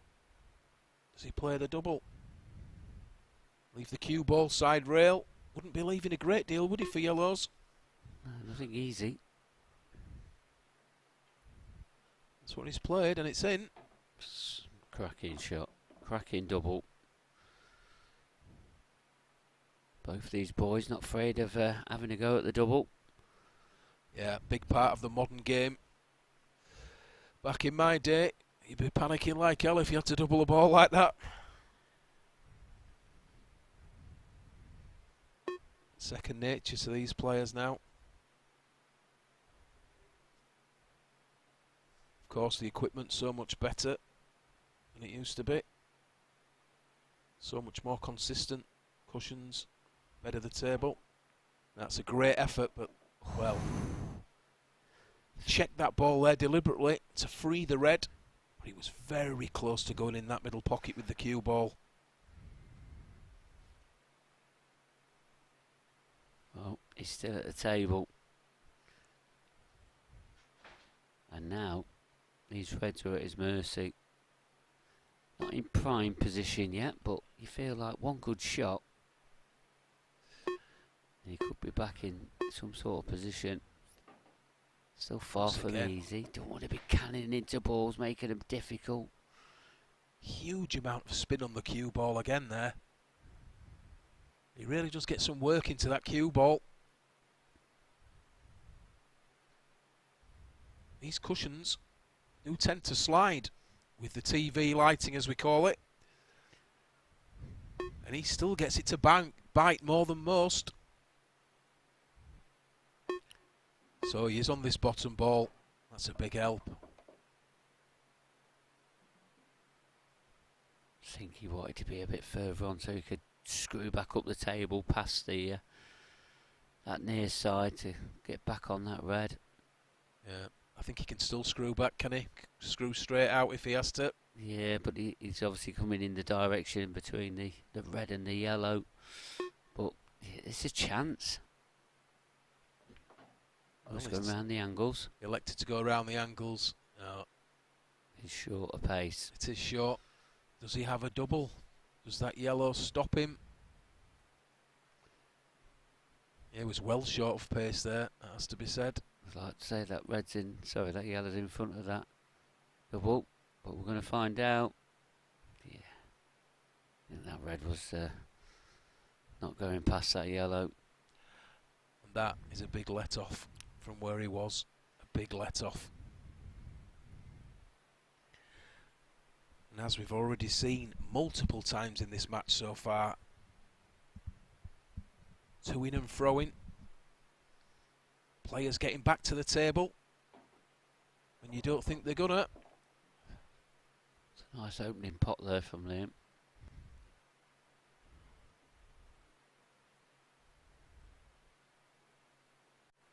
Needs a good pot here though.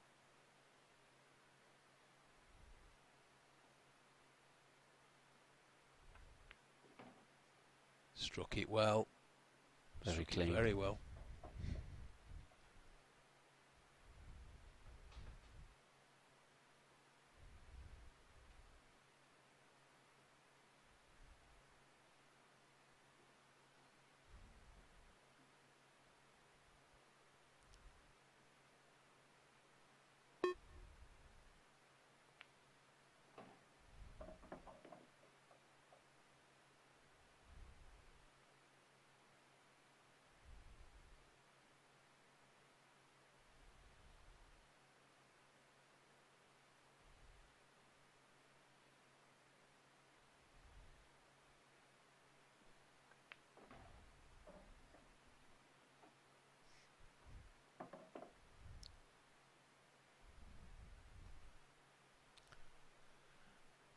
Oh, was he purposely left this plant, or can he get through to the one in the middle?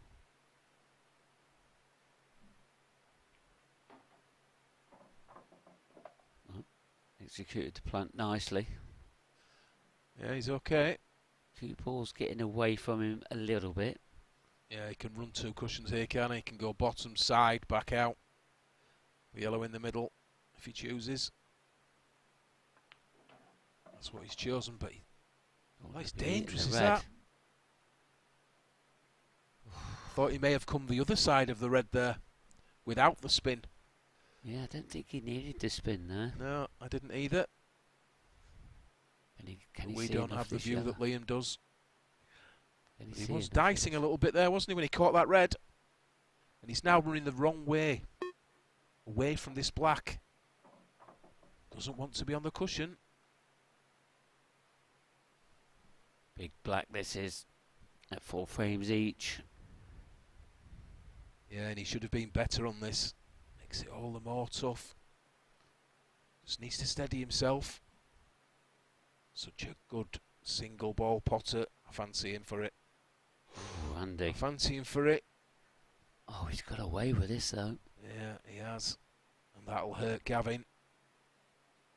That'll hurt Gavin, because I do feel that he feels he's had the rough end of the stick when it comes to the luck involved.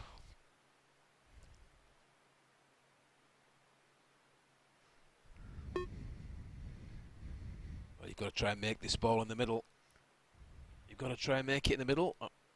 He has a bit of luck of his own. No, he hasn't. Just too far. So, second bite at the cherry. Gav did all he could there, just hit the ball. Yeah, nothing to do with the cue ball. Looks like he's putting a little bit of spin on this. He's put a lot of spin on it. He's put a lot of spin on it.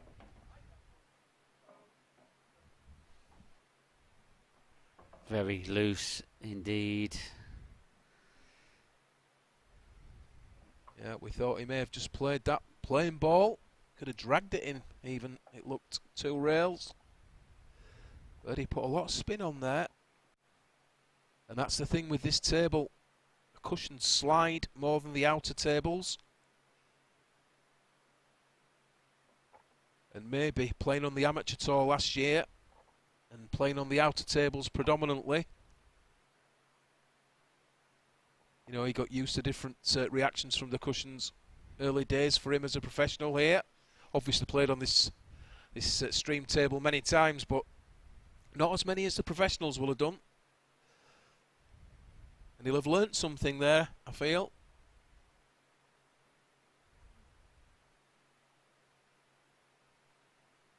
Spun it in, and it just flew into that corner.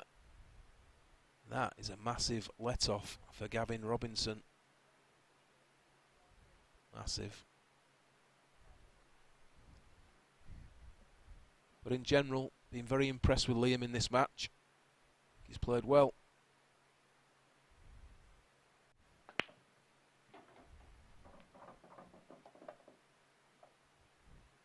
Made a ball. But that cue ball is terribly close to that corner pocket a lot of the time. Yeah. Didn't really hit those with any conviction, did he? Let's have a see.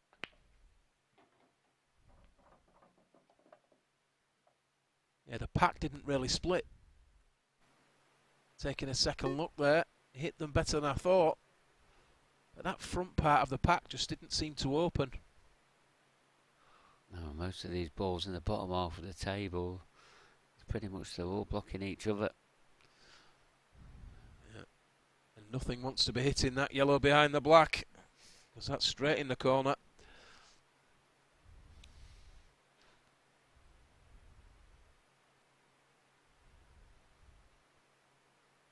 Is he playing a plant? 2 in 1. Wow.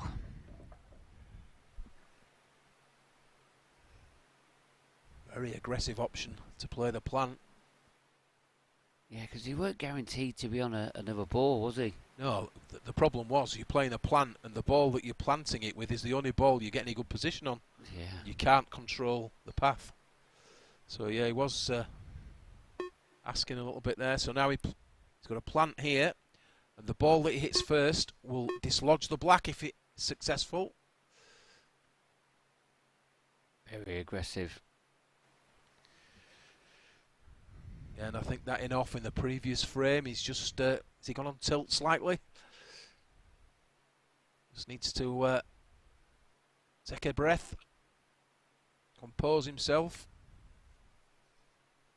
because he has played very well in this match in general. And he's only one frame behind, isn't he? So you know, it's not like he's getting beat 4 or 5-0.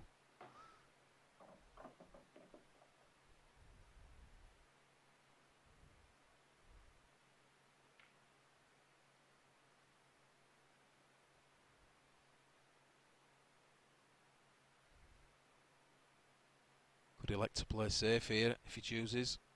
Doesn't need to go on the attack. Yeah, I like it.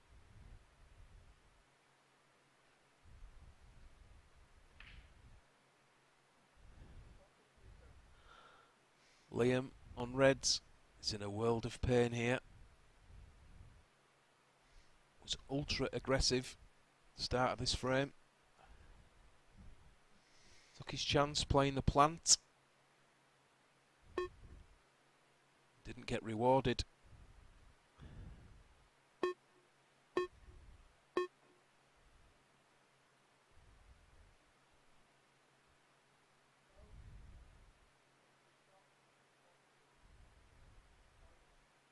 So up and down, but unfortunately he's found the gap between the two reds.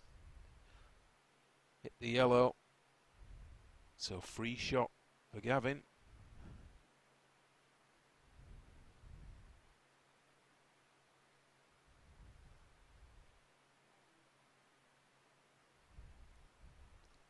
Could elect to move those two yellows next to each other on the bottom cushion first shot.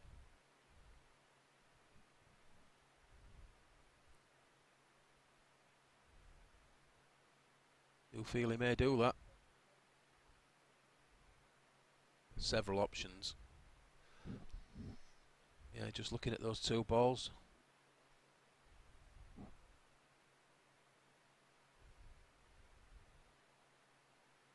He has the insurance that he has a yellow over the corner. Be unlucky not to be on that at the very least.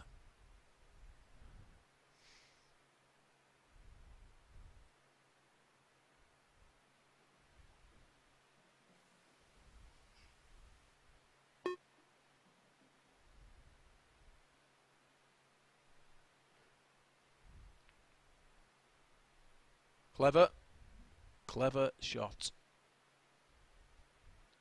So decided not to move these two yellows, but he's killed another one of the reds, and he's landed the backside of the two yellows that were a problem. Still Yeah, got a bit of clever, work to do, very hasn't well he? done.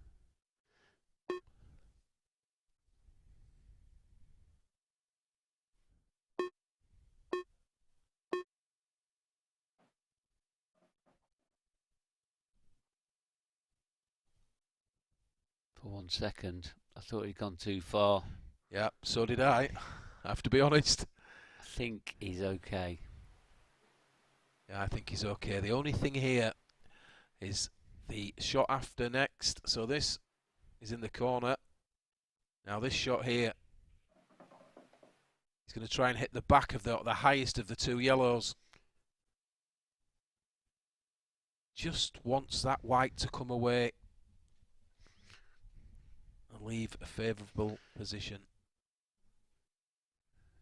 Yeah, that's Got to be on the one into corner after it. As long as he hits this back ball. There you see, he's perfect. Ball to middle, corner, back up table. A couple of ways it can go. Could go up table next shot if he wanted, but I don't think I would. Clear these two at the bottom, up top. That's the way, Andy, and he should be opening up a 2-frame lead again. Yeah, and he really was looking like he was going to go behind in this match, wasn't he? Last frame, everything turned.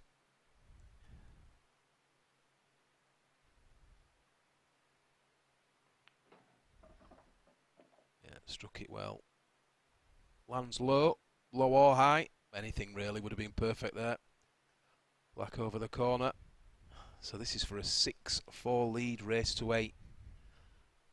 Considering how close this match has been up to press, he'll be highly delighted with a 2-frame lead, I feel. Yeah, Gavin will be the happiest of the two players, that's for sure.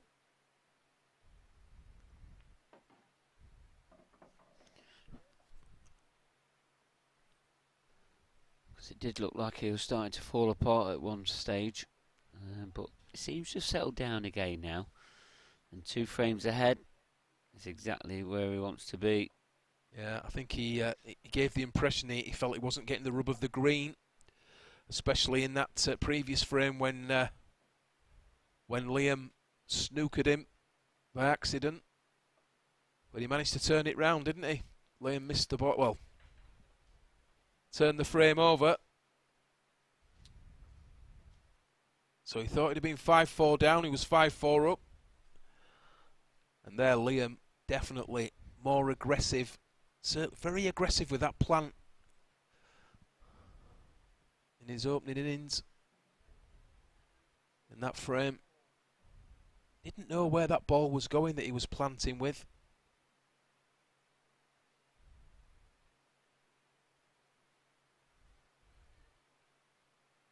So this frame, well, they're all massive, but this is massive for Liam. He must take this frame, you feel.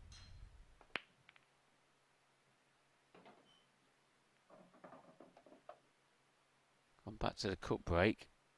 He's got a ball. Yeah.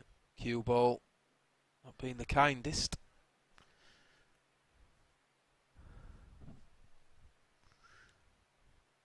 Yeah, Problem being the red and yellow.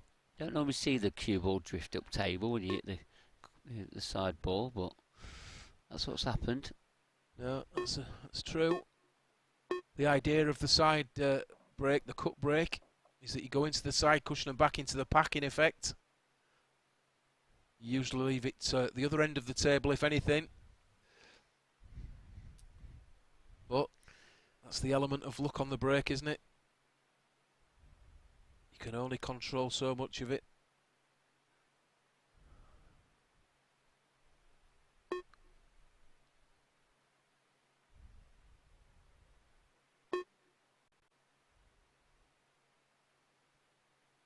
Feels like this is the key shot. He's took his extension.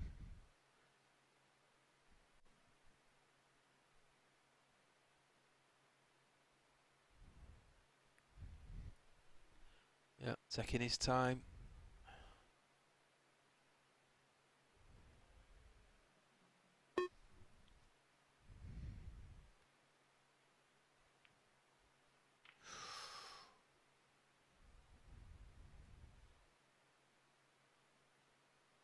Well, the good news there is I think he's blocked the path to middle for the red with that yellow.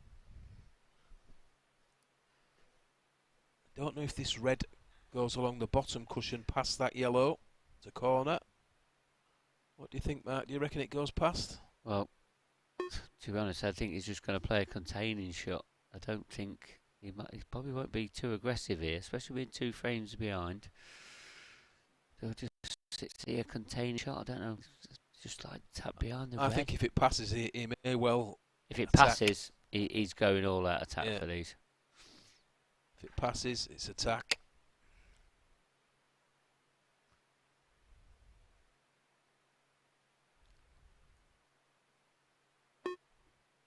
He's going. Does go. He's to drop.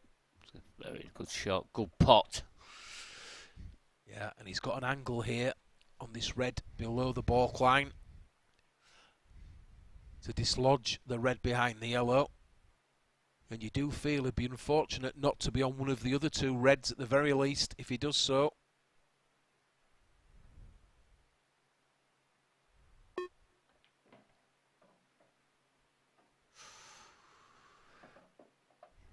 got into the cushion a little bit too much. Not as planned. He's going to have some work to do now.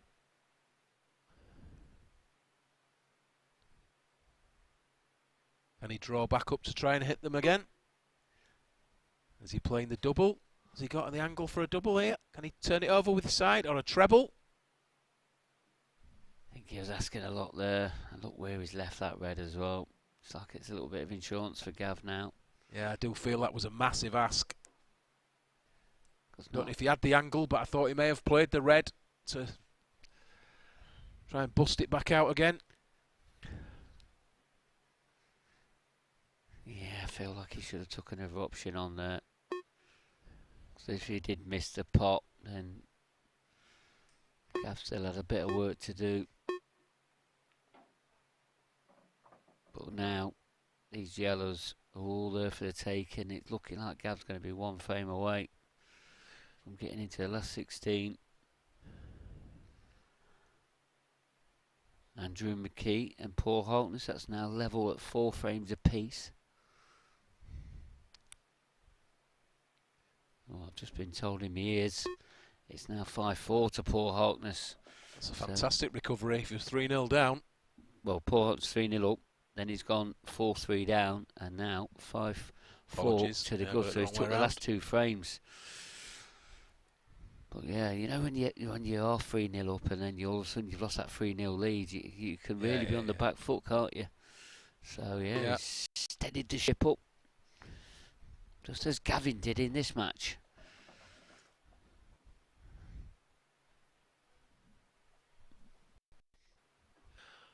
Yeah, at one point in this match, things weren't looking great for Gavin Robinson.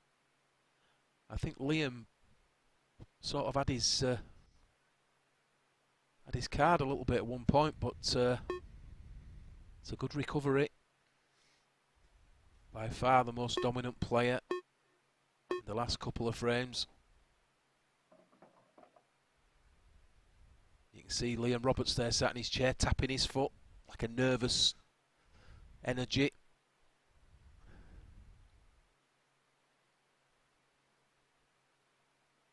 I think Liam just lost the cue ball a couple of times, hasn't he, in the last few frames? Just that little bit. Just judging the angles from the cushion.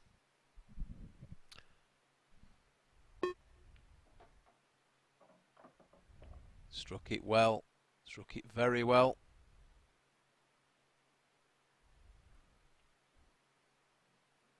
He knows he's very close to winning this match now. So, must be very tight this. Played a very, very good positional shot to get behind it. Didn't want to have to do anything with that cue ball.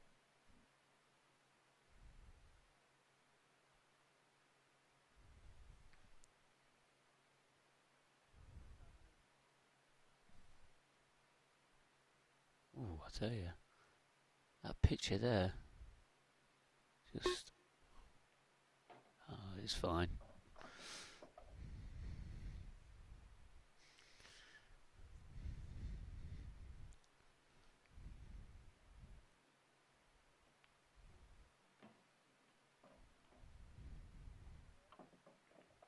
That's the 8 ball down. 7-4 now to Gav Robinson. It's 1 frame away from getting into the last 16. What can Liam do with this? You feel like obviously the last couple of frames got away from him and just seemed to have lost the cue ball, and Gav Robinson now 1 away.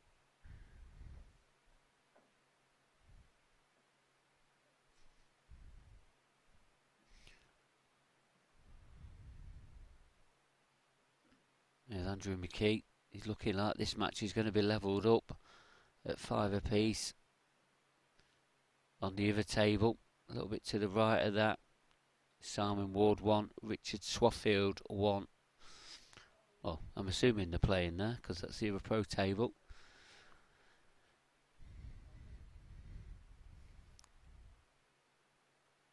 Ian Roberts Has to make this count. Took the pace off it. He's got a ball in the corner. First glance. Looks a bit untidy. Yeah, a little bit of traffic to coordinate.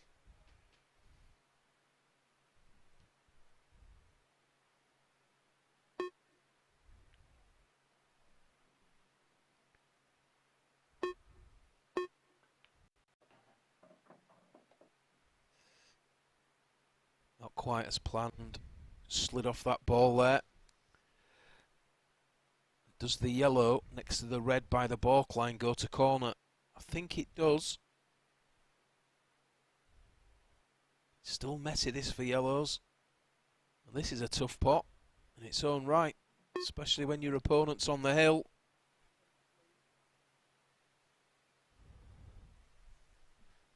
Is he going to be ultra attacking now?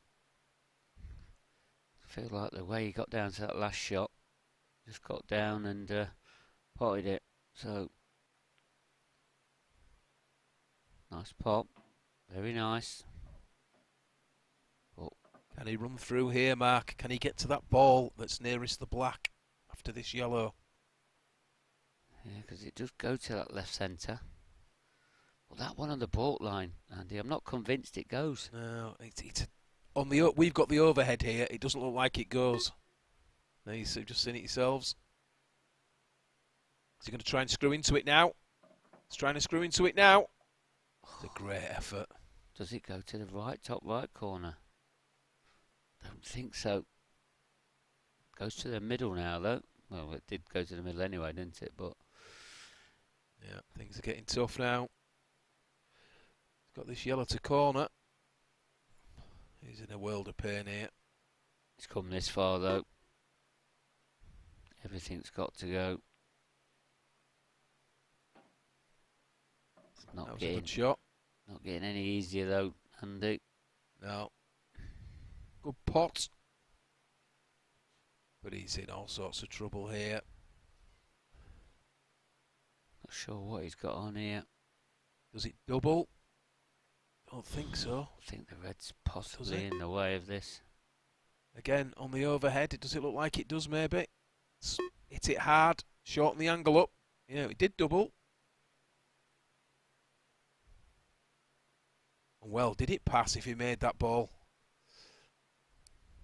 If it did, that would have been some shot. Is it also his last shot? Yeah. I think he's left Gavin his ball on the baulk line for his first opening pot. Yeah, left him on his most difficult ball.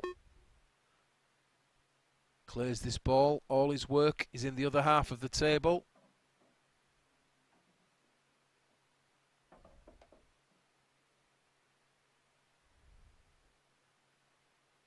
Probably the most difficult ball would be left-hand side of the table, near the cushion. Say most difficult. Could even move it if he so chooses. But I feel he'll land on it. It'll double, it'll pot to corners. Got multiple options here.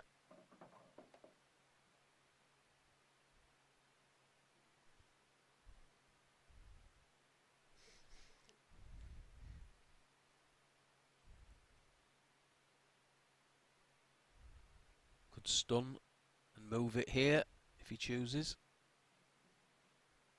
But he won't want to take any risks. Won't do anything he doesn't need to do here. Yeah, he has stunned onto it. I do like that shot. Didn't really want to be under that cushion as he is. But he knew he was leaving himself this ball to corner at the very least. He may elect to play the ball that he's just dislodged next. Yeah, and I feel that's only down to the angle that he's left on the one in the bottom right-hand corner. Yeah. Scored his extension. Each player gets a 30-second extension per frame. And then 30 seconds per shot. Yeah. So at this level, they don't get much time to think about, especially when things go wrong. It's the time can really go very quickly. Yeah, Gavin knows the importance of this red. This is effectively game ball for me. Yeah.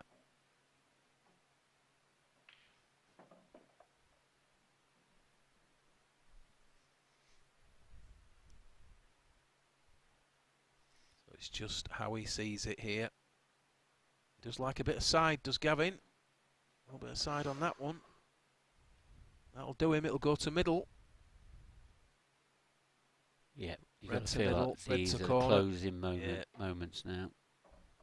Just checks it up there to hold the angle. Simply rolls this red in for black to corner.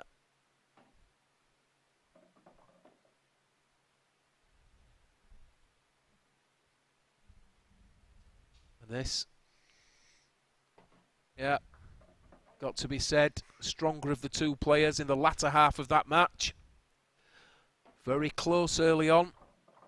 Thought Liam played really well in the early stages. Lost the cue ball a little bit towards the end of the match. But a good performance in general from Liam Roberts. Gavin Robinson, the stronger of the two over the duration. And it's I think it's a fair reflection, 8-4. Yeah, definitely. I mean, as you said, Liam, put up a good fight. And you just feel like if he did go 5-4 up, he could have gone on to win that, because Gavin was rocked a little bit by Liam's quality of play. He was, and he looked like he was aggrieved. Didn't feel he was getting the run. Gave that impression. That was a massive turning point, wasn't it? 5-4 up, 5-4 down. So it's Gavin Robinson safely through to the last 16. And we'll pass you over now to the studio. Gavin Robinson with Kevin Barton. Thanks, Mark. And I'm here with the Rocket himself, Gavin Robinson. Gav, 8-4. Looks comfortable on paper, but probably doesn't feel that way. No, definitely not, Kev. To be fair, I've had a result to get 5-4 up when he's gone in off, but I think it was the first bit of run I've had in the game, to be fair. I mean, I've made a bad positioning shot to go 4-1 up. Apart from that, I've not really done much wrong. I felt like I was chasing the frames all the time. Even when I was at the table, there were just always a couple of problems, or I don't mind a problem if there's something to get to it, but the problem was always in no man's land, and I was sort of having to go because these balls always felt favourite, so I was over the moon to kick on from 4-all, to be fair, but you can't, the game just tests you sometimes, and I just try to keep my concentration, and I made a couple of positioning shots, as I say, but they weren't easy positioning shots. They were like, I was having to find stuff, so just pleased to get the win, mate, to be honest. And what were your sort of expectations coming into this week? It's probably not been the best season that you've had. I think it's fair to say, you had a good season last season, and this season you've probably not kicked on. Is now the time to kick on? Yeah, I've been putting a bit more work in at home, and just had a bit of personal issues going on earlier in the year, so not making any excuses. But I didn't play much early from sort of February till May, June. I didn't. And that's not me, I always practice for the events, so you get out what you put in, and I don't believe I deserve to get anything out, but the last couple of months I've just been starting to put a bit of practice in again, proper practice as well, where it's like, match play standard, and obviously lost my practice partner, Anna, but yeah, and just a word about Liam, one of the new kids on the block. It's always tough as being a new pro, isn't it? Always getting the tough draws, getting likes of yourself in the early rounds, but it's certainly one for the future. Yeah, he played well. I won't take anything away from him. I think I got myself a little bit frustrated when he missed the black and snookered, and I've nearly got the snooker back. Obviously I haven't played it, but I just felt like I deserved it, if you know what I mean, and obviously he's missed the black one in off. That's not really unlucky, it's a bad shot, but I just think the experience got us through there. I just learned to just chip away, and I fudged up a couple of times and just try to slow him down, and even when he sort of gave us 2 shots, I still had a lot of work to do a couple of times. I just got to learn to win the frames. It's not all about break dishing, Kev, is it? You take them when you break them well. I made a ball most times, so I didn't want to start chasing big breaks from the front and leaving him easy finishes, because I seemed to be winning most of the frames. I was holding my own break, I think I only lost one off my own break, so just didn't want to give him too many easy ones, especially when he kept getting it back level. I'm thinking, because if he's break next, I could end up trailing 2 if I go in off or something. I'm just might try the front ball in the next match, Kev, from the word go. Like see how it happens, but it is what, isn't it? Well, Gav, well played. You're in the hat for the next round, and good luck for the rest of the tournament. Thanks, Kev. Cheers. Well done, Gav. Gav Robinson takes his place into the next round, and Mark Pickworth. Are we starting to see the real Gav Robinson come to the party when it matters the most? Yeah, and do you know what? 3 years ago, when he started to lose his head up in that match, he would have been out of that match completely. So I think he's I don't know, simmered it a little bit, and he's started to get his head on a little bit, and now he knows he has to control that emotion. And I think we've probably seen that with Gav in that match, because Liam, had him up against the wall at one point, and Liam probably should have gone ahead 5 frames to 4, but that didn't happen, and then Gav moved on, really pulled the trigger a little bit and took out the match 8-4. So it's a bit of credit to him in the way that he's, as you said, matured a little bit. So what do you think overall both players can take out of that match, both the winner and the loser? I think Liam, he'll probably be a little bit disappointed that A, it's not a lot closer, or B, he hasn't took him to a deciding frame or something like that, because at 4-all he really did rattle Gavin, and it's all about now how Liam learns from that, of making sure that when he's up against these top players, he really needs to punish them. So, and Liam, he'll probably learn the most out of that. Where Gavin, he knows he's probably dodged a little bit of a bullet, but he'll also be pleased at the way that he's reacted to how Liam played as well. Okay, thanks, Mark. So on to the next match. The action continues here in the professional event, and coming up we have got the current world champion Clint Ianson against a rejuvenated Andy Croasdale, who was in sparkling form at the last event in Coventry. Yeah, Andy Croasdale, he's coming into his own. I know he's been about for years. I know we always say that, and he doesn't look like he's been about for years, does he? But Andy Croasdale, he's definitely in a little bit of form. He seems to be a lot more relaxed around the tour now. It probably took him a couple of years, to really settle in. We thought he would be quite easily settling, being a former professional player and that. But now here he is, but he's going to have a tough game against Clint Ianson, as you said, current world champion. And he's chasing this number 1 spot. We probably had a bit of a quiet last couple of tours. Started off the season really well by winning that first event, but hasn't done too much since. So it's about how now Clint really steadies himself up, knowing that number 1 spot, which is what he wants, is really close to it now. Yeah, it looks like it's going to be a straight fight between him and Ross Fernie for the end of this event to see who gets it, and ultimately that all-important seeding for the World Championships in February. Yeah, and we spoke about it earlier in the show, didn't we, when we opened up about how important these players, and I'm sure it's in Clint's mind that he wants to be the number 1 seed for the World Championship. It's there in his grasp. It's all going to be down to him. But he's going to have a tough game against Andy Crosdale. We know what form he's in, and we know what a capable player he is. Yeah, this is going to be a tasty one, so I hope you're enjoying this at home, folks. We certainly are. So let's go over to the commentary box and Andy Richardson. Thank you, Kevin. Yes, what a match this is in prospect. Andy Crosdale, Clint Ianson. Fantastic lineup. Andy Crosdale, an extremely aggressive player. And I know he's beaten Clint recently, so he respects him massively, obviously.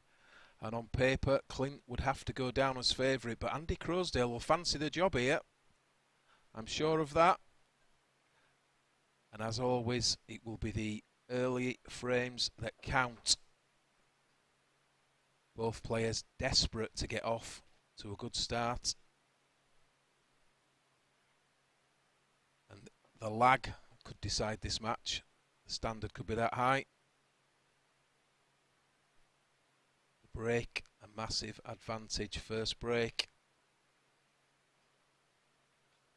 Not too sure who won the lag. Well, Clint's standing up, so it must be Clint Ianson to break, you would feel. And I am really looking forward to this encounter. Last 32 professional event, race to 8. Clint Ianson eyeing up that number 1 spot. Needs a really good run here. And there we see dry break. Not the start he was looking for.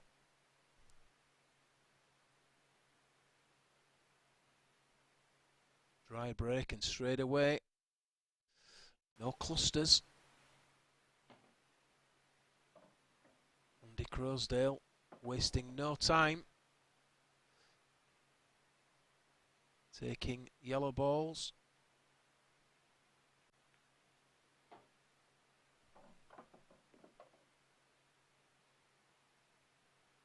And he's not hanging about. This is the style Andy Crosdale plays. Plays with a lot of conviction. Marches round that table. Very confident.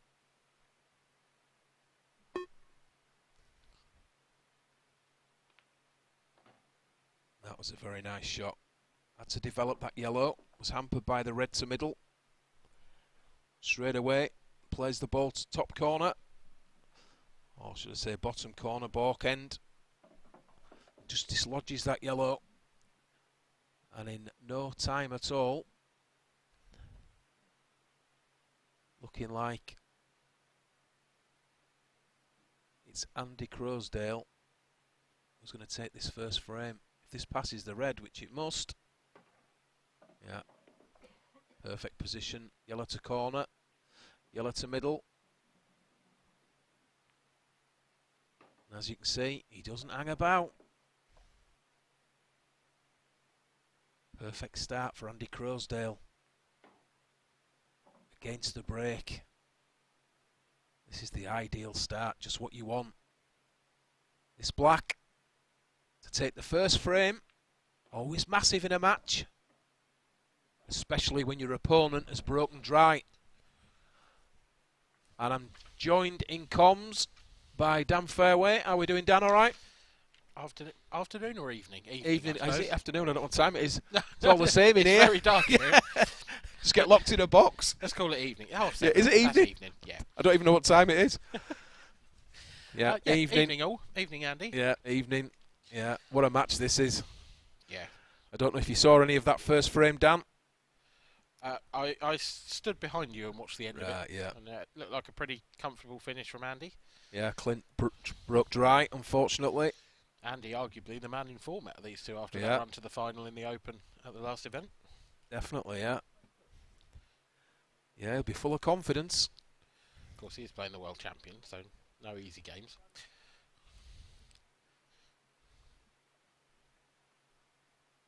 He's got the break here. Let's see how he goes. So he's breaking, he's cut breaking. Or is he cut breaking? No, it wasn't. He hit the head ball, but from the side. So ball down, and that's the first part of the equation. Really, really awkward around that cue ball, though. Yeah. Whichever colour set you go, you're tied up the black. There's some serious working out to do here. Yeah. There's no easy yellow, that's for sure. Red goes to middle. He could cut the yellow below the black spot in if he wanted yellows. I feel like they're marginally the better set. He might be able to cut this to middle, but I think he's taking reds. Yeah, I think yellows were the better set. I think the problem was the opening ball. You could have cut that yellow, but you're running the white round the table. You don't know where it's going. Well, taking chances. You can see his plan here now, because if he can pot this red in the centre and run the red down the cushion towards the corner, then there's a perfect ball to break out the black and the remaining problem red. Well, he's gone for that straight away, and I'm not entirely sure. No, I'm with you. I could see what you're saying, definitely. He could have developed that red, couldn't he? Yeah, just nudge it down. Maybe could have played it off the yellow behind the black. Yeah, either that or even just get it down there so that you've got a ball to attack with. I think he's put himself in a hole now, because all he can do is run this cue ball through with the run down the rail and take the red nearest the black spot into the bottom right and go into his last red. But it's so risky. Yeah. The black could go in. It's really hard to see how the red comes out of that situation in a good position. Yeah, it's very worrying with the cue ball. Yeah, I don't know about running straight into the red. I think he wants to go cushion first into it. Yeah, that's what I was about to say. I think cushion first is the only way that you would show yourself you don't make the black. even then, it's going to go But into the yellow. The yellow could cover it. So much that could go wrong here. Try and hit the top of the yellow behind the black. That's what he's done. He's tried to hit the top of the yellow, but he's forgot to pop the red. Well, Andy Crosdale is one of the most aggressive players on the tour. Most of the time to our entertainment, but sometimes to his detriment. That was a big finish to go for. At the point of no return where he knew that he was leaving that as his last red, the one that he had to break out, that was massive. Yeah, a lot needed to go right there if he made that second to last red. He was trusting to luck at the very least. And in trying to hit the back of that yellow behind the black, he forgot to pop the ball. And against a player, well, against any of the professional players, even the amateur tour, against anybody in that situation, it's curtains. Yeah, I mean, very, very few people would rate their chances at those yellows at anything less than sort of 90-95%, I'd have said. Yeah, on the tour. Pressure dependent, obviously, but of course. Yeah. But certainly this early in a game.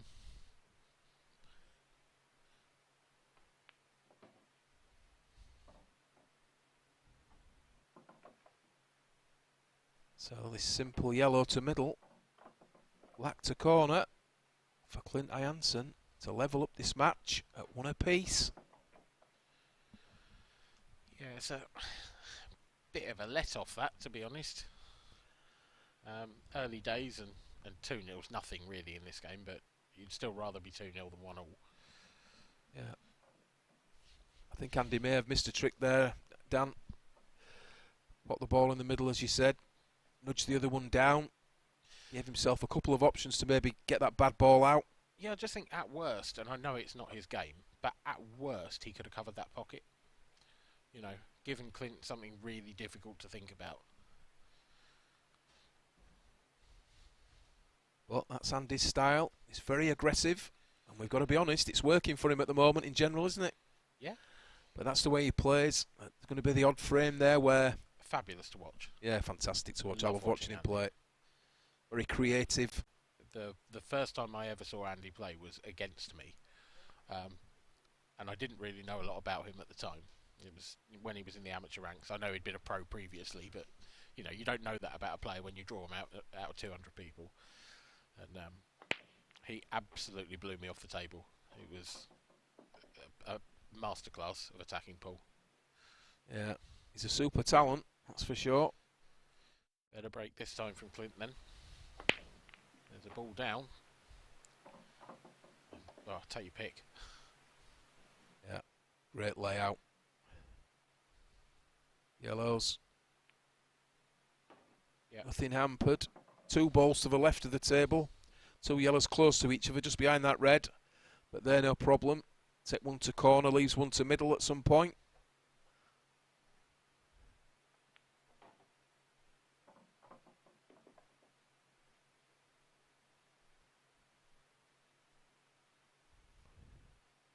How was your journey to the Isle of Man, Andy? Do you know, it was okay. It wasn't too bad. Well, Delayed slightly, but yeah, good weather. Flight? Ferry or flight? Flight. Flight. Manchester. Yeah, it was okay. Oh, that's a little bit better than the chairman's, from what I've heard. Practically a hop from Manchester. Yes, yeah, Kev Barton, yeah. I think he tried to land, they got back up in the air and went back to Manchester. Nearly a very different storyline. Yeah. To this weekend, yeah. Yeah, I preferred my flight, that's for sure. I think he told me that flight tried to land 6 times. Yeah. Had to head back to Manchester. Yeah. Delayed again. Finally got here, though. The wheels touched. The wheels, yeah, I've seen a video. Somebody took a video, the yeah. The video's amazing. The wheels rather in than me, that's for sure. He went, no, actually. So anyway, back to the pool. It's the yellow I was talking about. To corner.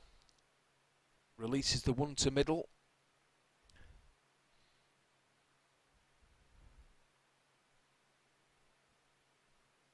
May well elect to play yellow to middle after this next shot.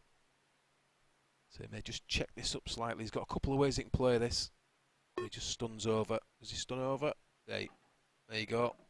That's what he's done. Ball to middle. Maybe got a bit more angle than he'd like here. You'd like to be able to punch this in and just stun across, but I don't think he can do that now. I think he's sort of dragging this.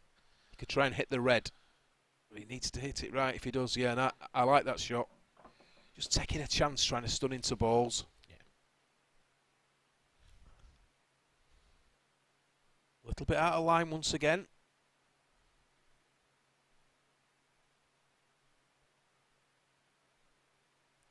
Could run through. Stun across. And he chooses to stun into the red. Yeah, nicely controlled. Yeah, very nicely controlled, as you say.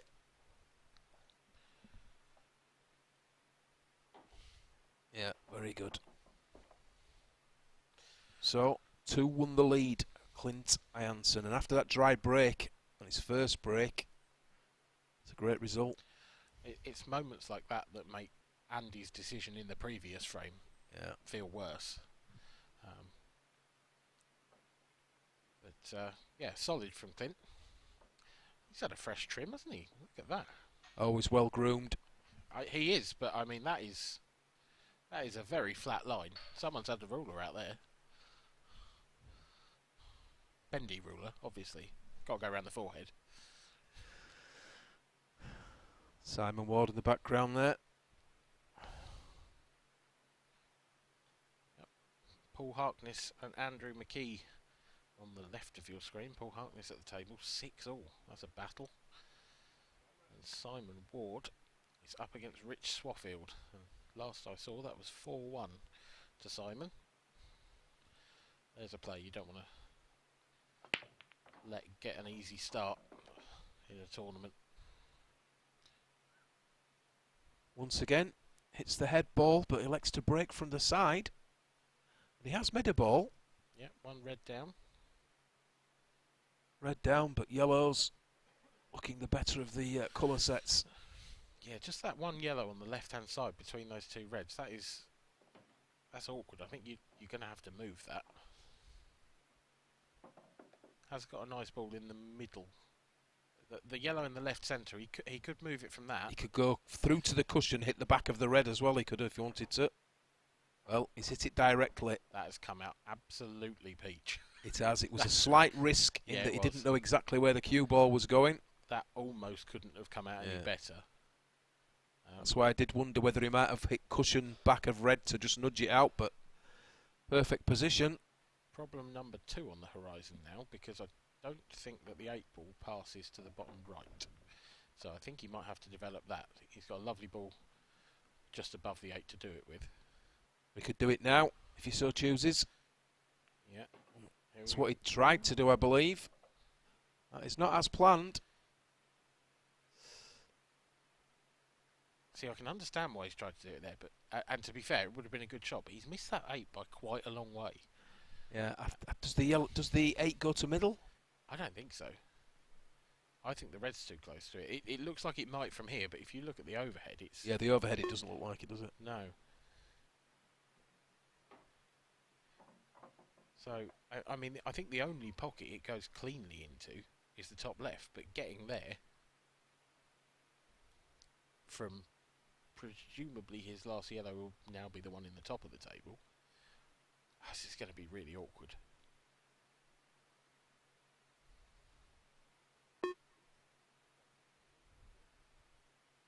The lesser spotted Andy Croasdale extension.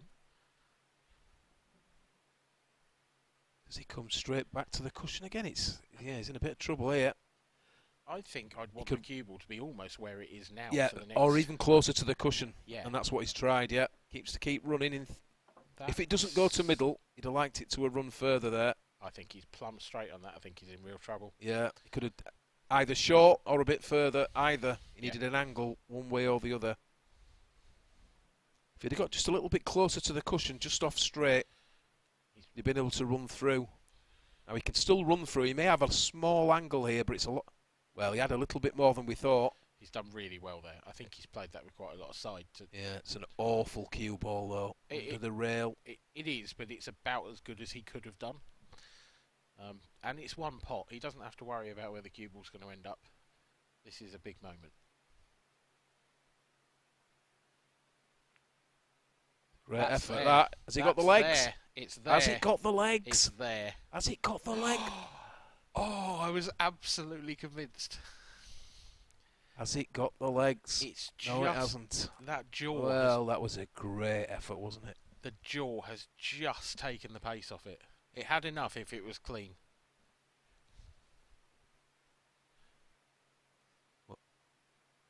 What do you do here, Dan? What do you do here? I can see an awful little shot here. Well, if you thin off Sit the in the red you're crack, closest to. in the crack between the red and the cushion, and you stop the up and down with the red that you hit now, which is exactly what he's played, look. Yeah. He's tried to get closer to that red. He would have liked to have been sat right in the crack there, cushion and ball at the same time. It's still pretty good, because Yeah, I think it's covered off the two cushion as well either way. Yeah, it's a good shot because the red that he hit blocks the up and down. Yeah. So he can't check off the bottom cushion and try and swerve into it. He could check off this bottom cushion though. Or just swerve off the side. Yeah, or rail. swerve the side. Oh, wow. Oh dear. Ran out of time. Yeah. He just ran out of time. A couple of there was no easy answer there, was there? I wonder whether he might have regretted using his extension earlier in the frame. But it was a good safety shot from Clint. Yeah, and it was a valiant effort to make that black ball into the corner. Yeah, it's a strange Yeah, one. hanging there. It didn't look like he quite cued it right, and yet it was online.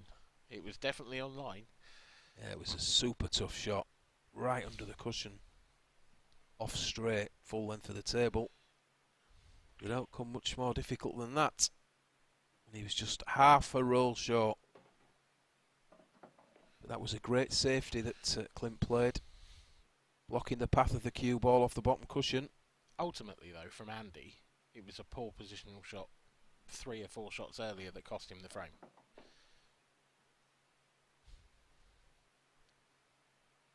When he tried to move the black and missed it completely.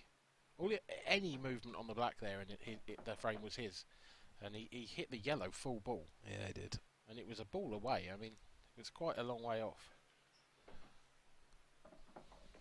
Yeah, sometimes we think it looks like he's playing a little bit too quickly, but that is his style. It's, yeah, you know, you don't want to throw him out of his rhythm. No, do you know what? I don't even think that for that shot. I think it was the right shot. It was just poorly executed. Yeah, Perhaps yeah. he just misjudged the slide. It was a big target, off the wasn't cushion. it? Either way, Clint Ianson now leads 3-1. But it's Andy Croasdale who has had the lion's share of the first chances. Yeah, he needs to tighten up now, doesn't he? Not- 3-1 behind. Yeah, it's not good news, that, is it? Well, champ, I set on the #1 spot. Hungry, as always. Simon Ward on the right of your screen, 5-1 up now against Rich Swaffield. Looking good to seal his place in the last 16. Conversely, Andrew McKee and Paul Harkness, 6-all. Best of 3 now. Going all the way. Yeah, it certainly looks that way, doesn't it?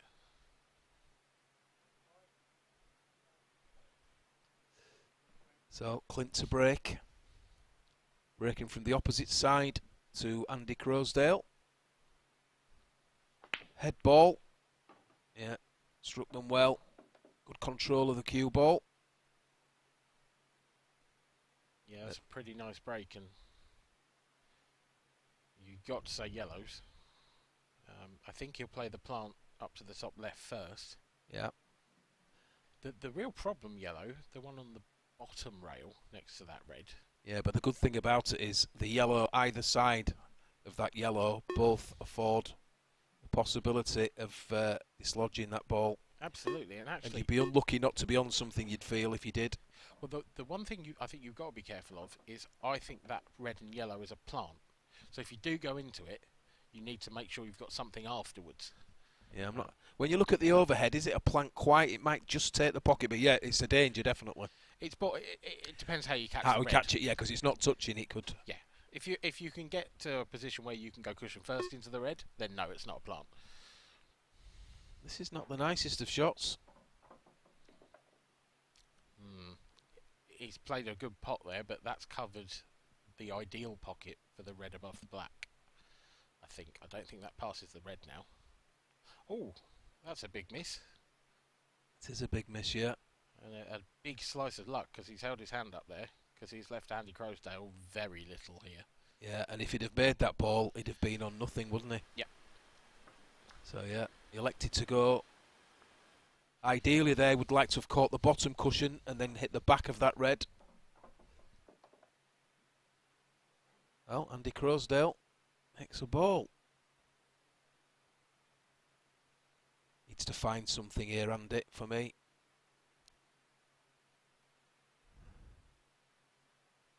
He's certainly creative enough. So leave an angle. He wants to keep running here. Well, he'd like to run a little bit further there.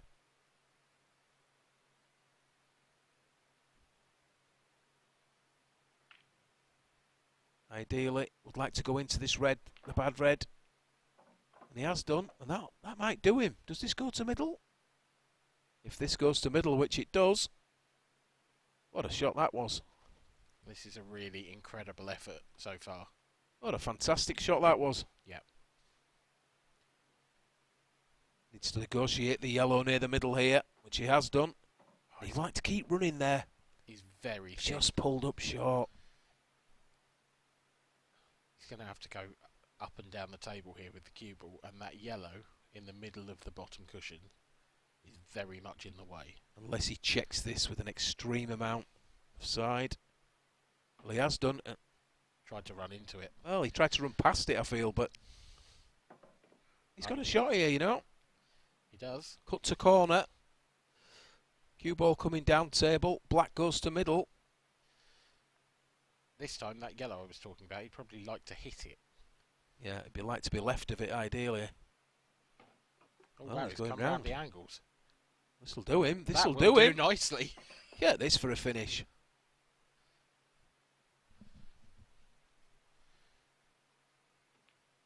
Absolutely superb from Andy Crosdale. A finish from the gods.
So Andy Crosdale to break, and that's a great comeback there. 3-2 down. Not the best split this, but he's made a ball. Fantastic clearance to keep himself in this match, you feel, because 4-1 down. He'd have been in big bother. Yeah, that was awesome. Yeah, really it was. Absolutely top draw. Top draw.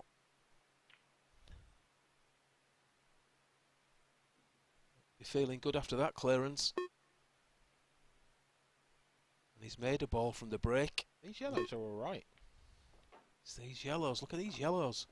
Yeah, they're okay.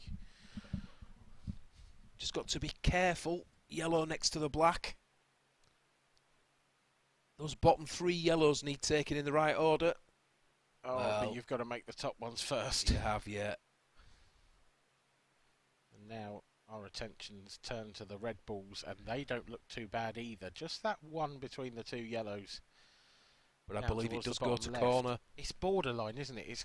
I know on the overhead it looks like it does, but from here it looks like there's no chance. Yeah, it does, but I think on the overhead that we can see, it looks like it does go. I think it's tight.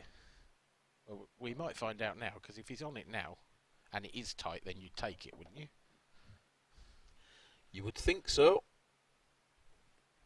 You're not gonna get better position than this. It's right behind it. So if it's one of those that's tight, and you want the pocket in your eye line when you're taking the shot, then I would say now's the time. Well, let's go. There you go. Didn't look like it on the main screen, but our overhead, it did look like it went. He did put that right in the side of the pocket, so I don't think he had the full ticket to work with.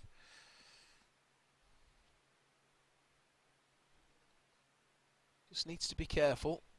The 8 ball's a big problem. Yeah, actually. it is. He's going to move this yellow now. Yeah, move the yellow, which opens up the 8. And that should pass to middle. Yep. That's what he wants. So, very clinical finish, as we would expect from a world champion. Very clinical. Looking very solid at the table.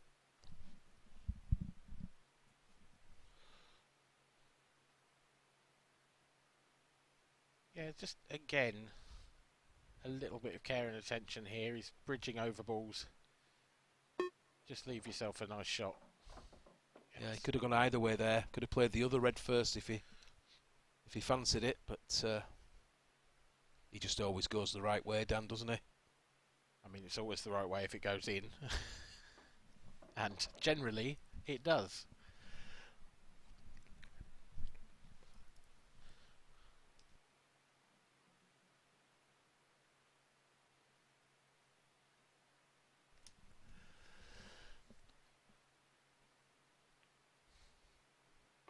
Whoa, that was actually close. Just for a second. Yeah. That was far jaw.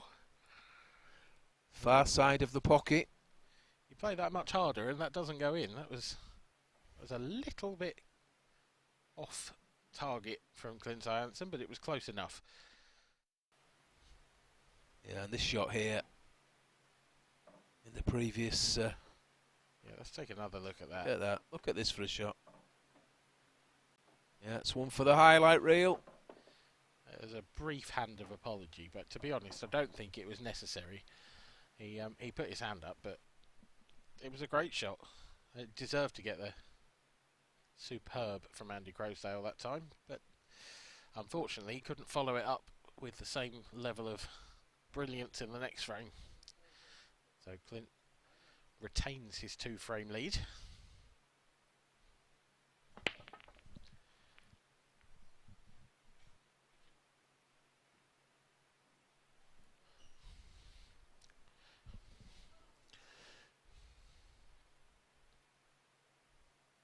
So, Clint, dry break.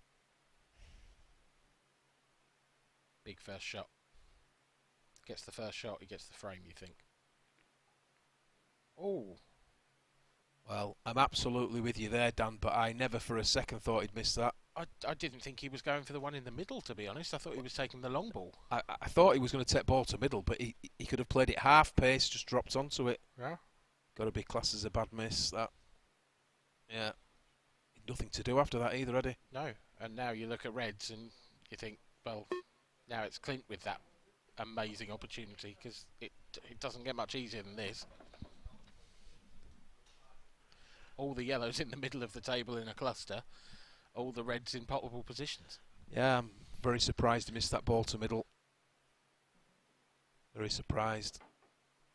The natural angle just drifted into the bad red. Could have played it with less pace if he chose to. You can't afford to give a player of Clint Ianson's class chances like this. No. You really can't. You especially when you're losing. Can't give anyone chances like this. No, but...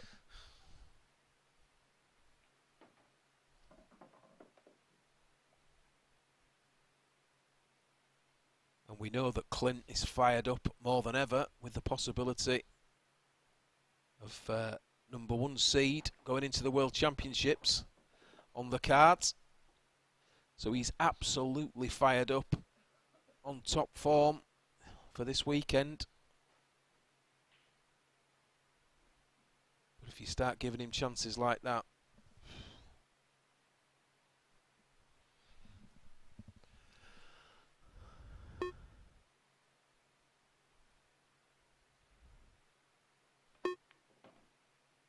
Just drops it in the corner. Red to middle, red to middle. It's just this 8 ball down the rail.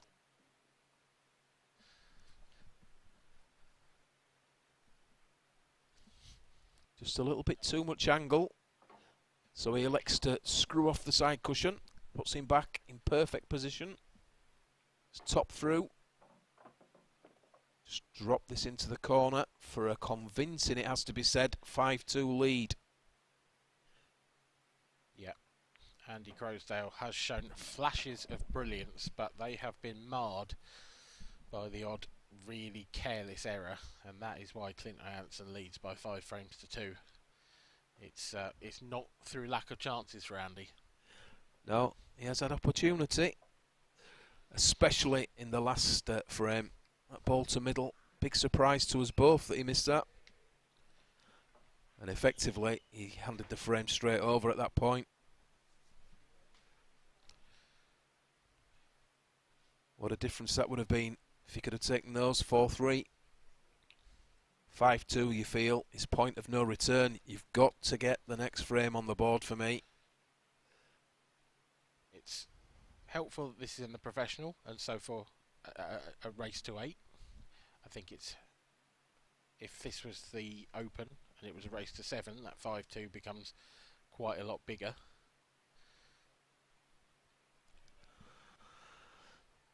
But yeah, there's a lot on this next frame from Andy Crosdale.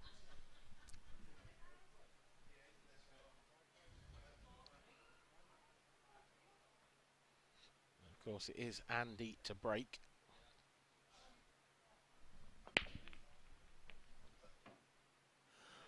Well, ball down. Red down. Yellow's almost there, but those 2 in the top, those 2 in the balk area are actually a real problem. I don't think either of them go. Yeah, I don't think they do. Possibility maybe the top one goes into the corner, is there?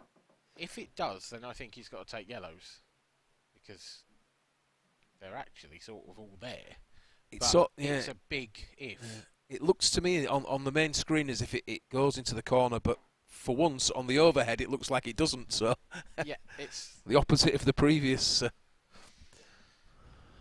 incident. Soon find out. I mean, as we keep saying, you could try and go into it from here.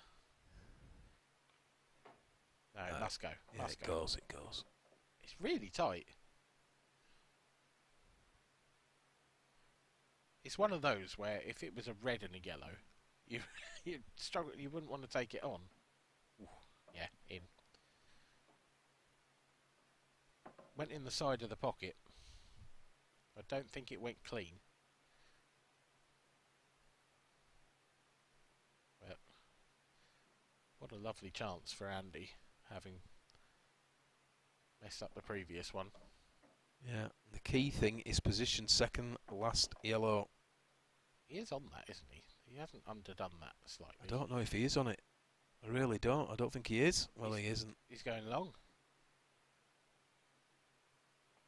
Careful of the middle. Careful of the... Ooh. Careful of the red. Yeah, now he's short. This is going in behind the red. Well, if his finish before was extraordinary, this one would be truly exceptional. Kick this in the middle, but I don't even know if he get on the black then. Does he get on the 8 if he makes it? Find out. Ooh. Great effort. Great effort. It was a terrific effort at the pot. He might have been able to cut the 8 ball from there. It's very thin. Yeah, just unfortunately another unforced error. Latest score in the last 32 on the outer tables. Andrew McKee, Paul Harkness, 7-all. Deciding frame. Yeah, we called it. Yeah, you did. You did. You can take all the credit for that one. Yeah. Going all the way. Yeah, there was a 3-0 lead apparently early in that match, and then sort of nip and tuck after that. Andy Crosdale's going to be really disappointed here, isn't he? Assuming he doesn't mount the comeback of all comebacks. It's going to be tough to take because he really has had the best of the chances. Yeah, he has had the opportunities for certain.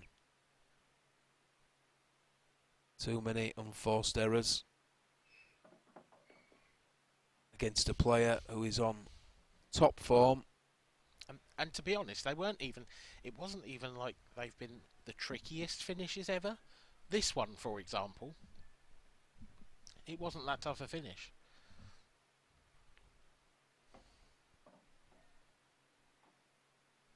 Clint Ianson's just, well, he's just strolling around the table.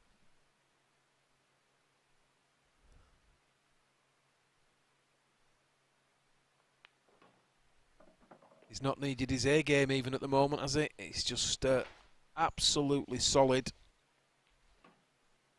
The worst Clint's had to do so far is play a couple of safety shots before he goes. But yeah, he's handed him probably 3 or 4 of his 6 frames. Yeah, and he's come to the table where Andy's already potted half his balls, so he's less traffic. Yeah.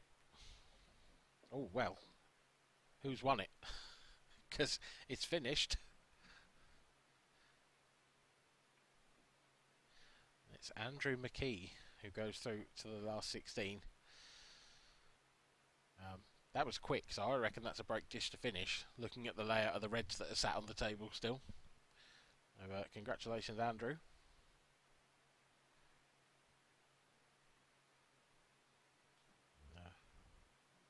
See Drew Hughes there, the returning Drew Hughes.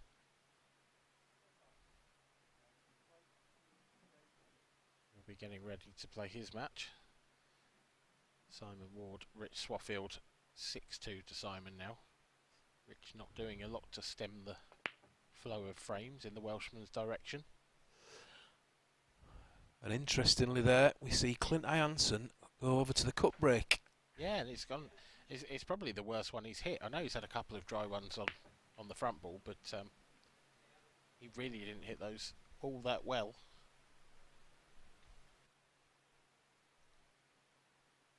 Yeah, just trying to change it up a little. Not had too much joy hitting the balls head on.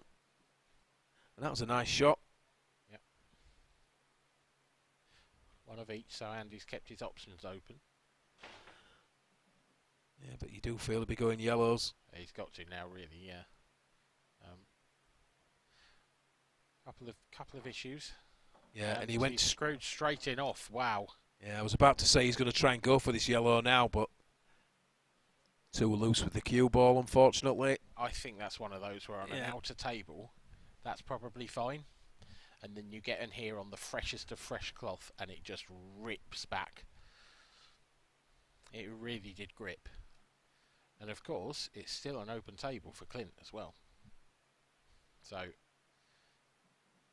this is basically like an in-off from the break now. Yeah, so he's going to take yellows. He's going to develop, isn't he, I think? Develops the yellow. And now he takes yellows. Yeah, I think so. I think he'd take yellows. Yeah. Doesn't have to. If he's will. on the red to the right centre.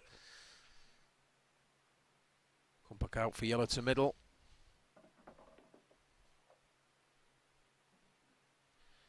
Just that one at the top, it just needs focus. It's easy enough, this drop the middle into the corner, screw back up the table. Anything but straight on the yellow would be perfect. Yeah. Anything but straight. So he can screw back and hit the cushion if he chooses.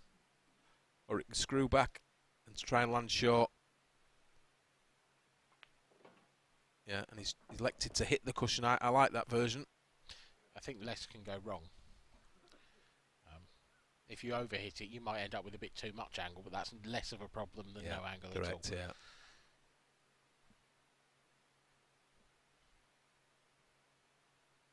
Taking no risks here, which is why he's electing to play bottom and side. A lot of club players there might have just potted that into the corner and drift back off the bottom cushion. But there's a little bit more risk positionally doing that. Playing the 2 cushions, he was on the right line for certain. And he's certainly along the right lines in this match. Clint Ianson now leads by 7 frames to 2. Andy Croasdale is staring down the barrel of a pretty big defeat, to be honest.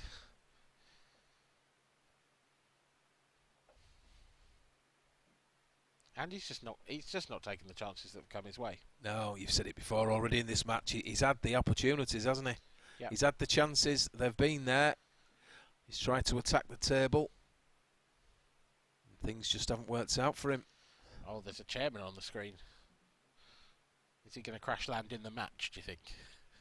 Don't know what's... He's 1-0 up. Oh, he's 1-0 up, yeah. Oh, look at that. Well, he's tied his other... Kevin, dips his head there. Devastation. Can't believe it.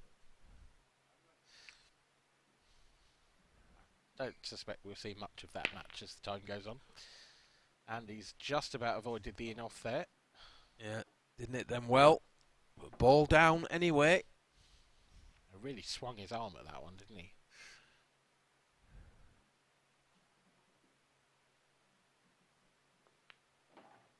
Yeah, I think he'd be firing on all cylinders from here on. He's in quick fire mode here. 7-2 down, he's just going to be playing himself in, or trying to. That's a nice shot. Which is similar to what he tried to do in the previous frame. But hit his intended target this time.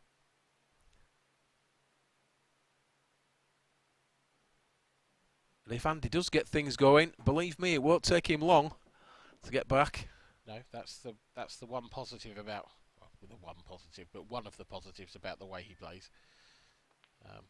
He can reel off frames very quickly indeed, especially if balls like that drop in. Yeah.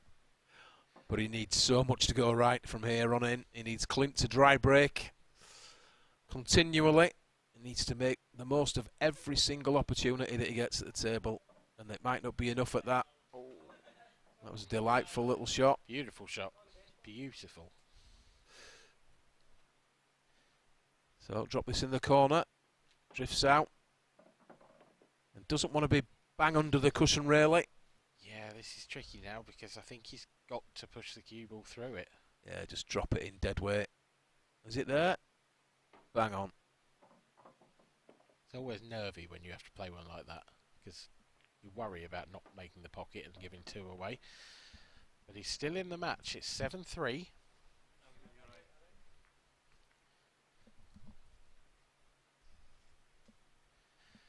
And Andy Croasdale is just about alive and kicking. This tournament hangs on a knife edge.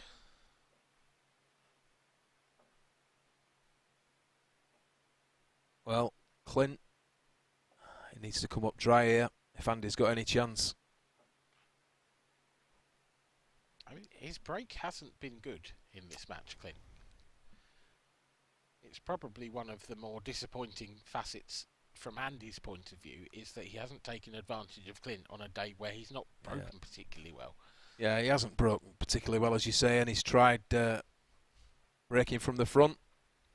He's tried the cut break previous. Let's see what he does this time. Yeah, back to the front, I feel. So, desperately needs a dry break, does Andy Croasdale here. Hasn't got it, but he's got even better. He's gone one better. The in-off from Clint Ianson, and it's a horror show as well. It's brutally kicked in. Yeah, look at this for a break. Disaster. And look at these yellows. It's a practice routine. It is, and it's just what he needs. 7-3 down, if he's to have any chance.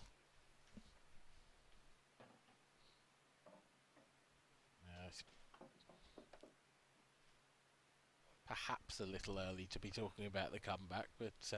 yeah, it is, but can you imagine, Dan, the chances that he's had, the opportunities? Yeah, well, we'll see what happens on the next break, and I think if that goes well for Andy, then we might have to seriously consider it, because...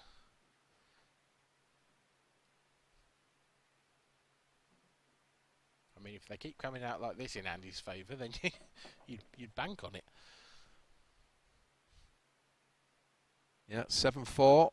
If he can break and run, 7-5. Yeah.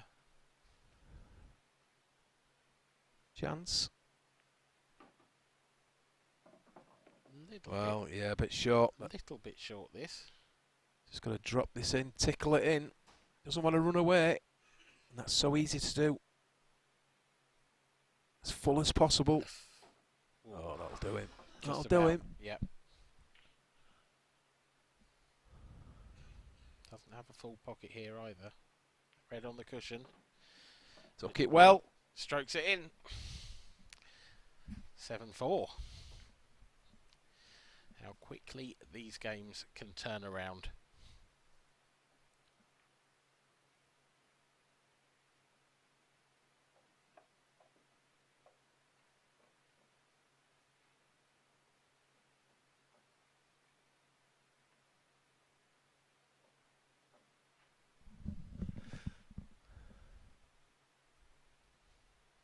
All three of the professional tables in use. Pro Table 1, closest to the camera. That's Curtis Lee versus Drew Hughes. Clash of the Welshmen. Table 2, the chairman, Kevin Barton, up against Carl Clark. And Simon Ward and Rich Swaffield are still battling it out on Pro Table 3. Wardy 6-3 up against Swaffield now, so Rich is coming back into that one. Yeah, Kevin still fudging away with that last yellow in the background.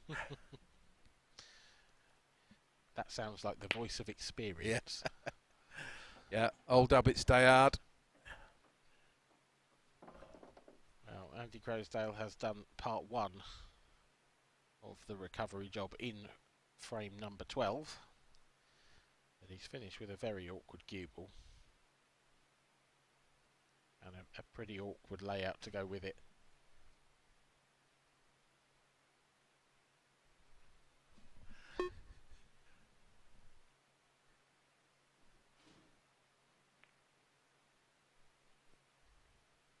Well, I mean, he's just given it away. They didn't look like they planted. He must have thought they did, but... I thought he was walking round to look and see whether it was a plant to middle, if I'm honest.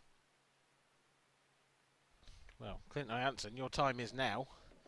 This yellow, really, should be match ball down the rail. Yeah, it did seem a little nonchalant there when he played that plant. It was like he thought it was flying in. And... I mean, it didn't even hit the jaw. Maybe he tried to turn it in. Perhaps. A little bit of sign, maybe. Throw the plant. Oh, big shot here. That's there. For a second there, it looked like it drifted slightly. It did a little bit, yeah. And you saw Clint's body language. He stopped in his tracks for a second, didn't he? I think it might have just taken one of those hairline rolls away. Yeah, Clint just off straight on this yellow to middle, so he's just drifting away slightly. Would like to have been straighter, but it should be no issue. Push through. Just wants to land straight if he can. Yeah, that's just off, but it's all right.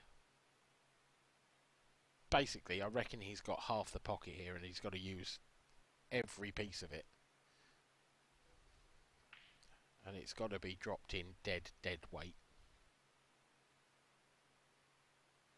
Yeah, that final yellow to get to black. So, is he going to come back here? So, struck it low to take the pace out. Tell you what, that's a much better shot than it looked. That was a little beauty from Clint Ianson. And he's going to take this match. He's going to take it by 8 frames to 4. A terrific performance from Clint, but Andy Crosdale not quite at the races. Had plenty of opportunities, but wasn't able to make it stick.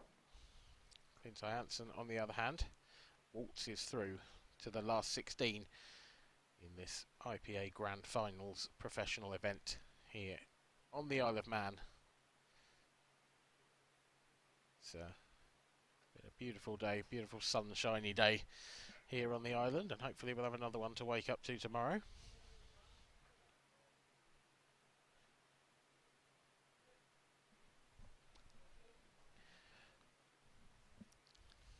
But can tell you next up, you can see our senior referee there, Scott McMillan. He's changing the names on the screen so you know who one is. It's Wade Morley on the left, and it will be Mark Boyle on the right, and that's a real interesting matchup. Wade needing to kick on a little bit, you'd say, in his results on the IPA, but he has been playing a lot of different formats of the game recently, and he's been doing that with some success. Now he's been playing a fair bit of Chinese 8-ball and a bit of 9-ball as well, so let's see if he can bring those extra skills to the 8-ball table. But for now, we're going to have a word with our winner from the last match. Clint Ianson's in the studio with Mark. Thanks, guys. And here I am with Clint. And Clint, Andy Croasdale, tricky opponent, and made a little bit of light work, but he can cause some problems, can't he? Well, most definitely. I think the last 2 times I've played Andy on the RPA, he's beat me both times. So it was nice to get revenge on him, to be fair. So, but yeah, he had a couple of chances that he didn't take, which he normally would.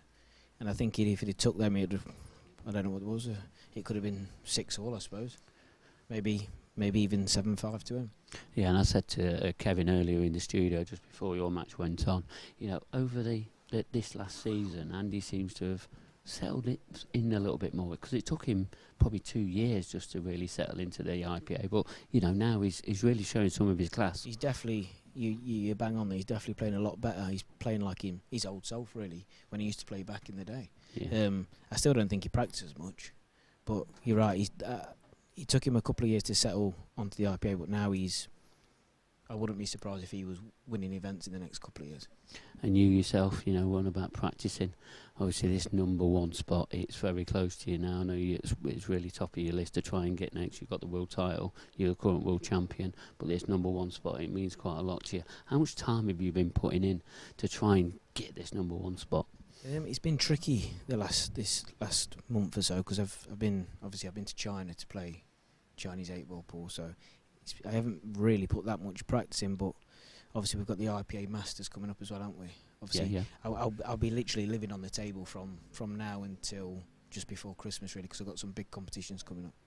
And your form, you know, the last couple of tours, it's been on and off, and you had a great start to the season. Do you feel like you can hit some form, and especially this is the time to do it, is when all these extra points are up for grabs? Yeah, I need to be honest, because like you said, I had a really good start, but then the last couple of events, not really. I mean, the last event I had a bad shoulder. I don't know if I can remember telling you. I had a bad shoulder, so I lost in the pro event to Tom Barley. Really struggled in that game, but in the Open, it kind of eased a little bit, my shoulder did, and I started playing some good stuff in the Open. That's where I lost in the quarterfinals to Andy, 7-6. But yeah, this is where I need to step my game up now, and if I want that #1 spot, I need to be running deep in these events. Well, you're into the last 16 now, so enough about you. What about these next 2 players, Mark Boyle, Wade Morley? A little bit of an insight between these two. Just give me some of your thoughts to the audience at home. Yeah, both great players. Obviously, on paper, you'd have to say Boyle would be favourite to win, but Wade's caused some damage over the last couple of years. He's he went to China and done really well out there as well. Got some good scalps. He beat me at snooker as well in China. Okay. He'll probably mention that. Yeah, he probably took a few quid off me. But no, it should be a great game, to be fair. I think if I was to predict a scoreline, 8-5 Boyle.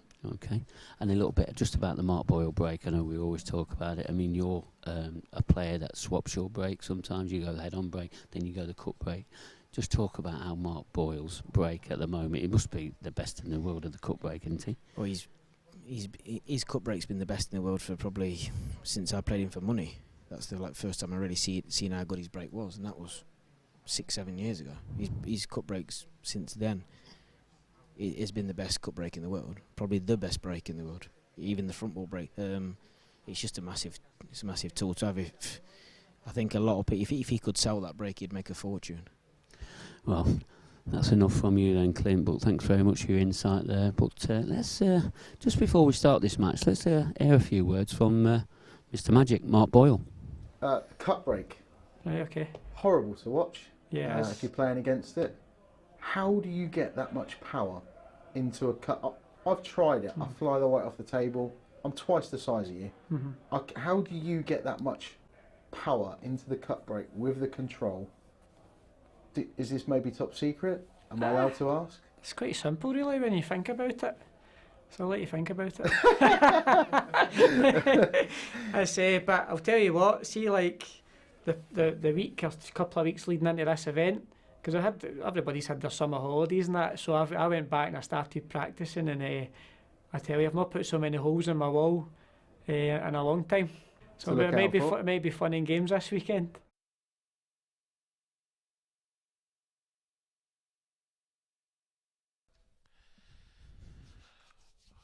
Interesting insights there from Mark Boyle talking to Dan Davey at our last event. But it's going to be Mark Pickworth talking through this match with me.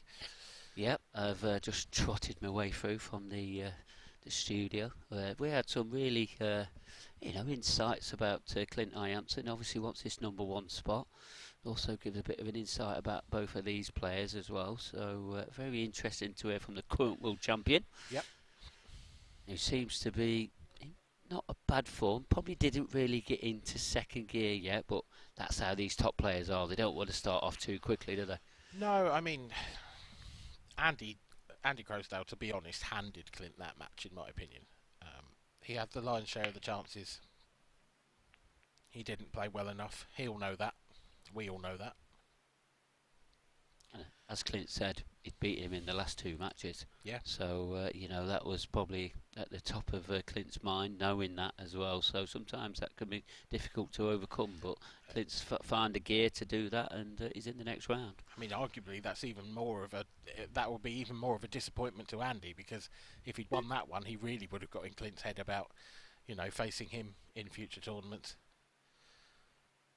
As it is, though, Clint sailed through comfortably into the last 16, and Mark Boyle and Wade Morley are looking to join him, but it's Boyle who gets the first opportunity after that dry break from Wade.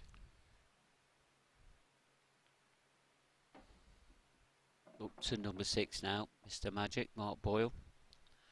Is that a surprisingly low number to you? Because if I'm honest, it is to me. Well, he's had back-to-back titles, hasn't he? So I know, and he had some time out of the game, which is why it's low, isn't it? Yeah. But, if you were to pick your own ranking list, ignoring the points, he'd be in contention for the number one spot. Yeah, probably. It'd definitely be in the top 3, wouldn't he? I think. No offence to anybody that's currently in that position, because they're there for the right reasons. They're there on merit. Yeah. But yeah, given Mark's talent and temperament and ability, he really is one of the big star names. Yeah, and the words that you've used there are absolutely hitting the nail on the head. And his ability, his temperament is absolutely second to none. A true professional player, and anybody trying to learn this game, he is one player that you need to watch. Yeah, you could do so much worse than watching Mark Boyle.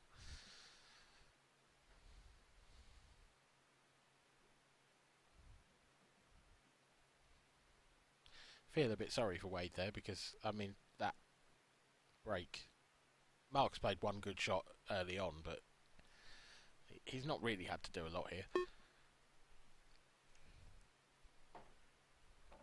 No, it was a good connection with the break. Cue ball on and off the top cushion. He even had a little bit of a sneaky swerve on it.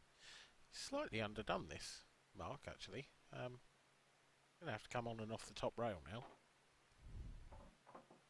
And that is absolutely spot on. Am I right in thinking Simon Ward was 5-1 up in that match against Richard Swaffield? I think it was 6. 6-1. It may have been 6-2. It's now 6-4. Yeah, so a little bit of a mini fight back. Yeah. And if I'm honest, not one that I saw coming. With no disrespect to Rich. He's just got this on a bit of string straight away.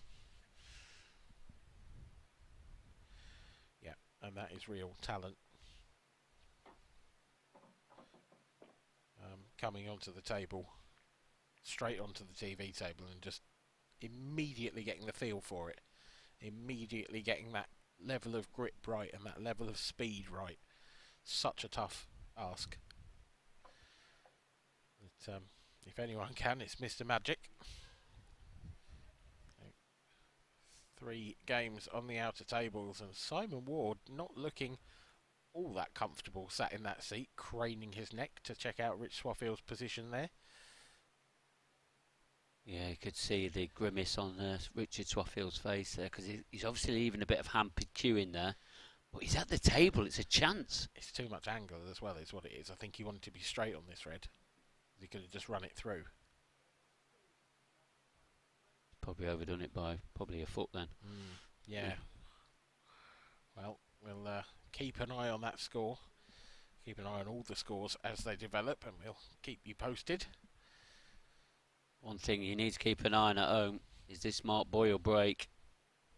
It's a phenomenal. It really is. The power he generates into that. I'll tell you what. A little bit loose, the old cue ball there. He's caught that thin. You've talked him up and he's let you down there. And he has let me down. It's so rare that he does, but he's caught this too thin and he hasn't got the power through it.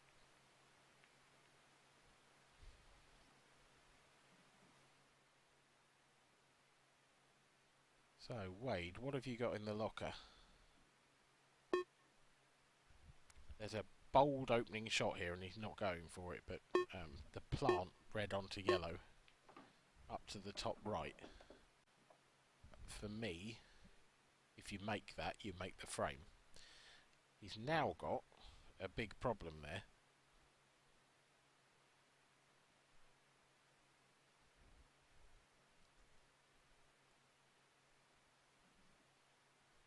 Well, I think he'll be taking this opportunity with both hands though.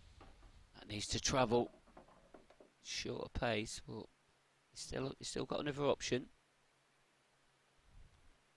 I don't know, this is getting tough. Yeah, I suppose I see what you're saying. If you get right behind that yellow to the right of the 8 ball, then all you've got to do is drop that in and you've got to cut to the... Well, is he on that one? I didn't realise this was quite that easy to get to. He's on the one nearest the top right. That makes things a lot easier.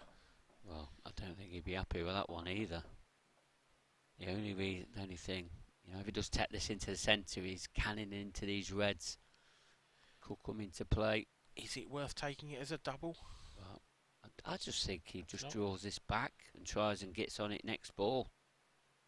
Needs it out of the way. I know that. He's happy. Well, he wants to land on it last now, surely. Yeah.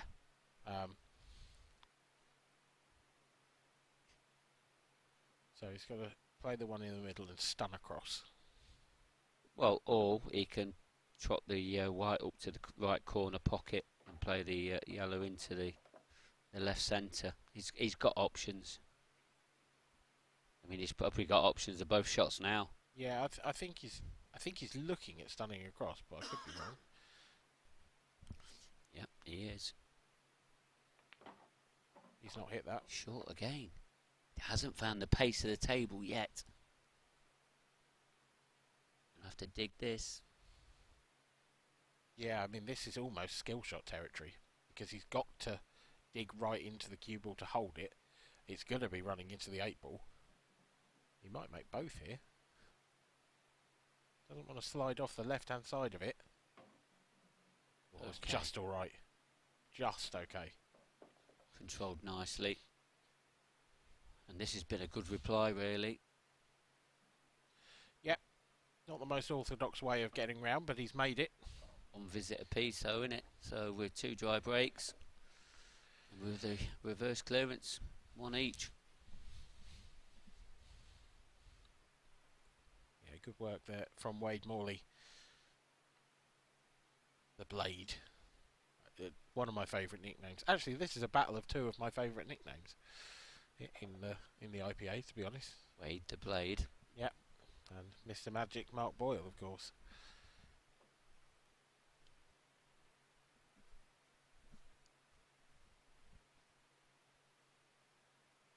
It's been a good few years since we had... I'll come back to that. Let's just go to that scoreline there. You said it was 6. Well, I thought it was 5-1, it was 6-1. It was 6-2. Definitely 6-2. Definitely 6-2. Either way, 4 frames ahead, at least. And now he's in within 1. I know Simon Ward's at the table now. Well, Simon looks like he's on reds, and you feel like that's a must take out.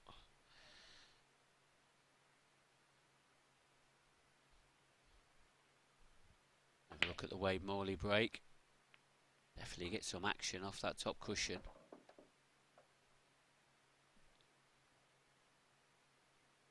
Yeah, this is a pretty good chance actually. The 2 reds to the right of the 8 ball, I think, are a fairly makeable plant into the centre. Yeah, it's just where that red, if he is going to elect reds, in them 2 in the top half of the table, but you know he's going to have a chance of cannoning that out. So that plan Again, actually, does the one in the top, does the one in baulk go? Because I thought it did, but the more I look at it, perhaps not. you could try to get both there, just to try and keep the option of the open table. Yeah. Yeah, I think so too. It's a shot after the break. Once you pot, if you pot both balls after, you're still not on a colour set, so it's still open table. He didn't make them both though. He didn't. On the reds now. That's Well, this doesn't want to be straight. It's a developing shot. This is a really touchy little finish now, because he can't really get close to either of the 2 reds that he could pot in the bottom half of the table. I don't think.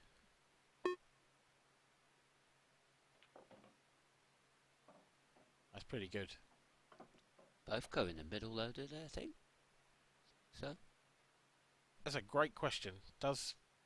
Is there a gap between The red 8 and the ball black. and red? Yeah. Oof, I'm not sure now. It's really tight. Really tell It the story. might be one where you could just flick it off the edge of the 8. Maybe. It's perfect where he is. It's really tight if that middle red goes. To be fair, actually, if it doesn't, I think he can take the outside one and take the other red to the left centre. If there's a gap there, yeah. I think that gap's definitely there. Yeah, it's It's fine. just the one between the 2. But I think that might be preferable from this angle anyway. A little stun this. Now, is he just the wrong side? Because I don't think the 8 ball goes in the same pocket. No, if anything, probably got a bit too much stun into it. So, probably going to have to work something out here. As you said, down that 8 ball, probably don't go into the left side. Probably screw on and off the side rail and back into the yellow. Take the 8 in the opposite corner. No, he just left a bit of a cutback. Didn't try to be too clever. Sometimes the best option, Dan. That is. Yep. This is not easy. Now, a tricky little one, this. Oh, was that a kick? Ooh. I think he might have had a kick there. He threw his hand up and it looked like it came off a bit thick to me.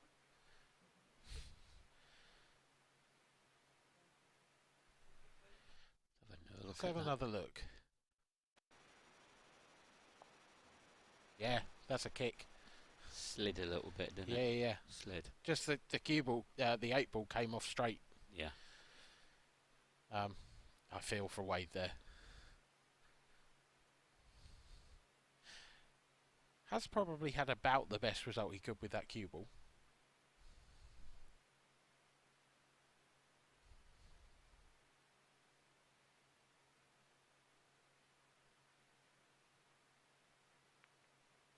And all Mark can do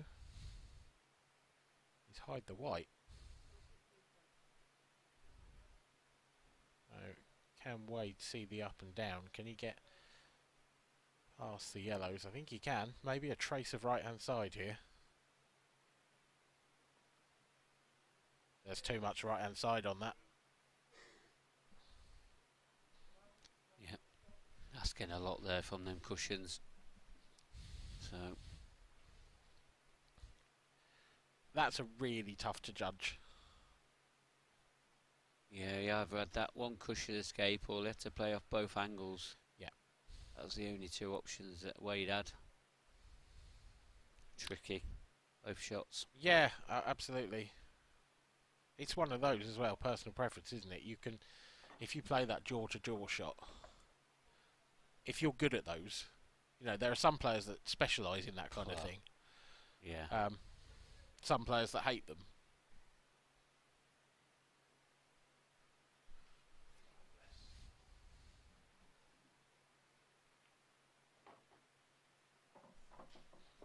Are you a fan of that shot? Is it one that's in your armoury? Yeah, definitely in my armoury. No doubt about that. And sometimes they're the only shots you had on. We've seen one earlier on the TV table today with Gav Robinson, but missed it by a whisker and cost him the frame. But you know, they're the chances you take. There's definitely a lower percentage of getting it off the angles because you've got to judge it to perfection. Especially, and I think that's part of the reason why Wade, I mean, he might have gone the up and down anyway, we don't know, but the big problem with that shot, with where that 8-ball is at the moment, is it's right in the heart of the bottom half of the pocket. So playing that shot, you've got less to hit. If it was over the other side of the pocket, I think that's a more viable effort. The 8-ball being in the left-hand side of the pocket and right as close as it could be to the bottom jaw just throws that, makes that even more difficult.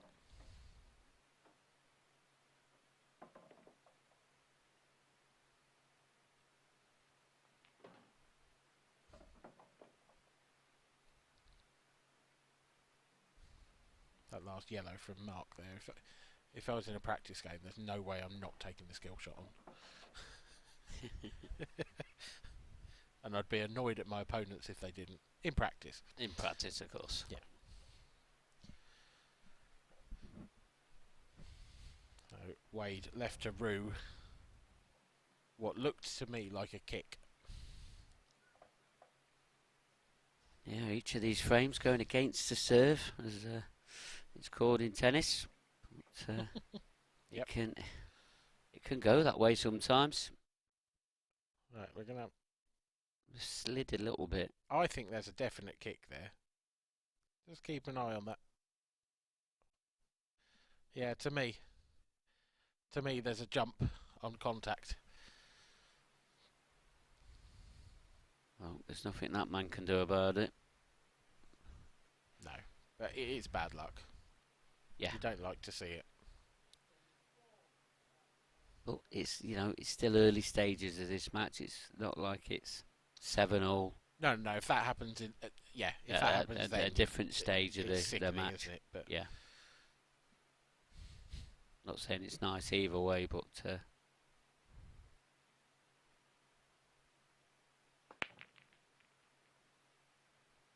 again,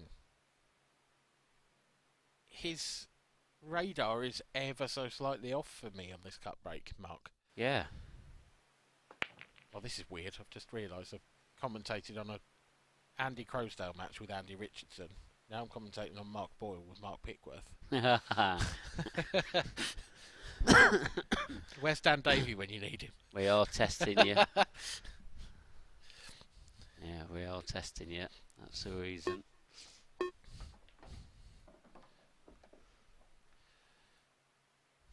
Yeah, 2 dry breaks now then from Mr. Magic Mark Boyle.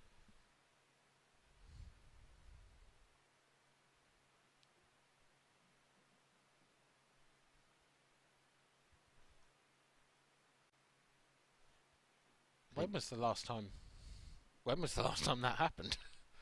Well, yeah. I mean, that is rare. Because every time you watch him, he's just forever potting balls off his break, isn't he? Yeah. Ever.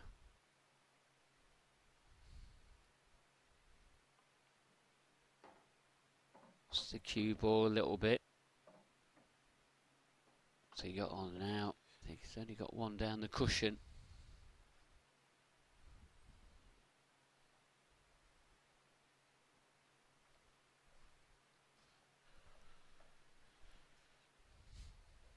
feel like, Wade, he needs to take advantage of these dry breaks because you're not sure how long it's going to last. What a shot this is. What a shot this is. Very good. Well, you said he needed to take advantage of the dry breaks. Well, he's gone the hard way about it, but this is a terrific double. Oh, they're not easy to judge. I mean, he's not on too much after. I don't know if he's left himself a double anywhere, or I don't think so. Well, maybe. Can he see enough of this yellow to double it? Can he see enough to treble it? And the black's in. Oh. That black flew in. Didn't even look like missing. Wow. 2 extraordinary shots in a row there. What's the black ball? Oh, that's disgusting. And he has played the treble there. Yep. So I don't think the double was on. No, I agree. Well, I mean, 3-1 and Mark Boyle hasn't had to lift his cue up after that break. But that's a bit unlucky, isn't it? It is, considering how far the black's away from the pocket. It's nearly half the table away. Oh, wow. Extraordinary things that can happen on this small bays game. It really is. But Wade, how has Wade come back from this? He's now lost the cue ball. He's going through a few tricky times now. There was a real frustration in the way that he hit that break for me. And there's a real change in his body language. You can just see top left, the arms are crossed. Oh. And there's a little bit of, yeah, I don't think he's entirely happy with the situation at the moment. Yeah, a few bits have gone against him. Not just that incredible double that he played off that yellow with it's at the top half of the cushion, but the shot before then, he clipped a ball in, and then he clipped a ball into the top left at the same time, which left him on absolutely nothing. So that's why he had to produce that double. Gets that and still doesn't get any rub of the green. It's a horrible game at times, this.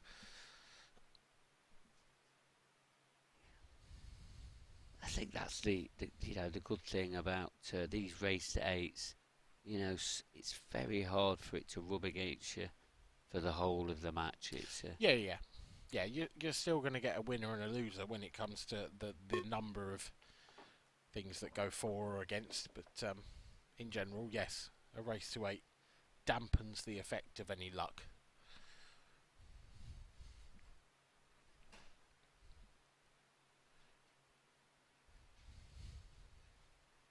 At the moment, nothing that Wade can do. Sat in his chair.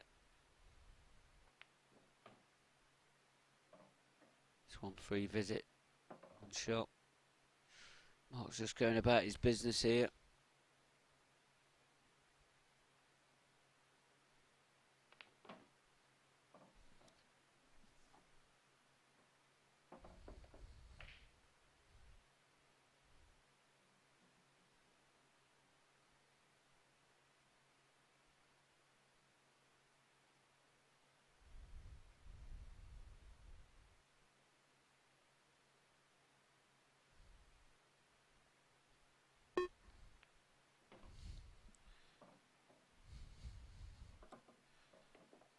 Just pinpoint again, isn't it?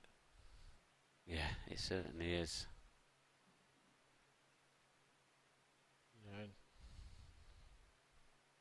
At first glance, that black looked in an awkward spot, but he wants to finish just off straight on that red down the rail. Look, it's perfect. He can just stun this in, and again wants to be straight on the next red. I'm not sure. Can he put it to the left centre, or is it just going to go into the top left? I'm pretty sure it goes left centre. I think he's looking left centre. He might not be. you could be right there. That yellow is close. It's going to have options anyway.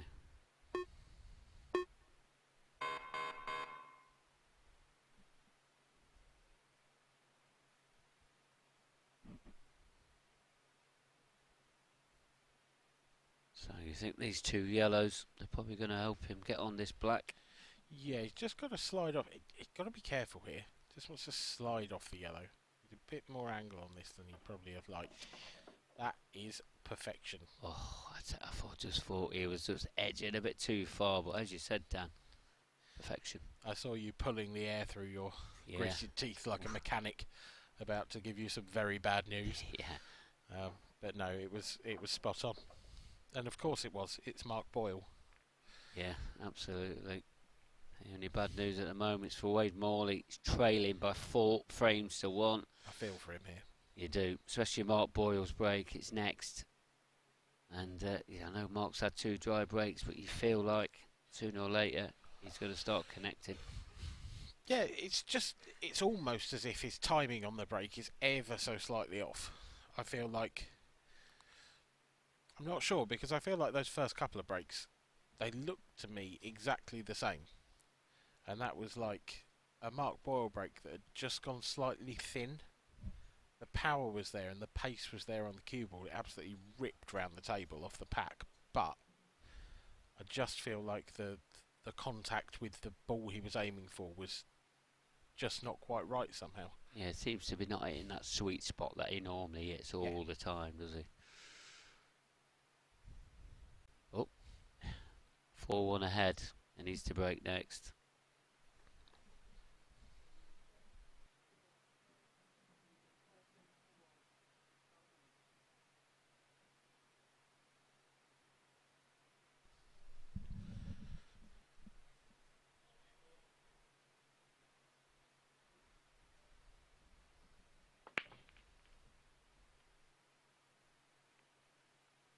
Again, it's just... That one was better because I think the cue ball came off the side rail and back into the pack, but it's still not quite what you expect to see. I think he might have just clipped the front ball there, actually. Yeah, it's his best of the 3 for power. But unfortunately, same result. It's a dry break. Yeah, it still wasn't quite right, though. There was something about it that just didn't have the feel of a Mark Boyle break, if that makes sense. Another opportunity for Wade, though, whose potting has been superb in this game so far, but whose positional play has been lacking somewhat, I would say.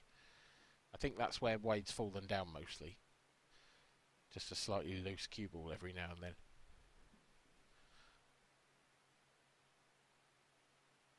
Latest score, top left-hand corner, Simon Ward 6, Richard Swaffield 6. Wow. Incredible game going off there on the one of the outer pro the tables. Boomerang's getting boomerang. Incredible game. Is he getting swaffed? Whichever terminology you want to keep using. You keep chucking them out there. Is there an adjective for being beaten by Rich Swaffield? Head Barton was 2-1 down now, 3-2 ahead there against Carl Clark. There's an adjective for being beaten by Kev, but I can't say it on the stream. Leave it off broadcast.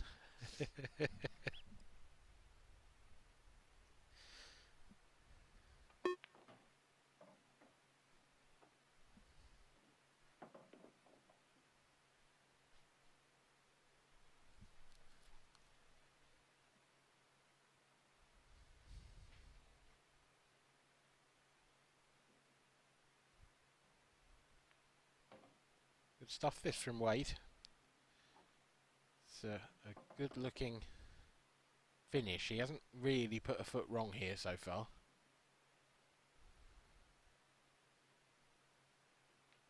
Always been there or thereabouts positionally. Yeah, he's a very steady player, Wade is. Really is. And them wild shots that he had previously that have cost him a couple of frames, they're out of his head now. And now you've got to say, possibility of getting back in this match. Yep, 4-2, and that will be my last action of the commentary box. Dan, thank you very much indeed. Yeah, I will leave you in the capable hands of Mark Pickworth, of course, and the returning Andy Richardson.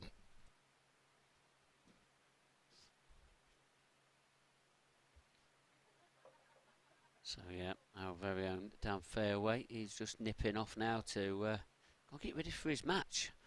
He's playing along. There's Simon Ward on the right hand side of the arena.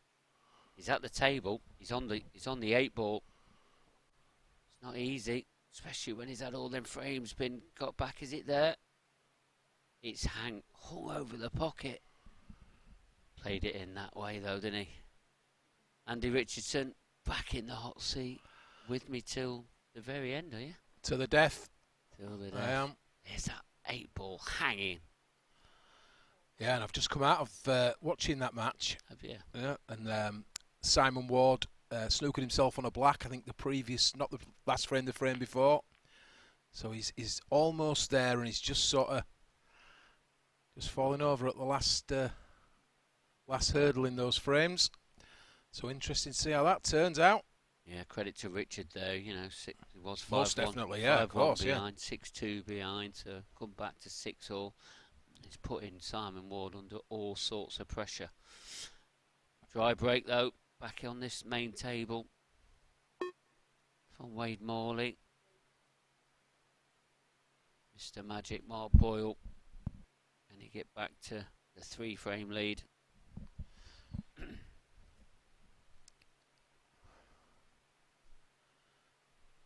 So not really seen any of this match up to press. I did just catch the back end of comms before Dan left, and I heard you saying that has Mark not been breaking too well? He's had dry break, everyone. Well, I've never heard anything like it. No, we haven't. None of us have, and he's had 3 dry breaks off his break, which is extraordinary. Wade, he's had chances, but he's played 3, I'd say 2 wild shots. Cost him 2 frames, unfortunately. He's had some really bad rub of the green though as well, Wade. So, you know, but he seems to have got over that now. You know, nice clearance in that previous frame. So he's back in this match at 4-2. Obviously the dry breaks stop the momentum. He's just hoping for a chance. That's all you can do against this man. It certainly is. And you don't want bad luck at the best of times, but when you play Mark Boyle, well, it's a killer.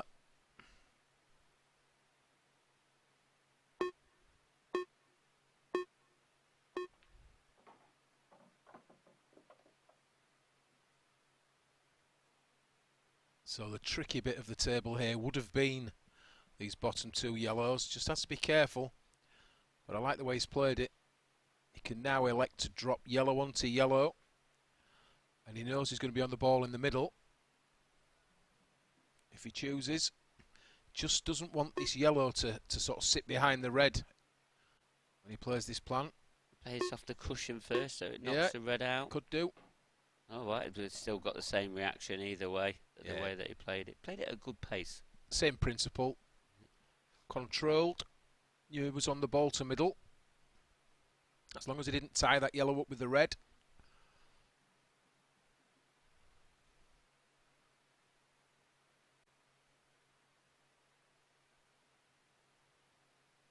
Yeah, no obstacles here. Black goes to bottom corner or middle. Doesn't want to drift too far here though. Well, well. Didn't expect that to be overhit in any way, shape or form. He didn't need to. Yeah, big surprise. Was the ball so close to the pocket, I mean he could have pinched what angle he wanted from it. Bit careless. Not sure where this yellow goes in the top half of the table. Was it cut? Middle? Oh, it does go. Oh, it's a good effort. I don't think he had all the pocket to aim for though, Andy. Now, what can Wade do here? Because that yellow's not come directly over the pocket, so There is a gap on that far side. The one in the bottom half of the table, I mean. The one in the top half is causing issues as well. It is, but there is there are several balls there that he can try and attack with, aren't there?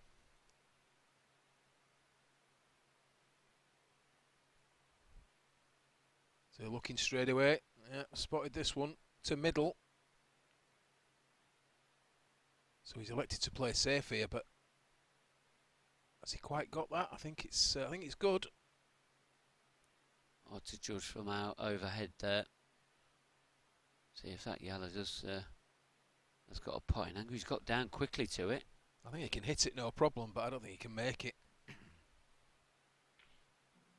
think you're right, Andy. Coming off the cushion. I think he thinks he can get this off the cushion. Good shot.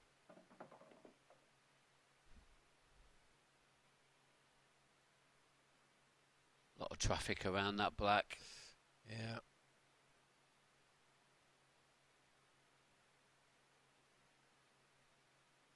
Does he try and top it through and back out? Does he jack the cue up? I think he jacks it up. Yeah. Got to be careful he don't get into this too much, because that cue ball going near that corner pocket. Oh, he's controlled this well. Yeah, fantastic shot. Absolutely as played. Jack the cue up. Sort of soft screwed it over distance to leave the 8 to middle.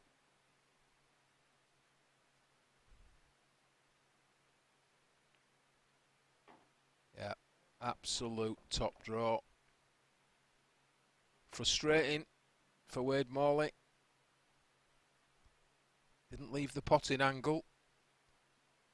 But Mark negotiates rail first. Just flicks it in. And that was a fantastically controlled last ball. Last yellow. Meanwhile, back on the pro table 3. Richard Swaffield, this black, to take the lead. Yeah, I think that's for 7-6. If that was the black that was hung that we saw previously, then 7-6 it is. Looking like Richard Swaffield, he's going to be breaking in the next frame. Yeah, some feet, some comeback in that match.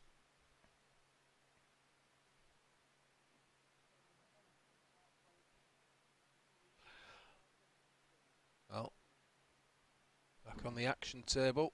Yeah, we'll keep you up to date with that one.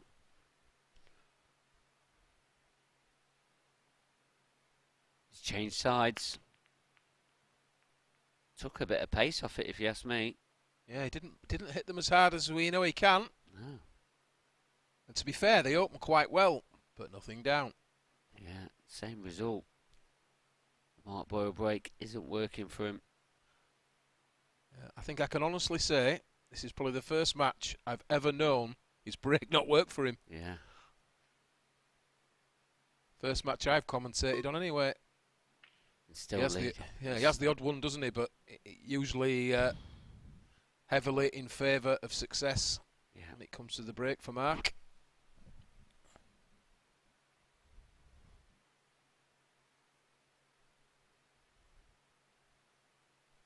Still leads this match 5 frames to 2.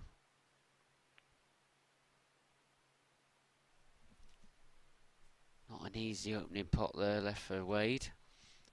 Just felt like that was the one that he needed to take. Yeah, he was under a lot of pressure to pot that ball. Far from easy. And the problem was, he knew if he missed it, he was more or less handing the frame over. As these yellows look great. Yeah, as you said earlier, Andy, these balls, you know, even though the break weren't the hardest from Mark Boyle, they're still opened up. Oh, not sure he'd be happy with that. No, I don't think he'd be happy with that either.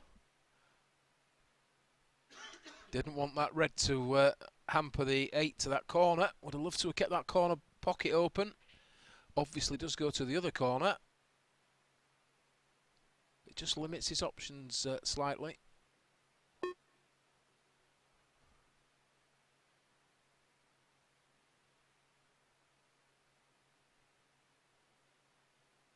I'm sure he'll work a route out. He's a master with the cue ball. Absolutely phenomenal control of that cue ball, as Mark Boyle.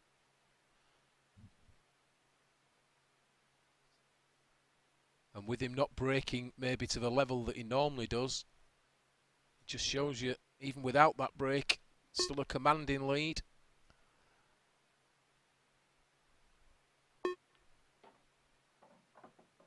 He just flows.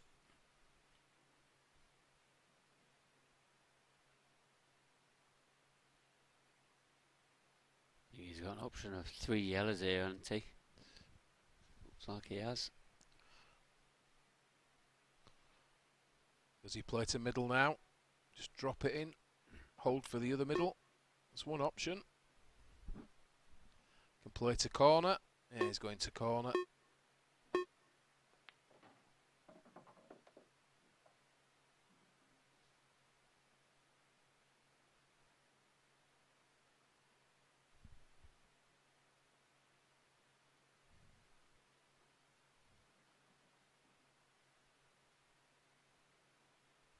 Does he have a slight angle to middle here? If he does, he can just stun away if he chooses. That's what he's done.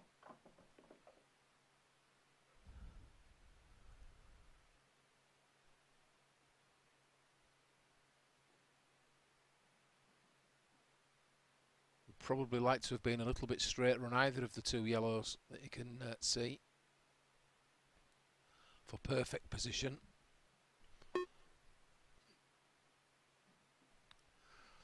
But I'm sure he'll be okay.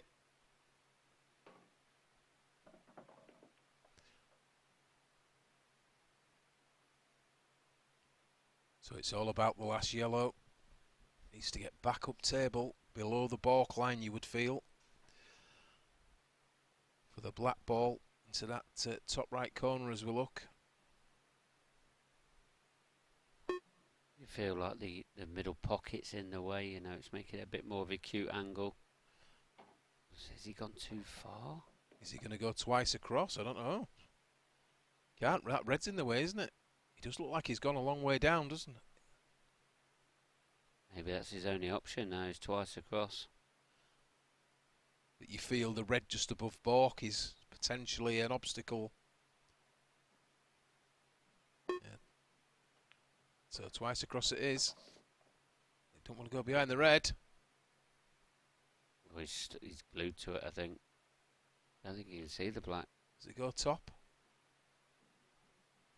Is he on it?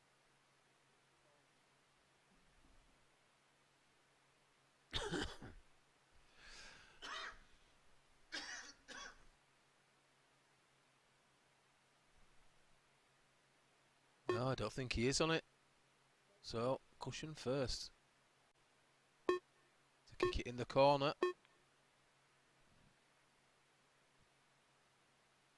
Well, another chance. Wade Morley. And he needs to make every chance he gets count.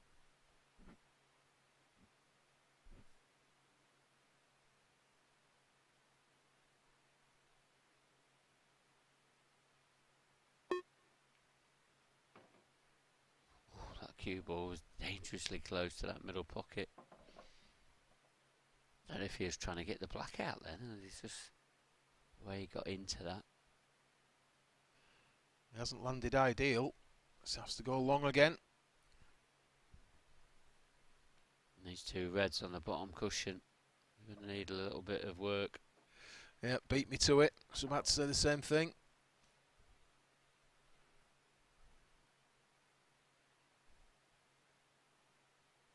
You might be able to play a bit of a safety with it and develop it at the same time. Push it over the pocket and just sit behind the other. Well, I think he'd like to have got a little bit nearer the cushion there. I think it's an easy out for him. But he has developed the red now. That was the important thing. Would have liked to have been on the bottom cushion or further behind that red.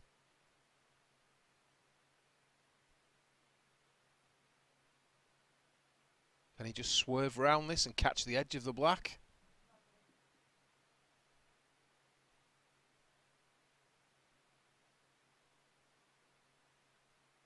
He can maybe see it direct, or is he playing cushion first? Look at... Oh. Lost the cue ball though. Gone into the centre.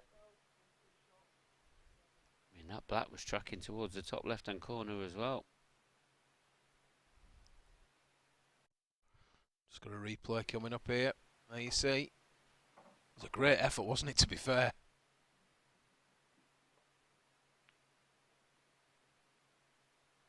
Yeah, played that well. Promotes the bad ball.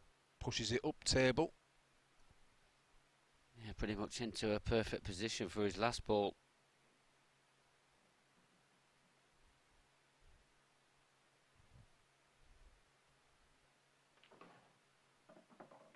Well, he could have played red to middle there if he felt like it. Couple of ways to go.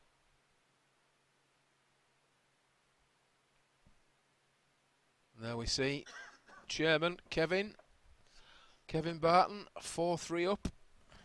Halfway there.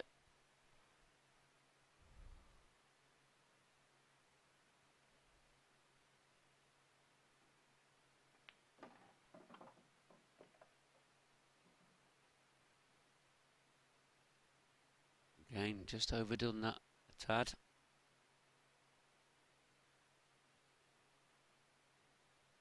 Really hasn't got hold of his cue ball in this match so far. Yeah, he could take this and then leave the other one. Can either come back out to leave it for the corner, or he could have even left it for middle. But no problem here, you wouldn't think. Just run through. Side cushion. Maybe a trace of left, just to tighten the angle up. That's what he's done. Could have done me coming out a little further, but he's fine. Well, he's keeping himself in this match. And he is in this match, 5 frames to 3. It's all going to be about the Mark Boyle break. Is it going to get started, or what's he going to do?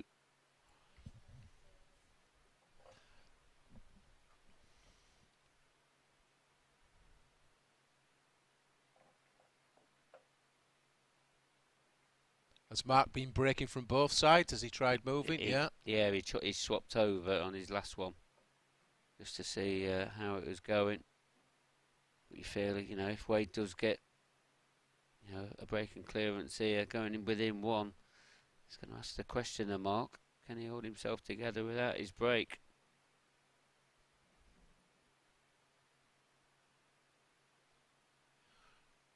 Kevin there, deep in thought. 4-3 up though.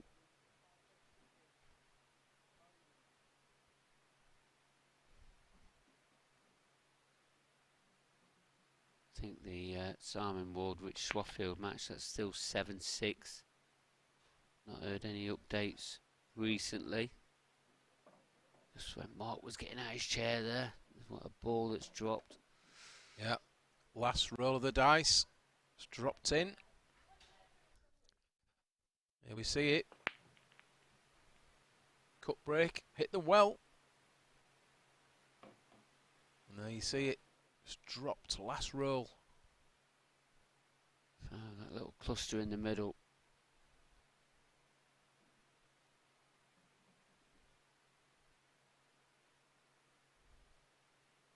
You're trying to play, well, yellow onto red onto yellow, is it?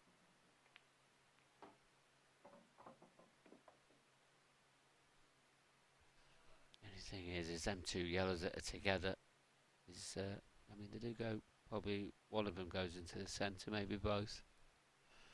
But that red's in the way. Got a bit of work to do, I think.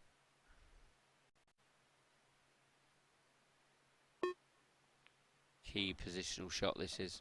Key. Great shot. Yeah, played that very well.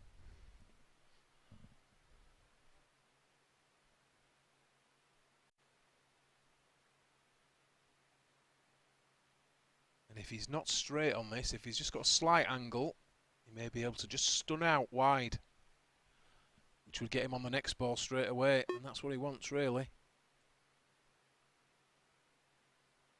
So see if he just punches. Yep, there you see, just creates a small angle.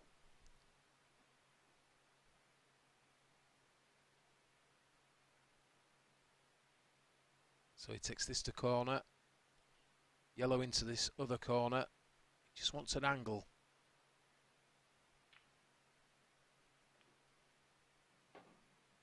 It's an angle, and he's got one. He's got to be careful here. There's a lot of traffic.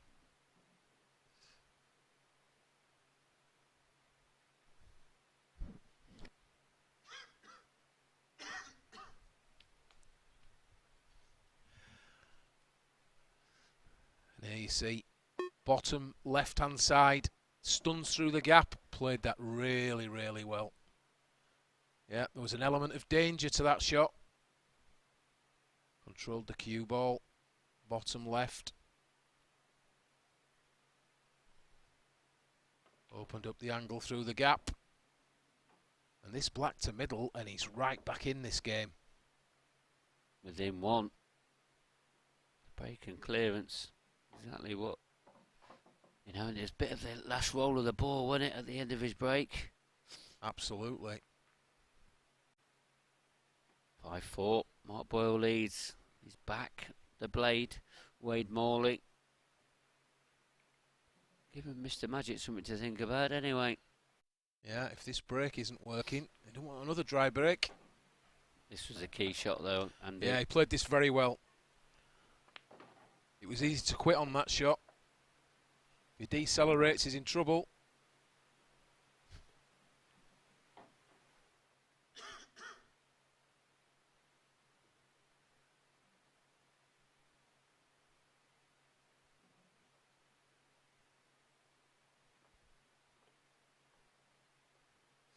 So, just checking the pack there. Doesn't always do that.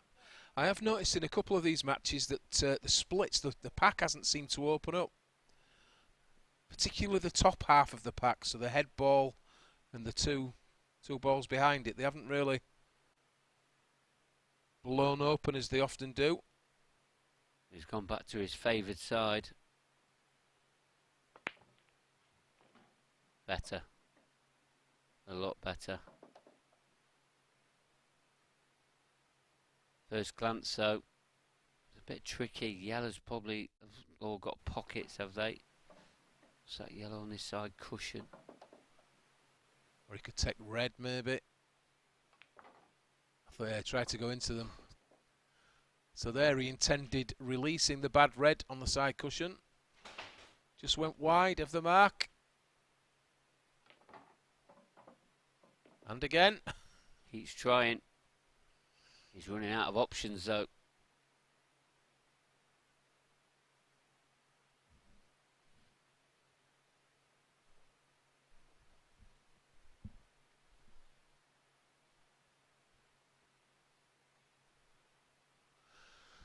Yeah, he is running out of options.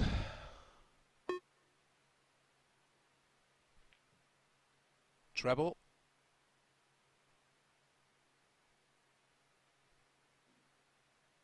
I think that was an attempted treble. Take the pocket would have been good. Deliberately sent the cue ball down table. And the only easy ball he could leave was the ball he was trying to block. Or potentially had a chance of blocking, which is near the corner. It's like Wade, he's just going to tighten the ship here, is he? Just going to rest the cue ball. Not a bad effort.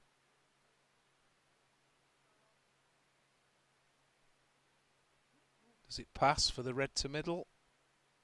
Or is he stuck to that 8? I think he might be stuck to it, you know. No. Well, he's getting down without any... yeah, went easier than I thought. Now, does he have any angle here? Has that draw helped him, or has it stopped him from gaining an angle? Even dead straight with the smaller cue ball, he could punch. He's got a chance of forcing this cue ball up the rail. If he hits the yellow or the red, you would feel he's got a good chance of releasing that red. Yeah, and he had the angle, didn't he? He did. Great shot. Yeah, well controlled. Brilliant shot. Just as we saw that brilliant shot, there's a result there against Simon Ward against Richard Swaffield. And Richard has seen that match out. He's won the last 6 frames to win that 8 frames to 6. He's into the last 16. Yeah, fantastic result.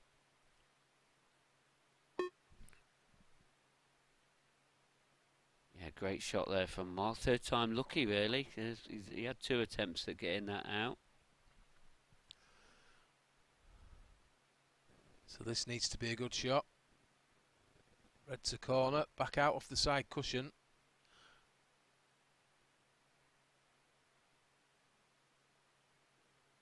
He needs to get back across the table. So something sort of in line with where the 8 is now would probably be good enough. And there you see, a little bit further. Well, what did I say? Look at that. Absolutely on a sixpence. He must have been hearing you, Andy. Yeah, definitely. Not sure coaching's allowed from the commentators, but great shot. Yeah. Nevertheless. Buckets the left-hand side required to kill the angle. Executed perfectly. Just got that elegant cue action, and he just can play them shots very nicely. Yeah. He's back to winning a frame. 6-4 now he leads.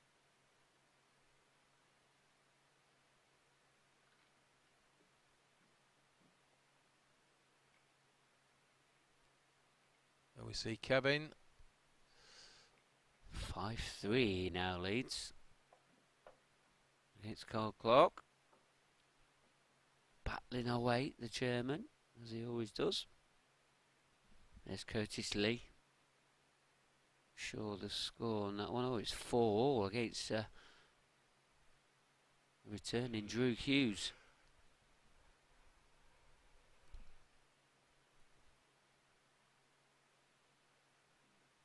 Remember, all them matches raced 8s.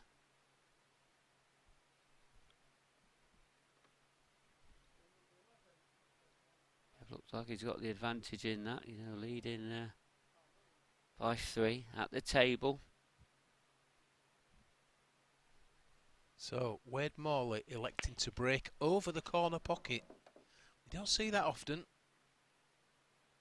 Oh, he seemed to have lost that there.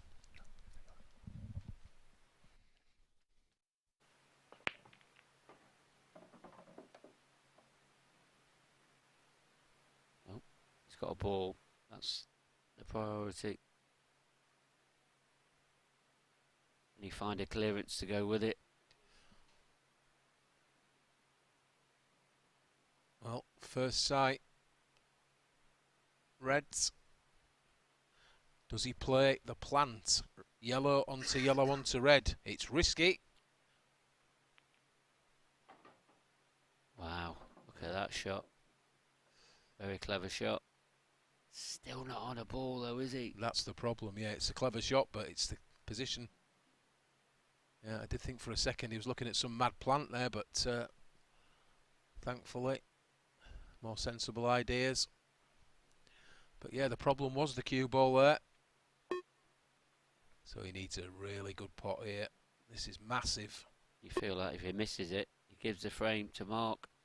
Where's it going? Is it going to drop? Is it going to drop? It is going to drop. Well.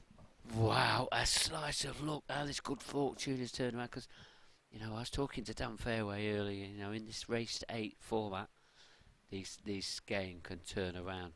Wade was having all the bad fortune, but all of a sudden, that's a bit of good fortune. Yeah, that's a massive fluke. Massive. Timing is key in this. But he has to take advantage of the fact. Imperative that he makes it count. Is it okay? Oh, he's okay. I think he's okay. He's okay. Pretty certain. Next match up, which was our final match, is going to be Cory Rees against David Addinall. Isleman's number one. I'm sure there'll be a few in watching that one. So, do you go 2 rails here, 2 cushions, or do you come straight out? Oh, well, that quitting on the yeah, acceleration, yeah. and that's what's happened. I did wonder whether he might go bottom side and out for the ball to middle. When you get this little bit of slice of luck, you've got to take advantage of it, and it doesn't look like that's going to happen. I think you can see this long though, this cuts. Yeah, I think he can. Oh, it's just a containing shot. Needs that cue ball to glue to the top cushion, and it's about as good as you could ask for there. Yeah. So yeah, last match up will be Cory Reese against David Addinall straight after this one.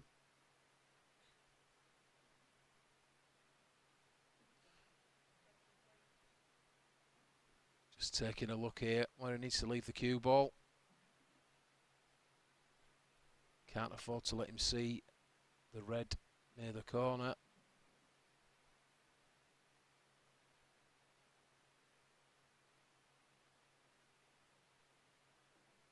He's just working some of that out now, and he just make sure that he doesn't leave Wade anything. It's imperative he hides his cue ball. The clock though, ticking down.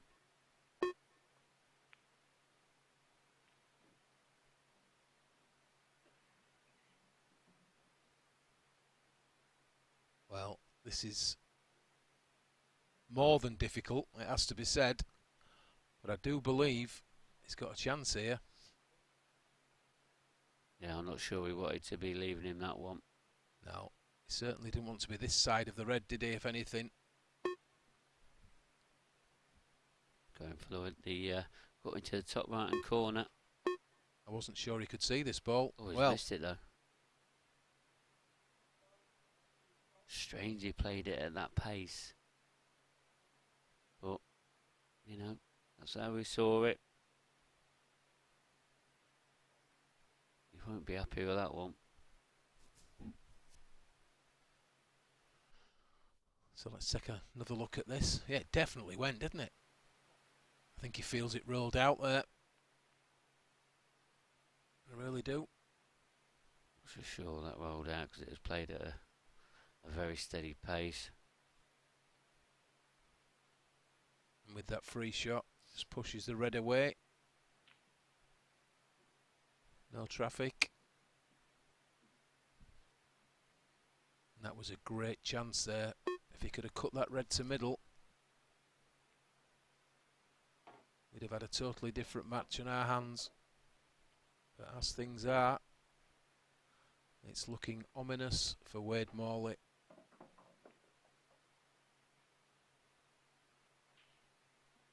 Hard to see where this can go wrong. At 7-4, Mark Boyle will be on the hill.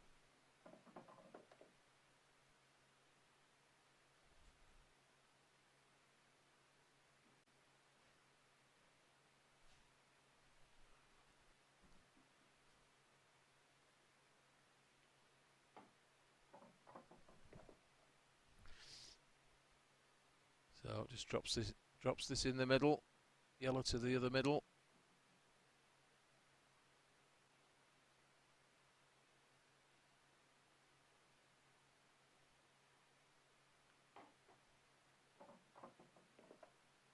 Yeah, it's definitely an opportunity missed here for Wade. Yeah, he had his chance. Failed to take it, unfortunately. And with this 8 ball to middle, it's Mark Boyle who's on the hill. 7-4 the lead. Yeah, one frame away from getting himself into the last 16. Oops, dropped the ball there.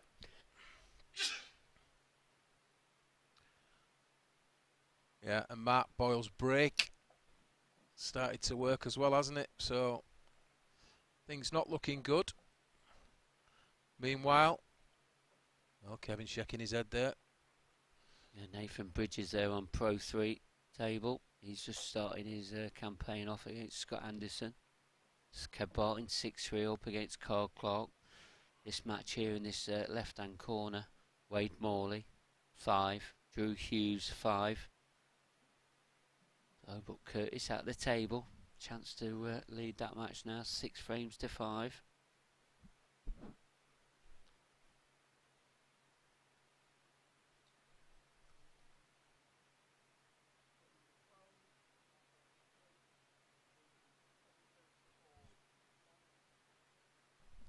If I did say that wrong, it's Curtis Lee that's going to lead that match 6 frames to 5. It may be my fault, I may have misheard, but I did think you said Wade Morley then. Yeah, it's a long day. Anyway, the Mark Boyle break. Let's get back to this. There's the cue ball. Dear. He made a ball as well. He's also lost the cue ball. He's really not firing with his break at the moment. No, he's not on it. I mean, he was slightly unfortunate there. He's negotiated all the traffic. Yeah, come through to land in the middle pocket. As you said, come through an absolute, I don't know, quite a few balls. Found the middle pocket. So what's he got left?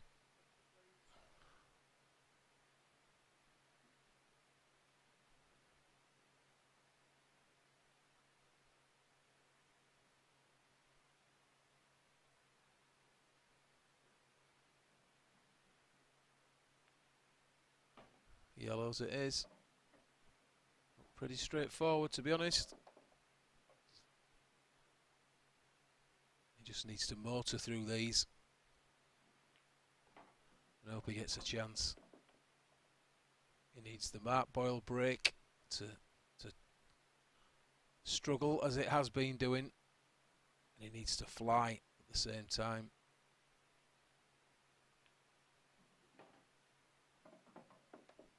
I think in the back of his mind he knows he's not out of this match yet, because while Mark Boyle's break's not working, he has got a chance. Certainly if he can take this one.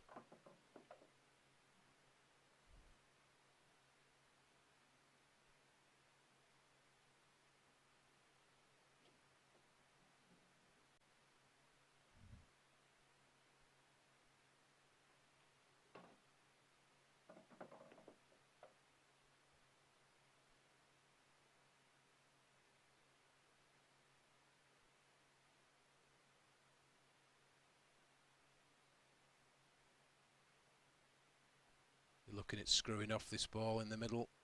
Last yellow. That's what he's looking at. Just wants to draw back a touch. There you go.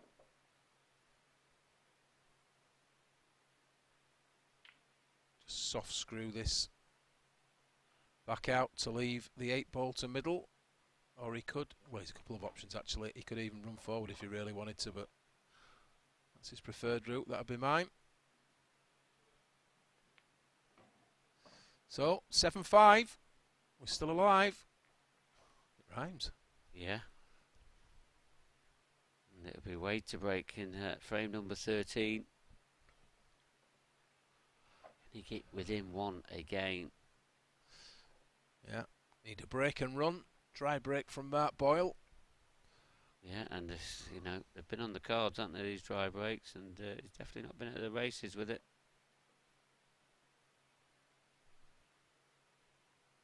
Curtis Lee did take that frame, so he's now leading that match against Drew Hughes, 6 frames to 5. There we go, and Drew's at the table, trying to get that back to all level again, 6 all. Is that going to be another decider on that table? Well, miscue. Jump straight over the ball. Just looking at the chairman, Kev Barton, getting out of a snooker, nearly potting the black. Wade's got a ball. What options does he have here then, Andy Richardson? First glance, looks tricky. Yeah, red at the centre of the table. Awkward.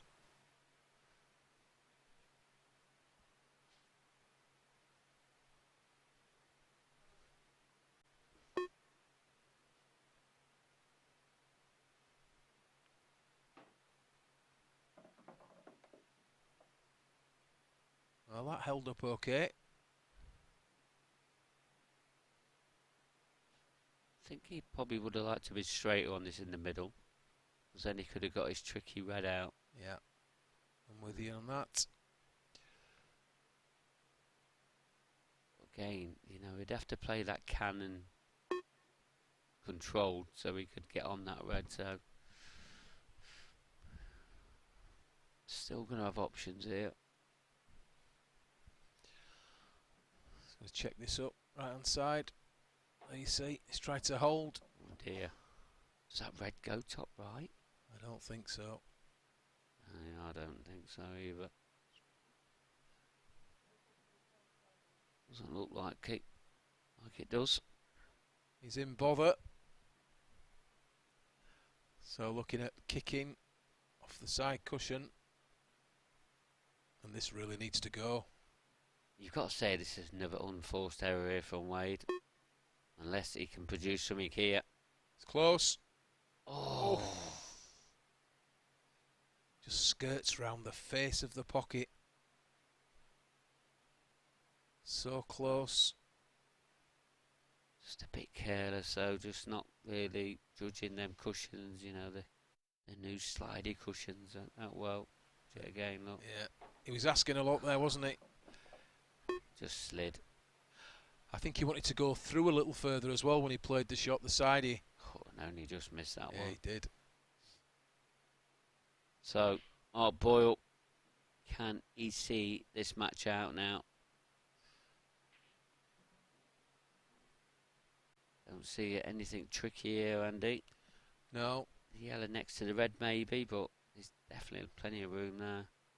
Yeah, that is the most difficult part of the equation, I would think.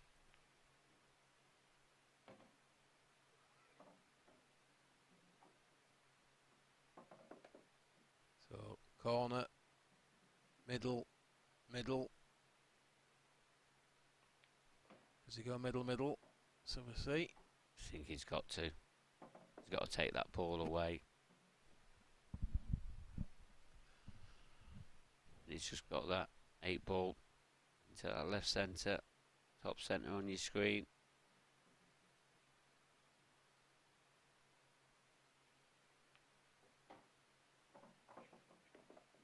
So it's all about the yellow next to the red. Got into that a little bit too much, if you ask me. Wanted that to run through a bit more.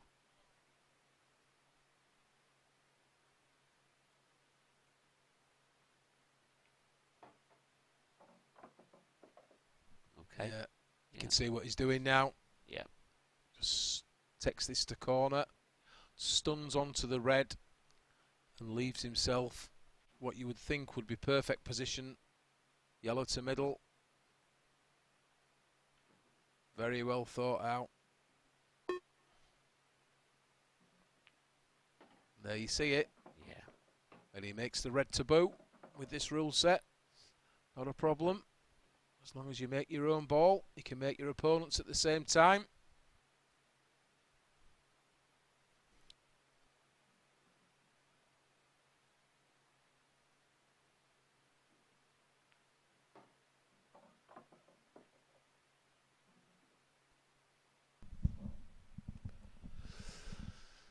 Here we go.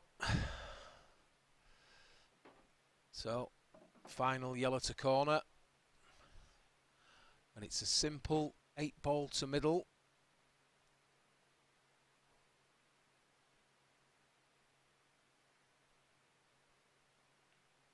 And it's there. So, 8-5, the scoreline for Mark Boyle. Not the usual performance, it has to be said. Played really well when at the table, but just the break wasn't working for him. Certainly in the earlier part of the match. Played from both sides. But he found it in the end, he worked it out in the end. And as always, extremely clinical when finishing. Seems to be some issue with something that's happened in the match. Not too sure what that is. I'm sure we'll find out later on, we'll let you know. Yeah. I didn't commentate on the first half, so I don't know if it's something that happened then. Yeah. But 8-5 the victory. Through to the last 16. And a very rare occasion when his brake's not working, but that was one of them.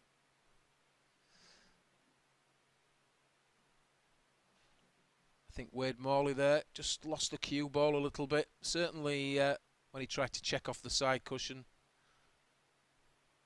Didn't take. Played off the side cushion, tried to kick into the middle. Very close, great effort. But it wasn't to be. And on the back of that, that cleared up. 8-5. And if he does get that break working, well, as ever, one of the favourites for the tournament.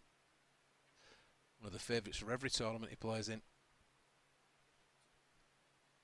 Yeah, still discussing something there is Wade with the referee. And we're going to hand you over now to the studio, an interview with Mark Boyle. Thanks, Andy. Thanks, Andy. We got there in the end. And Mark, pleased to get over the line there, because things didn't really go all your way there. And you was looking a little bit, I don't know, just not as you was normally, and you know things weren't going your way. Just confused there. Wade said the same. It was, I don't know, the balls on the table just felt there wasn't any life in them. But when you're breaking into them, and I'm not wanting to make excuses, it's the same for both players. And when Wade said it as well, I agreed with him. I just couldn't get a ball off a break, and the minute you can't get a ball off a break, then you are up against it. It doesn't matter who you play. So just to get over the line, that's all I can take for that game. Yeah, because normally when you don't get a ball off the break, you normally find yourself behind in the match. But you seem to be quite comfortable at 5-2, and but there was always things that was going against both of you, really. Yeah, there's a couple of wee shots that we both played. We ran out of position just with the slidey cushions and stuff like that, because the table does play better than, well, not better, but different for the other tables, because they've all been played in, so the cushions are more square and you get more grip. With that being a new cloth, they slide more, so it does catch you out. You know, it takes you a wee while to get used to it, but no, you're always going to make mistakes at the start. You kind of work your way into a tournament, so I've just got to take the positives out of that and just say, well, I got the win, that's all that matters. Yeah, because it's always the hardest match to win, first match, and you're playing against Wade. He's been, I don't know, he's going all around the world at the moment, playing a lot of Cuesports, so he's quite a dangerous player as well. He's sharp. He's definitely sharp. You can see that, and it's always going to happen. If you keep playing, you're going to be always kind of match sharp, I call it. But it's a case of, you can practice every day of the week, but you've got to get the match hours under your belt. So it's a case of, he's got that now, so he's mentally prepared and he's focused straight away, and he's playing well. You can see he's playing well. It's just a different ball game. The Chinese 8-ball compared to this, that's where you'll find a big difference. But no, he's playing really well just now, Wade. And a little bit about yourself. Your form's been pretty good this season. You've done okay.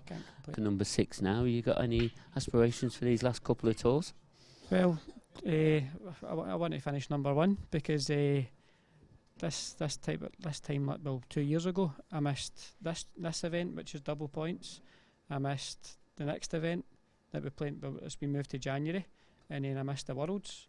So that's 3 events I've got that I get 3 points. So I'm not got anything coming off. So if I don't get number 1, I'm putting pressure on myself here. Well, it's going to be interesting, because obviously it's 2-year ranking list. Yeah, it makes such a difference. Because I missed all the events 2 years ago, so I've got nothing coming off, and everything's going on. So that's how I jumped from 12 to 6. So if I have a good run here, at least anyway, it's double points here. So that's in the back of my mind as well. So I'll fly up the rankings. Well, come to the end of January, who knows where you're going to be ranked come January. But there's a lot of players pushing for that number 1 of spot. Course, yeah, but they've got points coming off, so it's in my own hands, really. The way if I have an average, because I think I had a look the other night and I was only 50 points behind. So you win one of these, that's 50 points. Well, some interesting facts, and it's There going you to be go. very Well, interesting. You should get looking at it. Well, I will be doing now. I'm going to be looking a little bit more stronger towards it, definitely. So You can fill me in because I've not seen the ranking. I only see the rankings, but I don't see the rankings for 2 years ago. But I know I wasn't in them because of obviously obvious reasons. But I'll give it a go. And a quick insight about this next matchup, Cory Reese against David Adenol, just before you run off. Just a quick insight for these two players. Yes, well, David's got the home support, so and he always every time I watch David, he plays brilliant. So, and Cory's just one of the best players about just now. So, it's going to be a cracker. It's all basically the winner of this game is who gets a break going in that table. Well, thanks very much for your insight in that. Good luck for tomorrow. No doubt you're going to have a little bit of a rest period now and see how it goes tomorrow. Yeah, but get feet up and a bite to eat now and chill for tomorrow. Well, thanks very much, Mark Boyle. I really appreciate your insight on both of them players. And let's get back to the commentary box with Andy Richardson.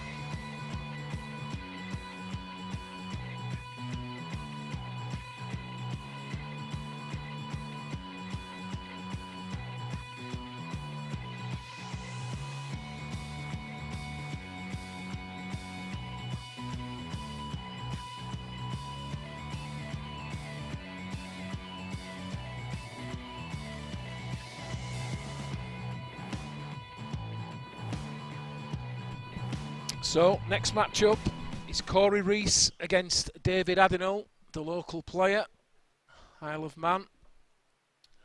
Another pro, last 32, race to 8.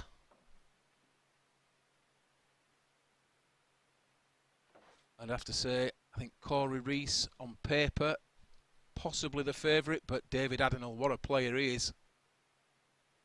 What a player, and what support he's got this weekend. Massive support. I'm joined in comms once again by Mark Pickworth. Just rushed back from the studio. Yeah, hot on the skips and the jumps over here. Just talking to Mark Boyle there.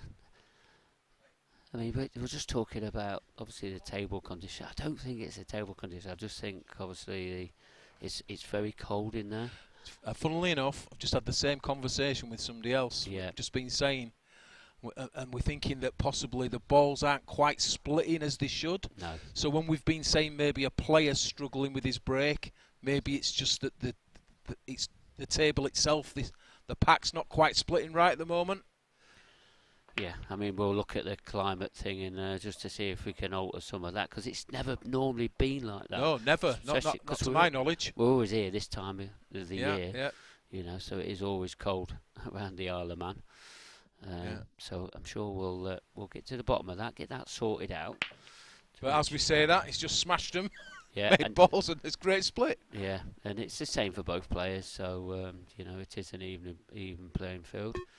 Yeah, I think the general consensus is maybe it's been a little bit cold. Yeah. So I think the idea is maybe just put the aircon down a touch, or maybe just turn it off for a short period, and see if that changes anything. Disconnect it, whichever one it is. Yeah. But yeah, as you said, Cory just got down, smashed them all open.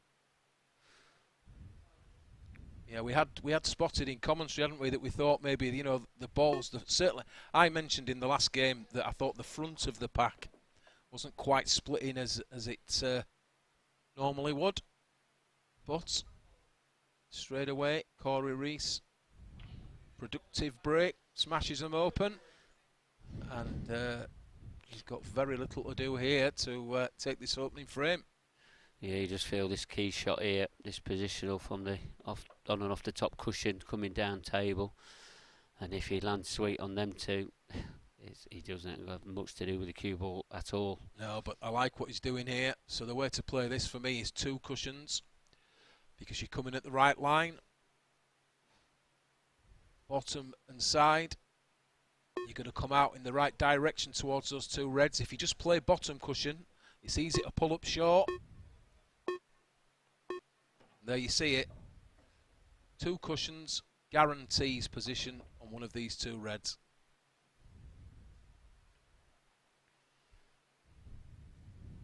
Lovely player to watch, Cory. Fantastic cue action. Strikes really cleanly through the ball. In no time at all, he's going to have the first frame on the board. Yeah, a break and clearance as well. The number 5 seed against the number 13 seed. Very interesting.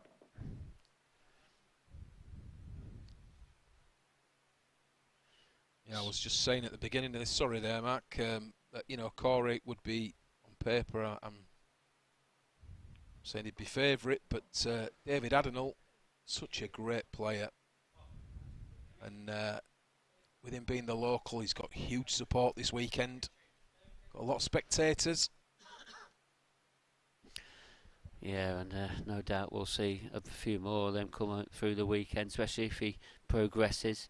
He always does quite well here at the Isle of Man, but he's got a tough task here against Cory Rees. Looks like our chairman, Kev Barton, he's packing up, so it looks like he's beaten Carl Clark 8 frames to 3. Curtis Lee at the table here, and there's one in the bottom left-hand corner. I believe that score is still 6-5 to Curtis Lee. I mean, that frame's been going on a while.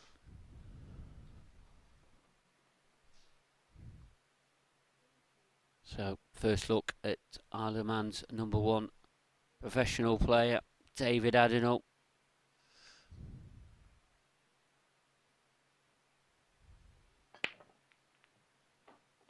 It does really well.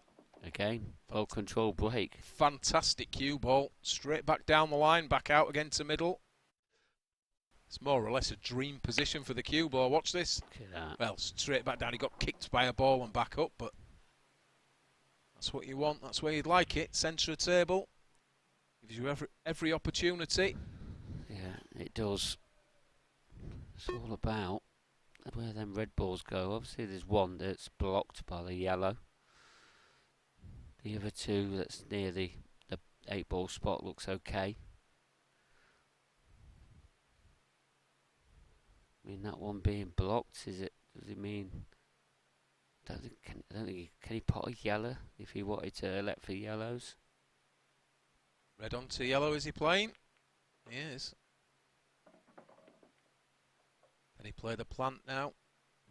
That's what he's played for. Can he see enough of it? One thing with David, he is ultra attacking. He don't waste much time. Yeah, very aggressive attempt is this. He's made the plant, but can't see the yellow. Would love to have been able to see the yellow that he made the plant with. So he's going to need a good recovery shot here. Into the corner. He can just stun off the side cushion. And he's going to be on one of these 3. Well,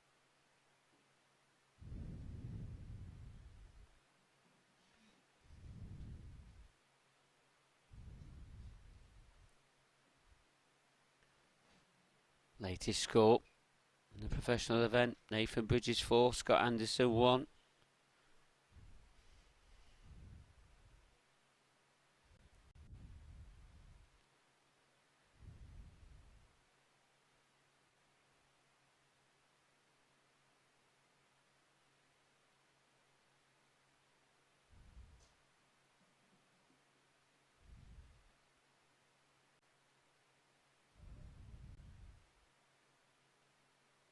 taking his time is Cory.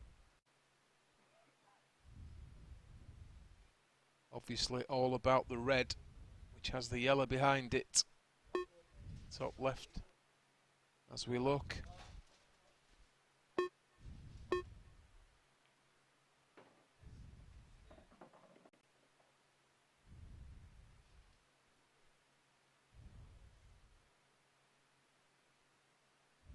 latest score come up with Curtis Lee now, 7-6 against Drew Hughes.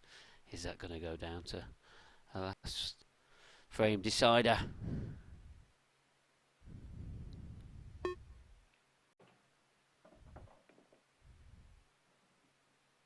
That looks pretty perfect to me. Anywhere there. There he's pointing his cue after this shot. Yeah, just needs to make sure after he puts his second to last red that he finds the gap with the red over the corner.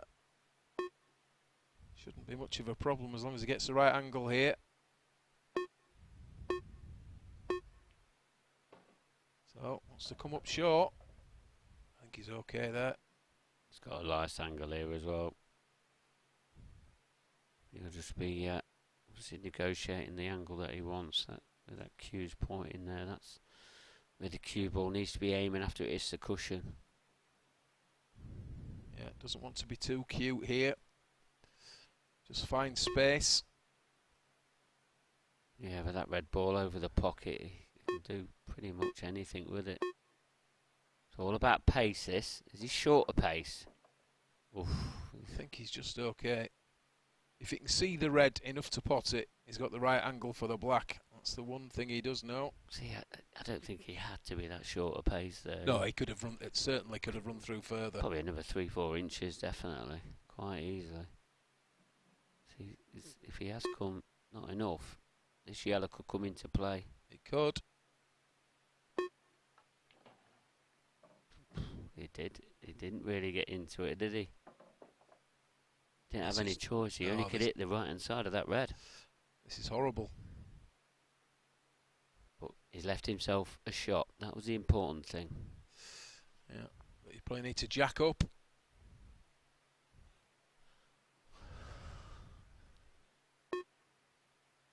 And there you see. So easy to put unwanted spin on the ball when you do this. And there you saw it. So jacking up. Just spun the ball out. And that's a rare miss from Cory Rees. Usually so clinical, given the opportunity. Well. Well. Oh, David, you can't be afford missing these chances. Can Cory take this one now?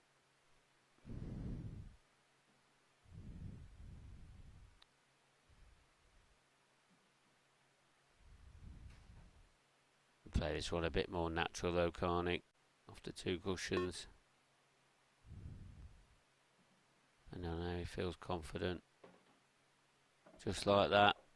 And 2-0, he now leads. Chances for David Addinall there. Yeah, unexpected miss. That's for certain.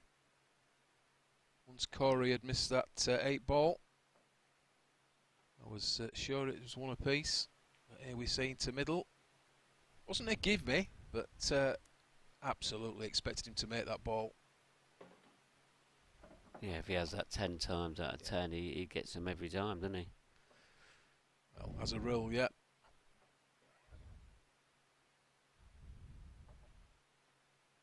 Is that a deciding frame? It is a deciding frame. You just saw the handshake. It's 7-all. Drew Hughes against Curtis Lee. Curtis Lee to break in the decider. Let's keep with this one just for a minute, see how this cue ball goes. They like a 7-all on this table. They do, there's a couple on here now. Cue ball's safe. Good break, hits him well. Has he got a ball? Yeah, he's got a red, hasn't he? He's got a chance. Back to the main table. Cory Rees leading 2-0, breaking off in frame number 3. Let's have a look at his break again. He's got a good break, Cory. Didn't get the cue ball straight back, but it's not bad, is it? It's okay. Obviously, a little untidy at the top.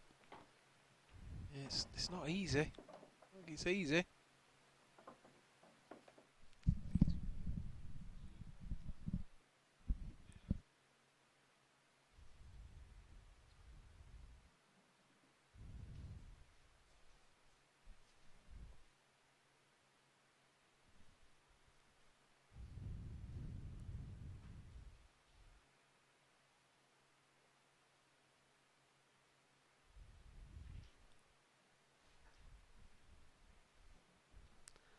Because them two yellows are a plant. I don't think they quite are. I think yellows would probably be the ball straight away.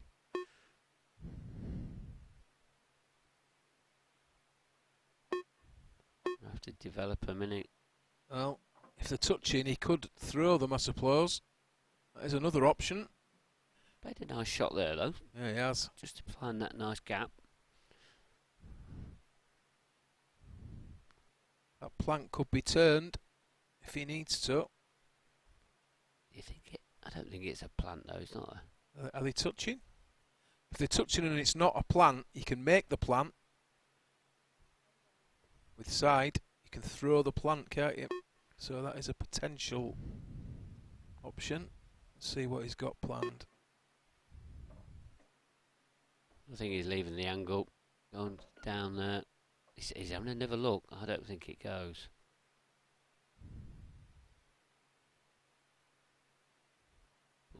Depends. I mean, it's hard to see if there is a gap between them. Yeah, the yellow doesn't pass the red at the side of them, I don't think. Containing shot, is it? No, it's what I said. Oh, you play it with the opposite. No, it doesn't. It didn't go. So you play it with side, and it throws it in. Throws it in. That's what I was saying. You could throw it in with side. So he struck the other side. The side that looks to be the wrong side throws the plant one way.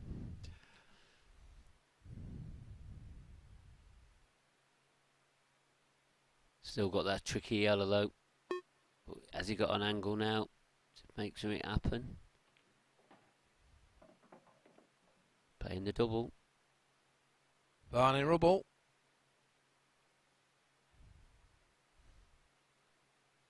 Screwing the cue ball across the table at the same side. At the same time, should I say? Is he going to leave? I mean, obviously this double first, but you know, he's going to have another double left on the black. He's played that well. Really well. Not at the side he wanted. He's going to have to.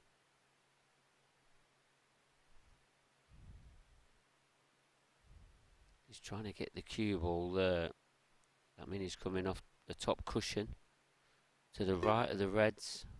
Or is he just screwing out and then he's going to back double the black? Yeah, just screwing out. Yeah. And now, back double. What do you reckon? I don't think it's... it looks thinnish as well, doesn't it? Mm. It's one of them that can straighten up, because he'll have to play this for a bit of pace. Yeah.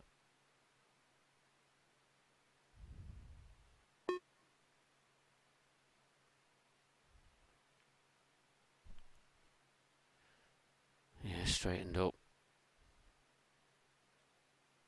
Just didn't get right into that. The initial double yellow was a good shot.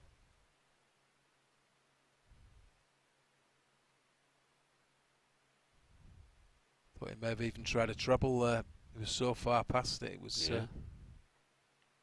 so David, after that miss in the previous frame, you've got to make these count. Yeah, he's had a couple of wild shots and again short of pace. Yeah. Really not settled yet. Straight down though.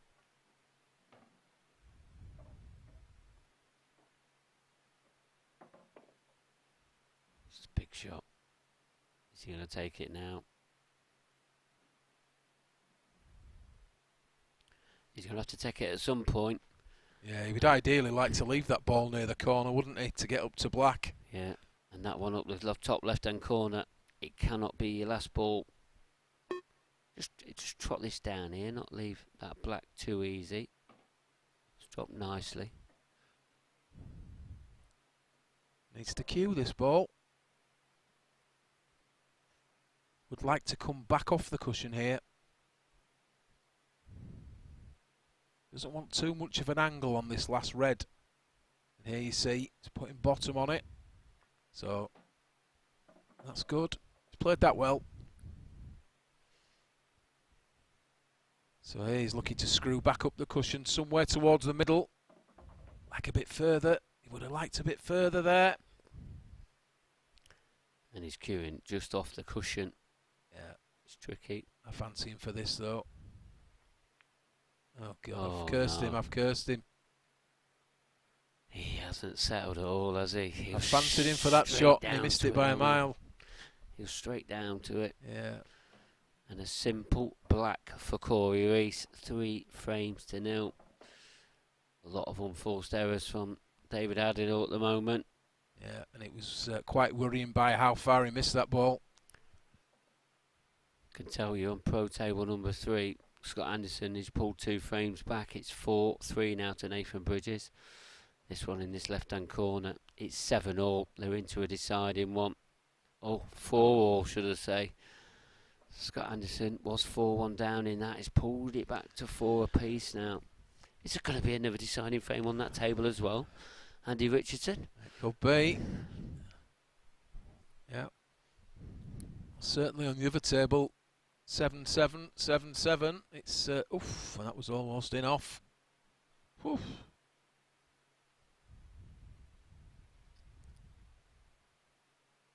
It was so very close to being in off.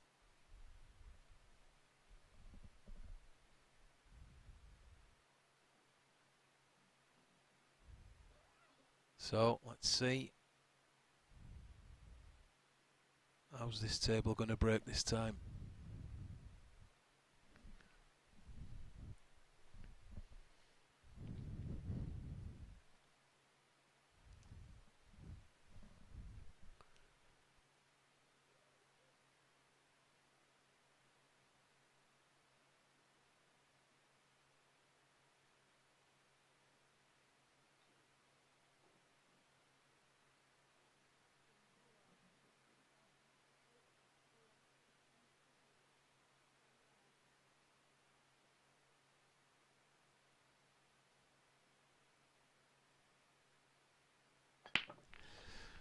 So, David Addinall, 3-0 down. Here's break, and it's dry. Yeah, and it's 3-0 down with chances, that's the worry. Not sure what is left here, though. Don't think it's anything easy. Or is that another one of these plants? I don't know, but he hit those well, didn't he? I felt that was a good break. Yeah. Deserved better. As is so often the case when you're struggling. Or you make a few unforced errors. The luck seems to give you a miss. And he certainly didn't have any with that break because he struck those well. What's Cory looking at here then? What's he... wow. I think the good news is that in this particular match, the balls have broken much better than previously. You're playing So a double plant double onto a plant. Oh, wow. Highlight reel, ridiculous shot that. That is ridiculous shot. There's no need To for even that. think of playing that shot. Cory Reese. To even think of playing that. When that's the ball that dictates if you're on a colour, That's it's even more important. Shot of the day. Well, that's unbelievable. That really was something special.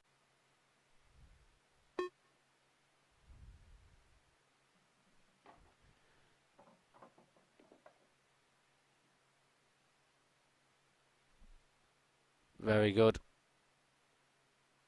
The thing was, if he didn't make it, he left the table for his opponent. That was some shot to even think of playing it. And look at these reds now as well. This is off a David Adenol dry break, and it looked like he got away with it. What's going through David Adenol's mind at the moment? Obviously, all the unforced errors that he's had, and now he's watching Cory Reese playing trick shots. Yeah. Obviously, Cory looked at the angle for the double and thought to himself, the red that I'm going to plant in is in a direct line with the pocket, but even so, it's so difficult to execute. It was over. It must have been 8-10 inches away from the pocket. Great shot. From Gibbsy, Cory Rees.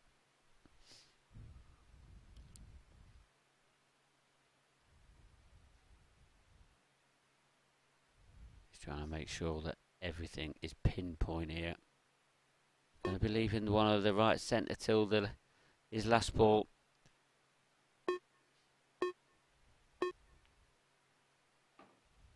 He just needs to be careful here. I think he's straight enough. I think he's okay. Yeah, I think he would like to have been a tad further up the table as we look. I think he's just got enough. He can just pinch it. Yeah, on the overhead, we've got a view of the overhead. It certainly looks okay. Yeah, there you see. Watch this. Yeah, he was fine. He was fine. Don't have to do a lot with a cue ball. I thought he was lower on that. But yeah, what a first shot in this frame. And as you said, you know, he hands the table over to David, and and all the balls were there. He had to make it. Yeah, it sort of reminds me of the Mark Boyle shot when he played that great. Do you remember when he played the ball and followed it through? Yeah. Another what seemed like a very, very low percentage shot where if it didn't work, it was curtains. Yeah. That sort of vibe to it. Superb shot. A superb clearance to go with it as well. 4-0. And yes, David has made some errors, but to be fair, Cory Reese has been lethal in this match so far.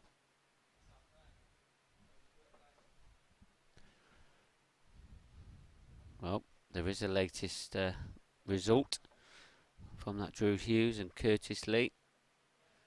And it's 8-7 to Drew Hughes. That's just swapped around. So 8-7 to Drew Hughes. I wonder if, how that last frame went.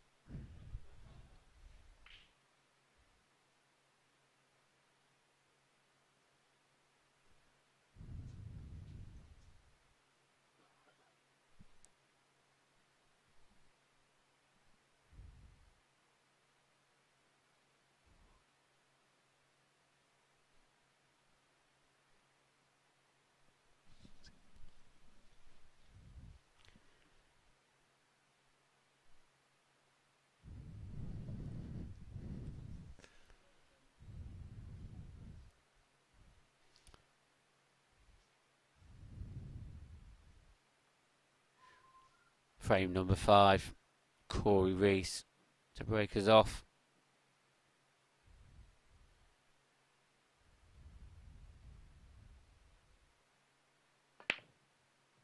Bit of a loose cue ball.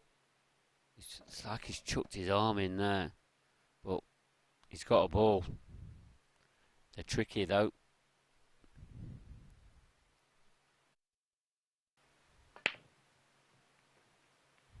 Nearly went into the middle.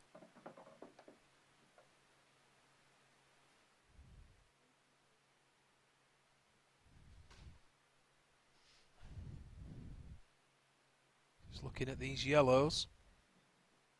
But is he on this red as well? He's got a couple of options here. Nothing easy. Both colour sets hampered. But if this passes opening ball, and it does evidently, at a later date, the 2 yellows is nearest. He can use the ball off the cushion to develop the one that's on. So his first ball, there you see.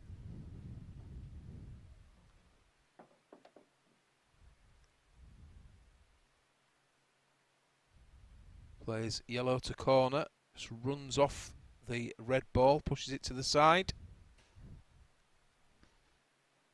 It's just going to be a case of when he develops this bad ball on the side cushion. Going to be so important what he does with the cue ball.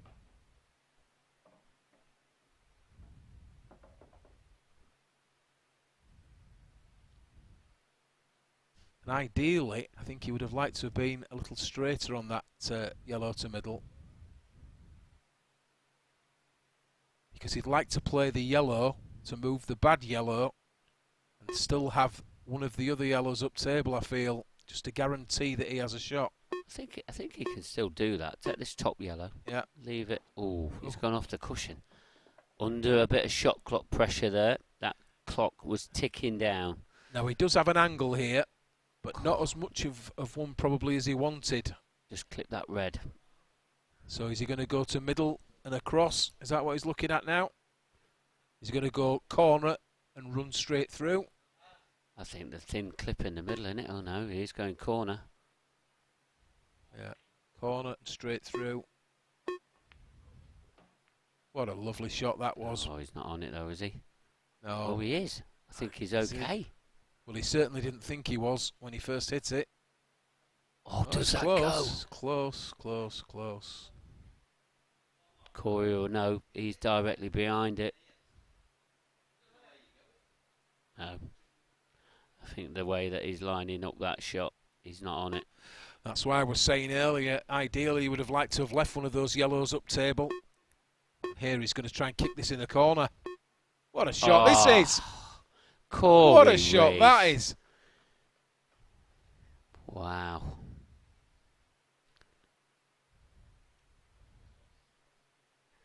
He's producing his own highlight reel, Andy Richardson. It really is. And once again, if that doesn't work, you'd feel it'd be curtains. I'll tell you something, he's going to take some beating this weekend. So even when he does run into trouble, he just keeps finding the goods. Unstoppable. Poetry. Fantastic kick shot off the side cushion. Yeah, we think we're going to see this again. So there you see. Cushion, ball, corner pocket, perfect position. Didn't look like he was ever going to miss it, did he? No. Made it look like a dolly over the pocket. Who's that lad? There you see. Kev Barton deep in thought once again. Just seeing one of the greatest kick shots ever. Yeah.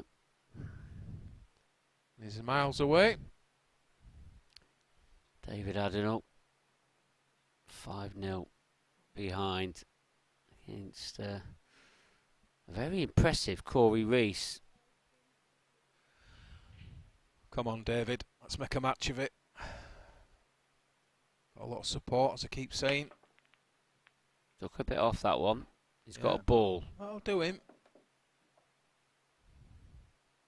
I think he just wants to play a few shots, doesn't he? Try and get himself settled.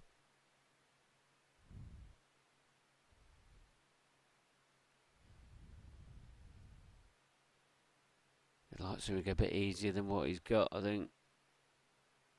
Yeah. Because that 8 ball, it doesn't pass into that right centre. Might pass into the top left though. Yeah, but there's a bad yellow tied up with the red, bottom of table.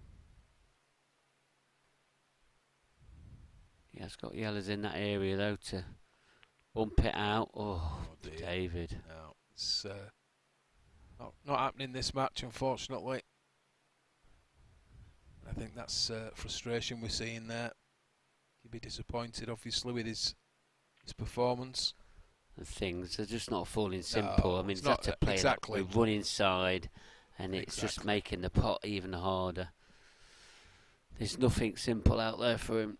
No, he could do with an easy run, a good break, get a bit of confidence going. But unfortunately, not only is he struggling, but his opponent is absolutely on fire. Yeah, some days you've just got to sit and admire it in your seat, accept it. So, open table.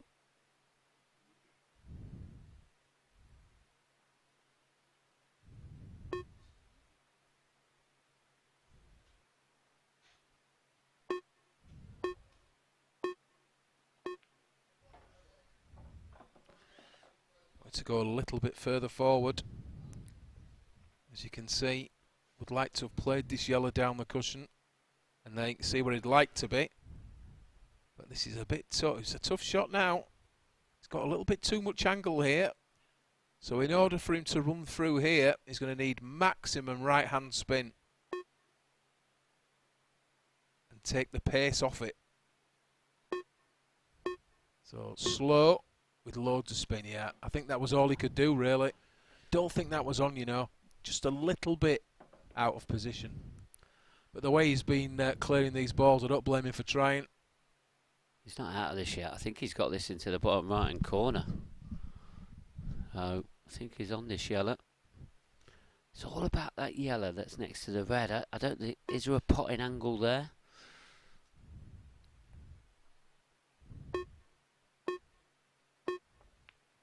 Oh, he's unlucky there. That little flick is unlucky. What can he can't produce anything from here, Andy, can he? Surely. Kick this in. David's going to get another shot. Surely. He's looking at something. He'll be looking. You just know this is going to go Cory's way, don't you? He's going to kick this in. Or get a good safety from it. Is he playing at a pace? He may try and freeze the cue ball on the bottom cushion here. He's missed it though. Missed it, yeah.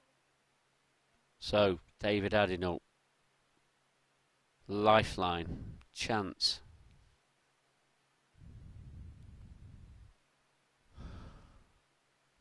Let's move the yellow away. Keep it simple. There you go. Well, could have done going further up there, but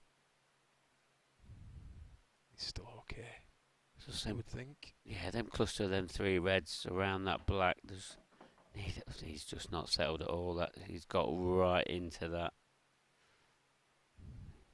That's purely because he hasn't really had time at the table, has he? Yeah. He's come to the table, difficult clearances. Had a lot to do. Few misses. Needed something easy to get going, you feel. And even this now, he is going to be canning into balls, so things could go wrong. Yeah. He's controlled it nice. He should be okay here. He'd still like it a bit easier than this, I think. To try and get his first frame on the board.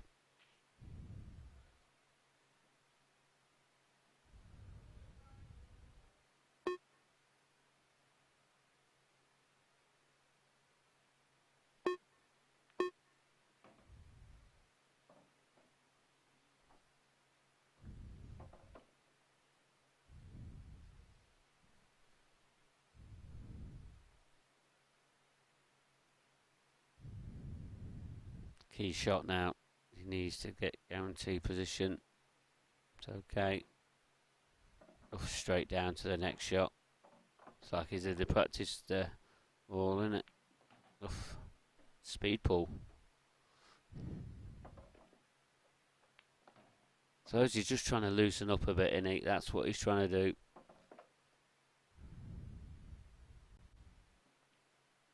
He'll feel a bit better now. He's got his first frame on the board. Yeah, I think he'll feel relieved. At least he's on the scoreboard. And who knows? It's been done many times before. People have overturned 5-1 leads. But it has to be said that Cory Rees has been exceptional in this match so far. And it's going to take some feet to turn this around.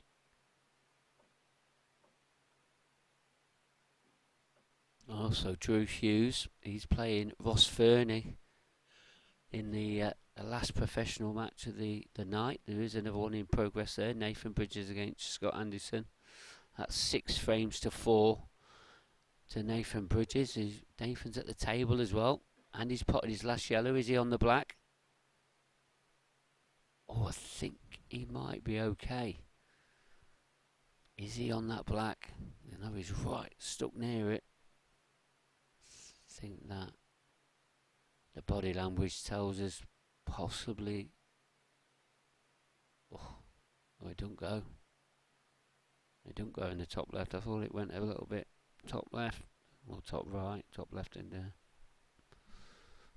Bottom left then, in what we can see.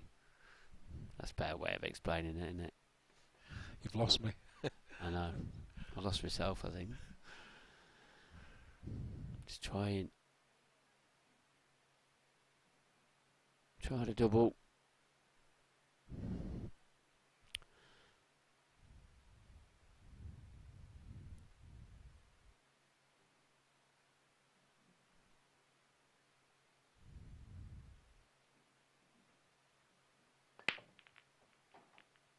So another nice steady break from Cory Rees.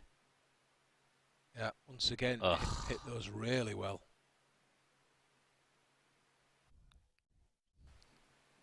I think just because where that red's landed, this might have to be yellows.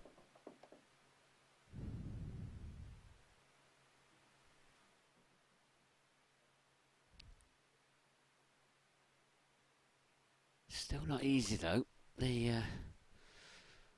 obviously the pattern's not natural.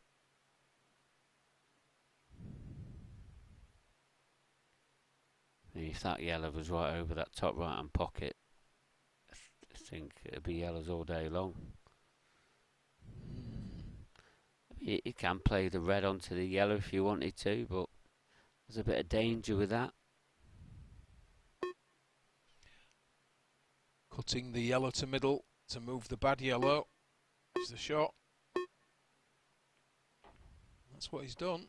Yeah, nicely done as well.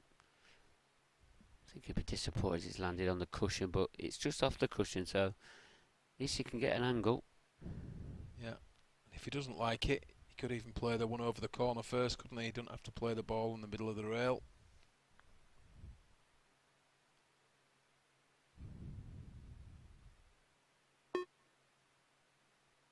So I suppose what he's looking at is leaving the one on the right cushion after this one. Yeah, and he wants an angle there. I think the important thing is not to leave the cue ball near the cushion. Yeah, I think there though, I think he would have preferred to be a little lower. He does have an angle, but he can't really get far away from the cushion, can he? If he was if he'd have frozen to that cushion, he'd have had a lot more scope to bring the cue ball out. Oh no, he's still okay, I think. We'll see in a sec. Oh no, it's long distance, is this? This takes some cueing. Can you see enough of it? I think so. I think it's okay. This is a tough shot. Tough pot. But it's a tough positional shot as well, you feel.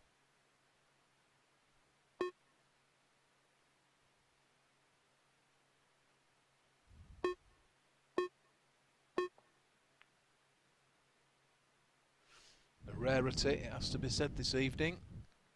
A miss from Cory Rees. I know. Not seen many from him.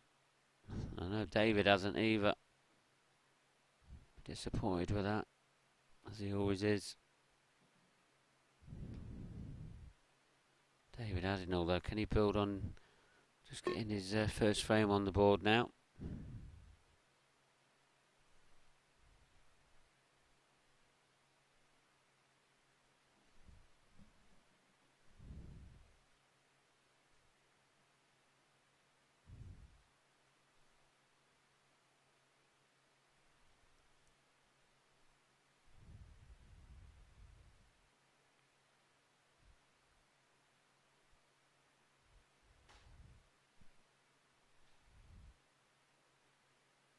He's obviously not feeling it at the moment, Dave. You know when you're trying to get back in a match or trying to get going. Just feel like even Cory's in control of this frame. As if he jams him in here. Double kissing back onto the jaw, which is what he's done. And he's jammed him in there. I think David's in trouble here. Don't think can he get that red? It's hard to see.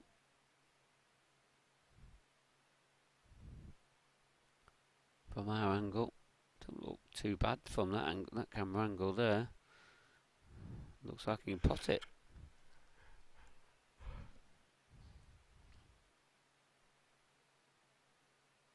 From the overhead, I think it looks like he's angled for the ball to corner.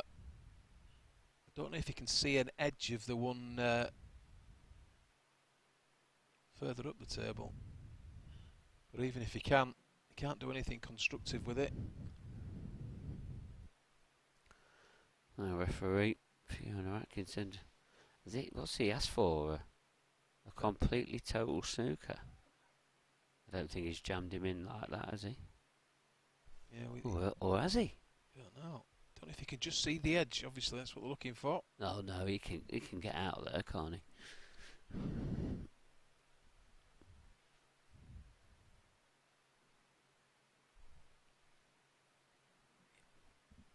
Oh.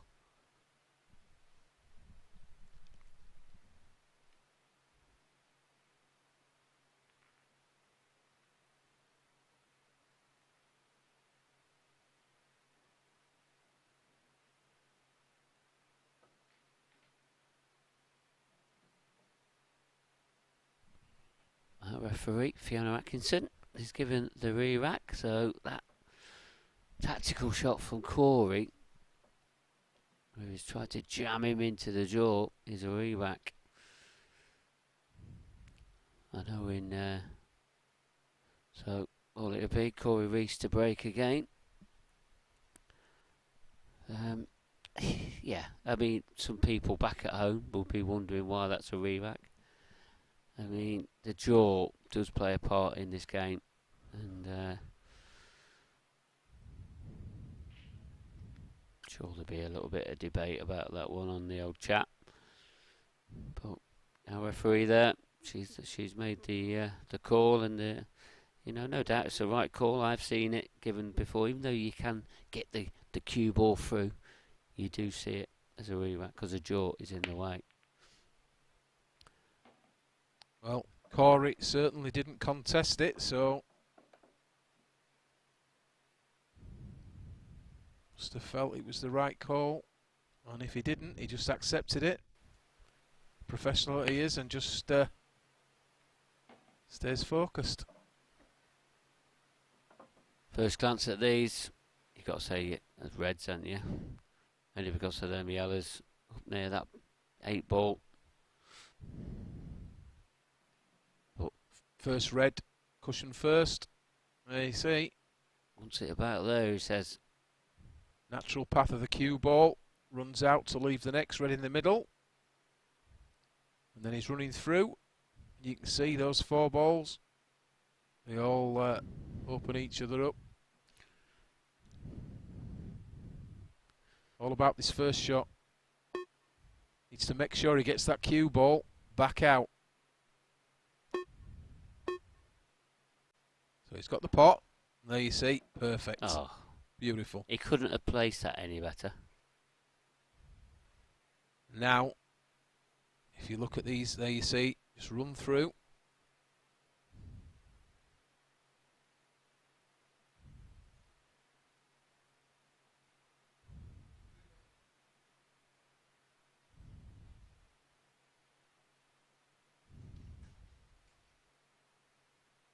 So takes this to middle.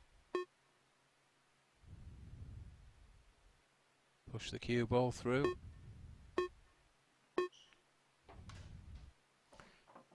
That'll do him. Great shot. And as you said, Andy, you take a red by red here, it just opens them all up.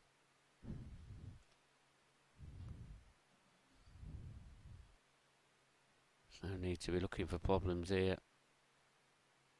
Should be pretty natural.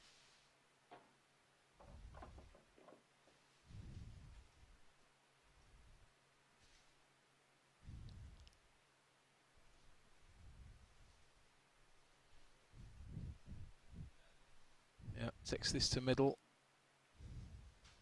Left of the 2 reds to corner. Screws back onto the yellow. Just holds for the red to the middle. And the 8 ball is hanging over the corner pocket.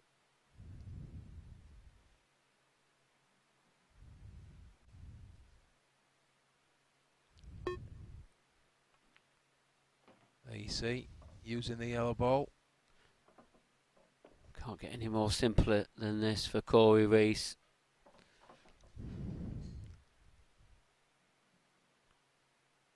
That's how you reply to the re-rack, is with a break and clearance. Yeah. 6 frames to 1. Cory Rees now leads. Is there any way back for the Manx man, David Addinall? Yeah, it's got to be said. I think he'll take some stopping this weekend, will Cory? He's in absolutely superb form. And on the rare occasion when he does run out of position, boy, does he find some great shots to get back in. 7-5, Nathan Bridges leads, 1 frame away. Possibly just gone in off the break there, looking at that. A lot of reds on that side cushion, though. Or maybe he hasn't gone in off the break.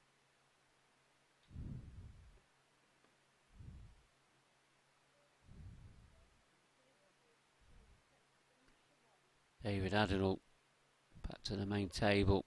Frame number 8. Cue ball. Yeah, cue ball. Been pretty much the story of this match. Just not really been in it, David Adenol. Yeah, good solid hit, but player error to go straight into the corner, as we always say. He timed them well, and they opened great. That's the problem. Scratch off the break and leave an open table like this against a player in the form his opponent's in. Not good.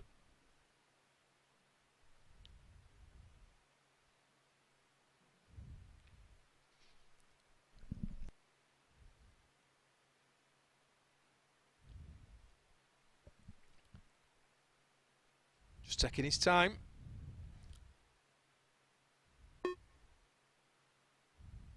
So.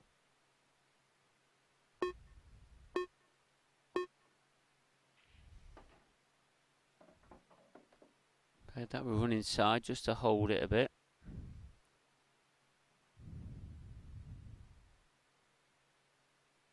Feel like he's going to take reds here, is he? Or just the red that he's next to? I think if he'd come off the cushion a little bit softer, could have took the red that is blocked by that yellow. But it's fine, isn't he? He's fine.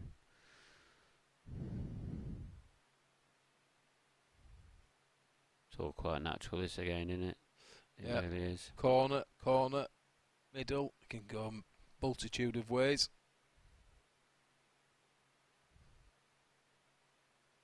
Yeah, that's what I'd be doing. Corner. Ball on the bottom cushion to corner.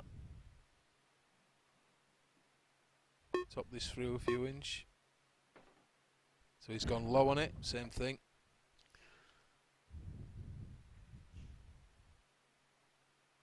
Yeah, middle.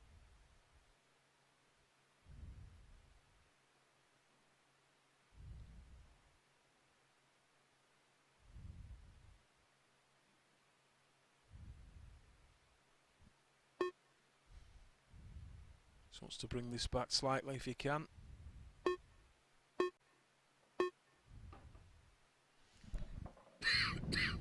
Done exactly that, Andy. He has. Take this into middle. He can take the top red next if he chooses. He's got options. There you see, that's what he's looking at. Red to middle. Top, yeah, top red. I said top yellow. Been a long day. So, red to middle. Top red to corner. Then I feel he'll be taking the red next to the black, probably. Or has he just landed a little shorter of where he wanted to be? Possibly. Can always reroute though. Just needs to be careful of his hampered cue in here.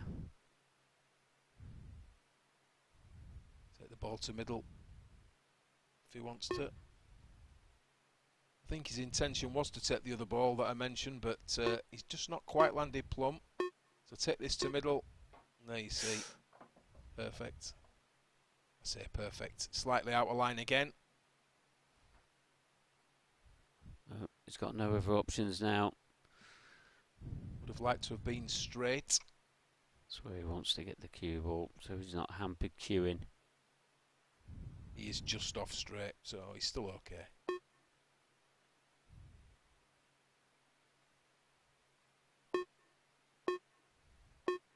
Cannon into.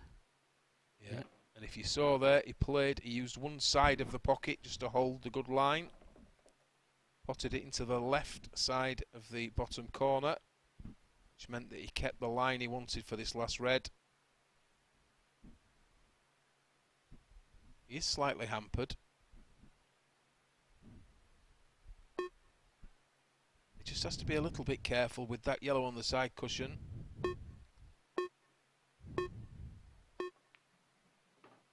Oh, played it nice.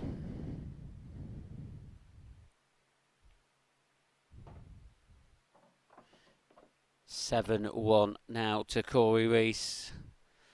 He will be breaking in frame number 9. Yeah, good stuff from Cory Rees, is this? Slightly dejected looking David Addinall there. Not really got out of the starting blocks in this match. Feel for him. There you see a result from Pro Table number 3. Nathan Bridges has beaten Scott Anderson by 8 frames to 5, so he's into the last 16. And in that match there, Ross Fernie 3-0 ahead against Drew Hughes.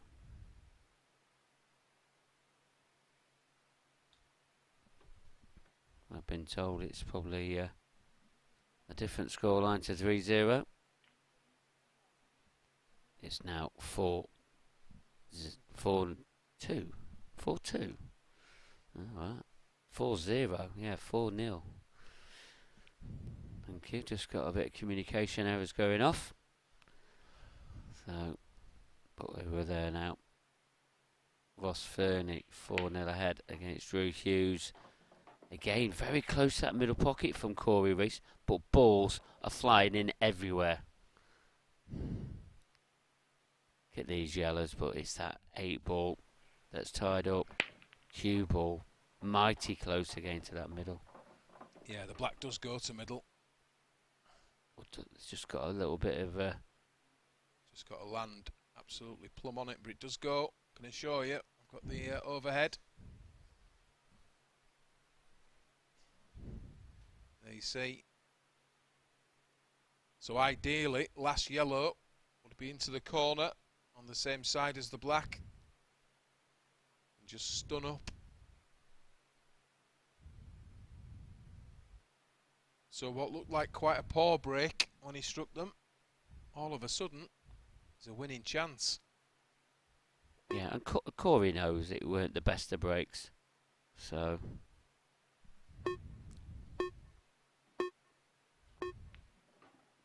Same with the reds. Is he playing the big pocket here with the black?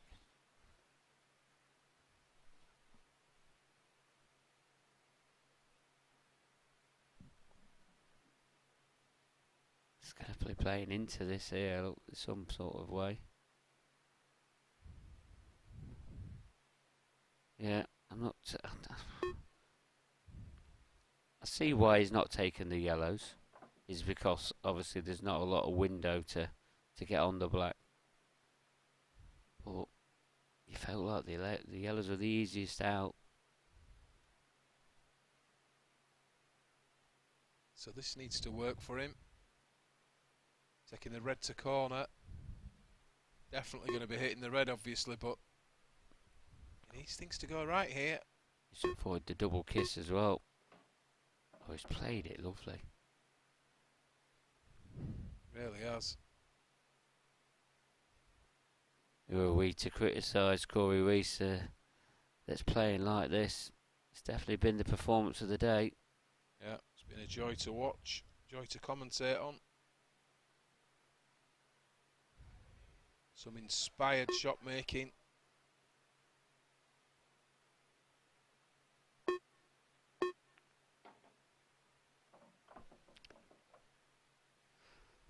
I think that's where he's meant for it to go, but where's the pass back? to middle on the overhead we have here? If it does, it's tight. Well, there it looks like it goes. Yeah, I think it does go. If he lands on this plum, he's might have a natural angle to nudge that yellow out the way of the black. Key shot though, pace. He's going back up here. Wants to be just up above that yellow that he's heading towards there. You want to be on the cushion though. Now, can he make this into the middle and run into the yellow, or does he just slide past it? I think he's coming past it, isn't he? Yeah. The way that he's queuing up there. This is a tough pot to start with from under the cushion. Just looks like he's just going to slide past it. Yeah. Tough one. I mean, we'll go back from the opening shot. I think he should have took the yellows, but... Yeah, the yellows looked all there, didn't they? But yeah, you can tell what he was worried about. It was getting onto that black. Using that yellow over the corner there, you just felt that... I don't know. Obviously, it wasn't as easy as it looked.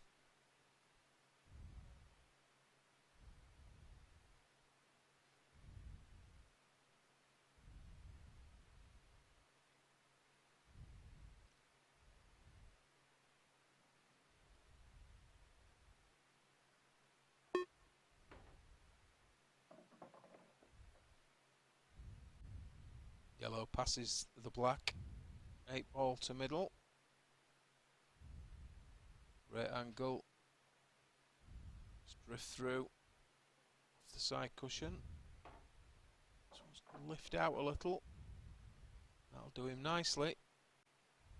Well, he's still in this match somehow. It has to be said. Yeah, he's still playing. He's still playing. And another 8 ball. Just potted into the left middle by David. And it's now 7 frames to 2.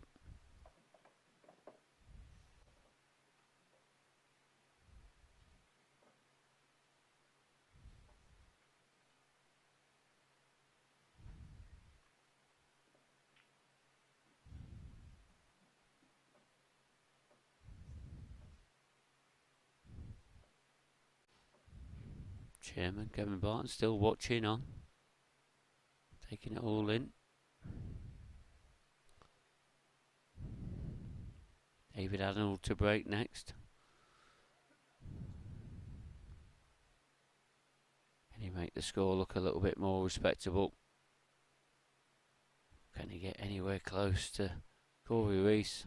I've seen Cory Rees overturn a 7-1 deficit before.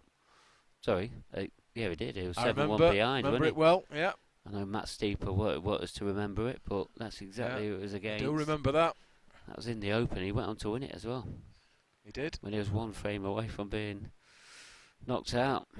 Remember it well.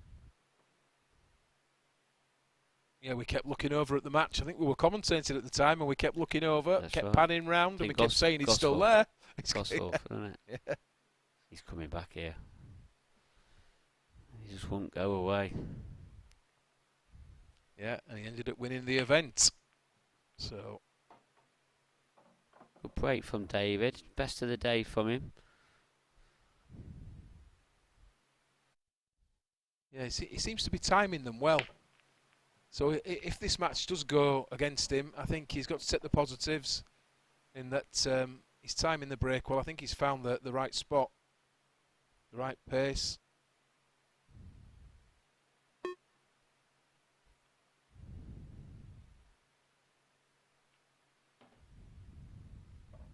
This is a really good chance to take another frame back.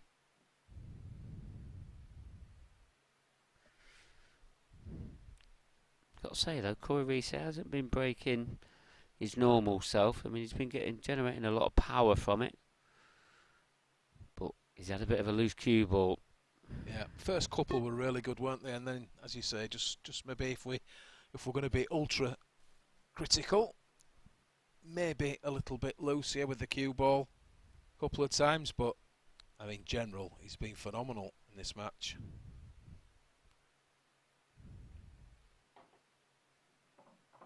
And the double plant that he played, I mean, what sort of shot was that? I don't know, a spectacular Outrageous. one. Very good. Yeah, especially when you put it into context, it was the opening shot of a frame to take a colour set that if you didn't make it, you probably lost the frame. Even more spectacular.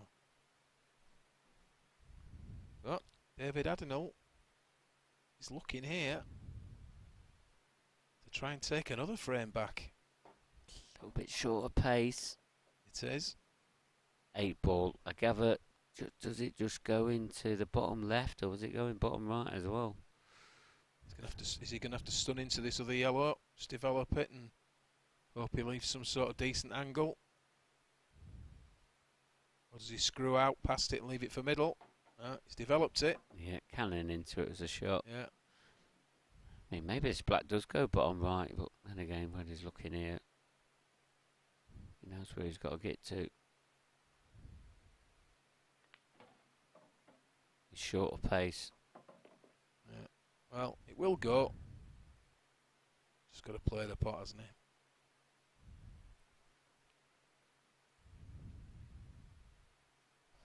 Careful with his cue ball. It's there. Very good pot. And you can hear the Isle of Man crowd behind him there. Sat in the crowd. They enjoyed that one. They hadn't had much to cheer about, but, you know. Is that a worried look on Cory Reese's face? Yeah, I'm sure he won't be worried just yet, but 7-3. It's going in the right direction. And as we alluded to not a while ago, Cory Rees has overturned a match previously when he was 7-1 behind, I think he was, wasn't he? 1-8-7. Yeah. So he knows it's possible. He does. Broke table number 2, Ross Fernie. He's at the table leading 4-0 against Drew Hughes. That looks like it. There's a good chance for Ross there to extend his lead to 5-0.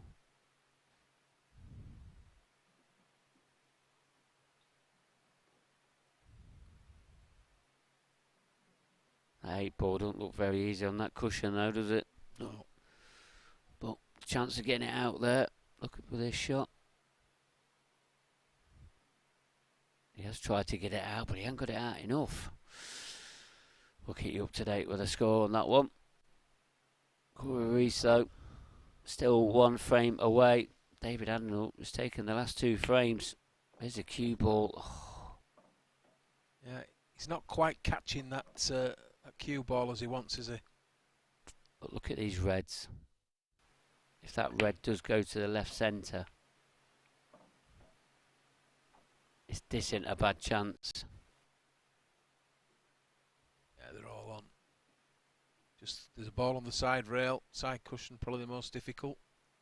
It's a case of these opening 2 reds. If he's going to try and clear at this visit, he wants to get rid of those 2 first. Work back up table. So screw back from this red, and there you can see.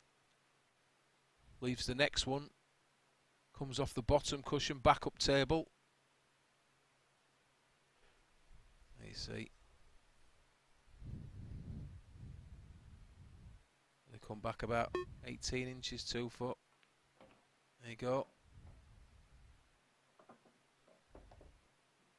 A little bit of right hand side maybe on this red. There you see.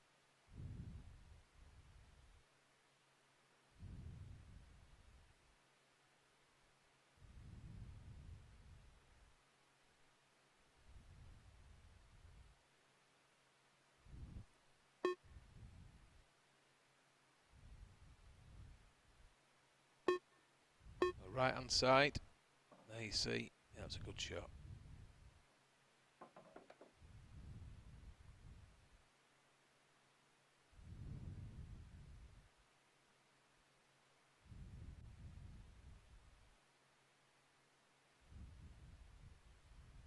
Red goes to middle, we would presume.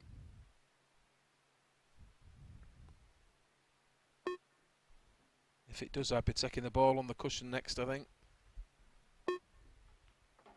Yeah, that's what he's doing. I think he'd have liked a little bit of angle to get away from the cushion. He would, but if he wants to, he could just screw back a couple of inches here. Yeah, you see, and leave an angle. Play the lower of the two reds that would remain, and his last red will be the red next to the black. So yeah, I'm with you. He wanted to be away from that cushion, so just has to change his path. Just brings it back an inch or two. Should be centimetres these days, shouldn't it? The way that Cory Rees is positioned his cue ball, yeah, probably that's the way we are. And it's a natural path. Red, bottom cushion. Maybe a trace of right hand side, just to straighten the angle up, which is what he's doing. There you see. Just wants to hold up. Would like to have been lower, but he's okay. Does he just drop this in and take his hand-picked cue in? Or, you know, or just stun it in, whichever one you wanted to play. I think that yellow's going to be in the way. You just drop it, dear. If you stun it, it's... Let's have a see. Well, he screwed out. Screwed it back. Didn't realise he could screw out. Weren't looking. It easily went. What a performance from Cory Rees.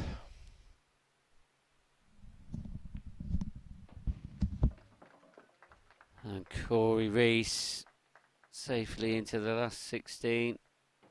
A little bit of a mini fight back there from David Addinall, but it's Cory Rees that progresses into the next round, and by 8 frames to 3. Best performance of the day, I've got to say there, Andy. Yeah, got to agree with you. Yeah, 8-3, I think fair scoreline. I think if anything, probably it could have been a lot bigger, a scoreline than that. I think David taking the 3 frames. He gave himself a little chance, didn't he, towards the end of that match. But Cory Rees, what form he's on there. Breaking well, losing the cue ball a little bit if we're being really critical. But striking them well. And boy, when he runs out of position, does he find some shots. Great to watch. Fantastic performance. Yeah, and it was a great performance indeed. And let's have a few words now from Cory Rees, and he's talking to Kevin Barton. Thanks a lot, and I'm here with the Welsh wonder, Cory Rees. Cory, looked like you were back to your best there. You must be delighted how you've performed there. Yeah, happy way I played. Obviously, it broke well, so it does make it easier for you, but still got to take him out, don't you? So obviously playing Dave in his home soil. Do you feel guilty at all for taking out the home favourite? One word answer is no. Definitely not.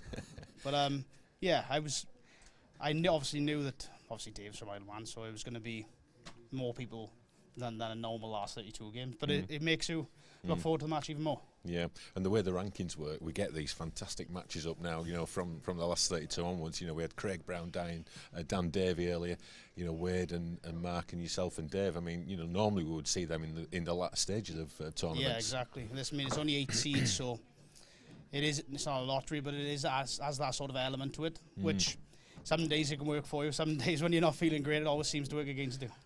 So the season so far, how do you think you'd sum it up for yourself? If someone offered you to win an event every year, you take it. But the way I've played this year, it's a miracle how I've won one. Because I felt as if I've played bad, really. But it just sort of got the run of the ball at the right time and capitalised. But someone said to you at the start of the year, you felt you're playing pretty poor and you've won an event, you'd have took it. So you've come into this tournament, you've absolutely raced out of the blocks in your first match. What do you put that down to? Has your practice regime changed? Have you done something differently? No, not really. Actually, I've been trying just to keep to do the same things because I know the same things in the past have worked. But I've been struggling, like playing big events back home and just putting myself under so much pressure. I think that's what it was. And I went out for the last practice on Wednesday with Beck and just found something, felt as if I played more like myself, and happily enough it started again for there. or whatever it did, it certainly clicked into place.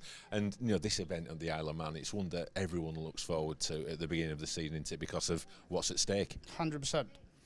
I absolutely love coming here.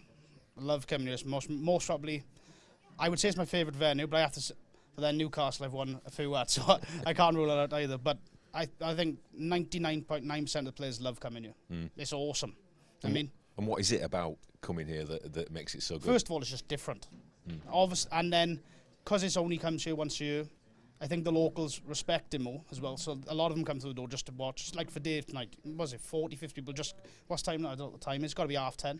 Nearly 11. You know what I mean? It's they like some people they got lives, isn't they? They can go out whatever they want to do. So, but it's just nice coming to different places. I mean, I'd happily play it. If they added money to every event, I'd come here every time. Yeah, I think you've mentioned that to me before. And just a word about your shirt. Tell us about your top. You know, where the design ideas came from.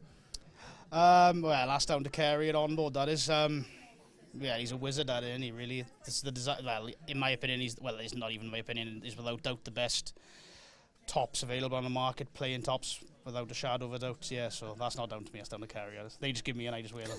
Well, you played the part and looked the part, Cory. Well done, and Cheers, good luck mate. for the rest of the tournament. Thank you. Cheers, mate. So Cory Rees strides into the next round, Matt Pickworth, and I think we all. I mean, I was watching in the crowd there, and he's back to his best. Yeah, I mean, that was definitely the performance of the day. I mean, some of the shots that he was producing was phenomenal. David Adenol didn't know what to do. You know, really was not really David Addinall, but you know, you've got to take the credit for Cory there because of the way that he played. He really put David under a lot of pressure, and Andy Richardson was saying in commentary that you know, Cory Rees, he's one to look out for. He could take some stopping, especially if he you know, really maintains that form all the way throughout.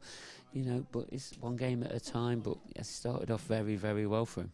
Yeah, he's definitely going to be in the mixing pot if he keeps on with those performances and the way he was breaking and the power he was generating there. It was just like leaving himself at, you know, routine finishes every time. Yeah, and you know, he's not number 5 seed for no reason, is he? So, and you know, you don't get there for, you know, for free or love or money or whatever it was. But yeah, played really well, and we saw one of the shots of the day from him. I don't know if you managed to get back for it. I mean, he played a double plant.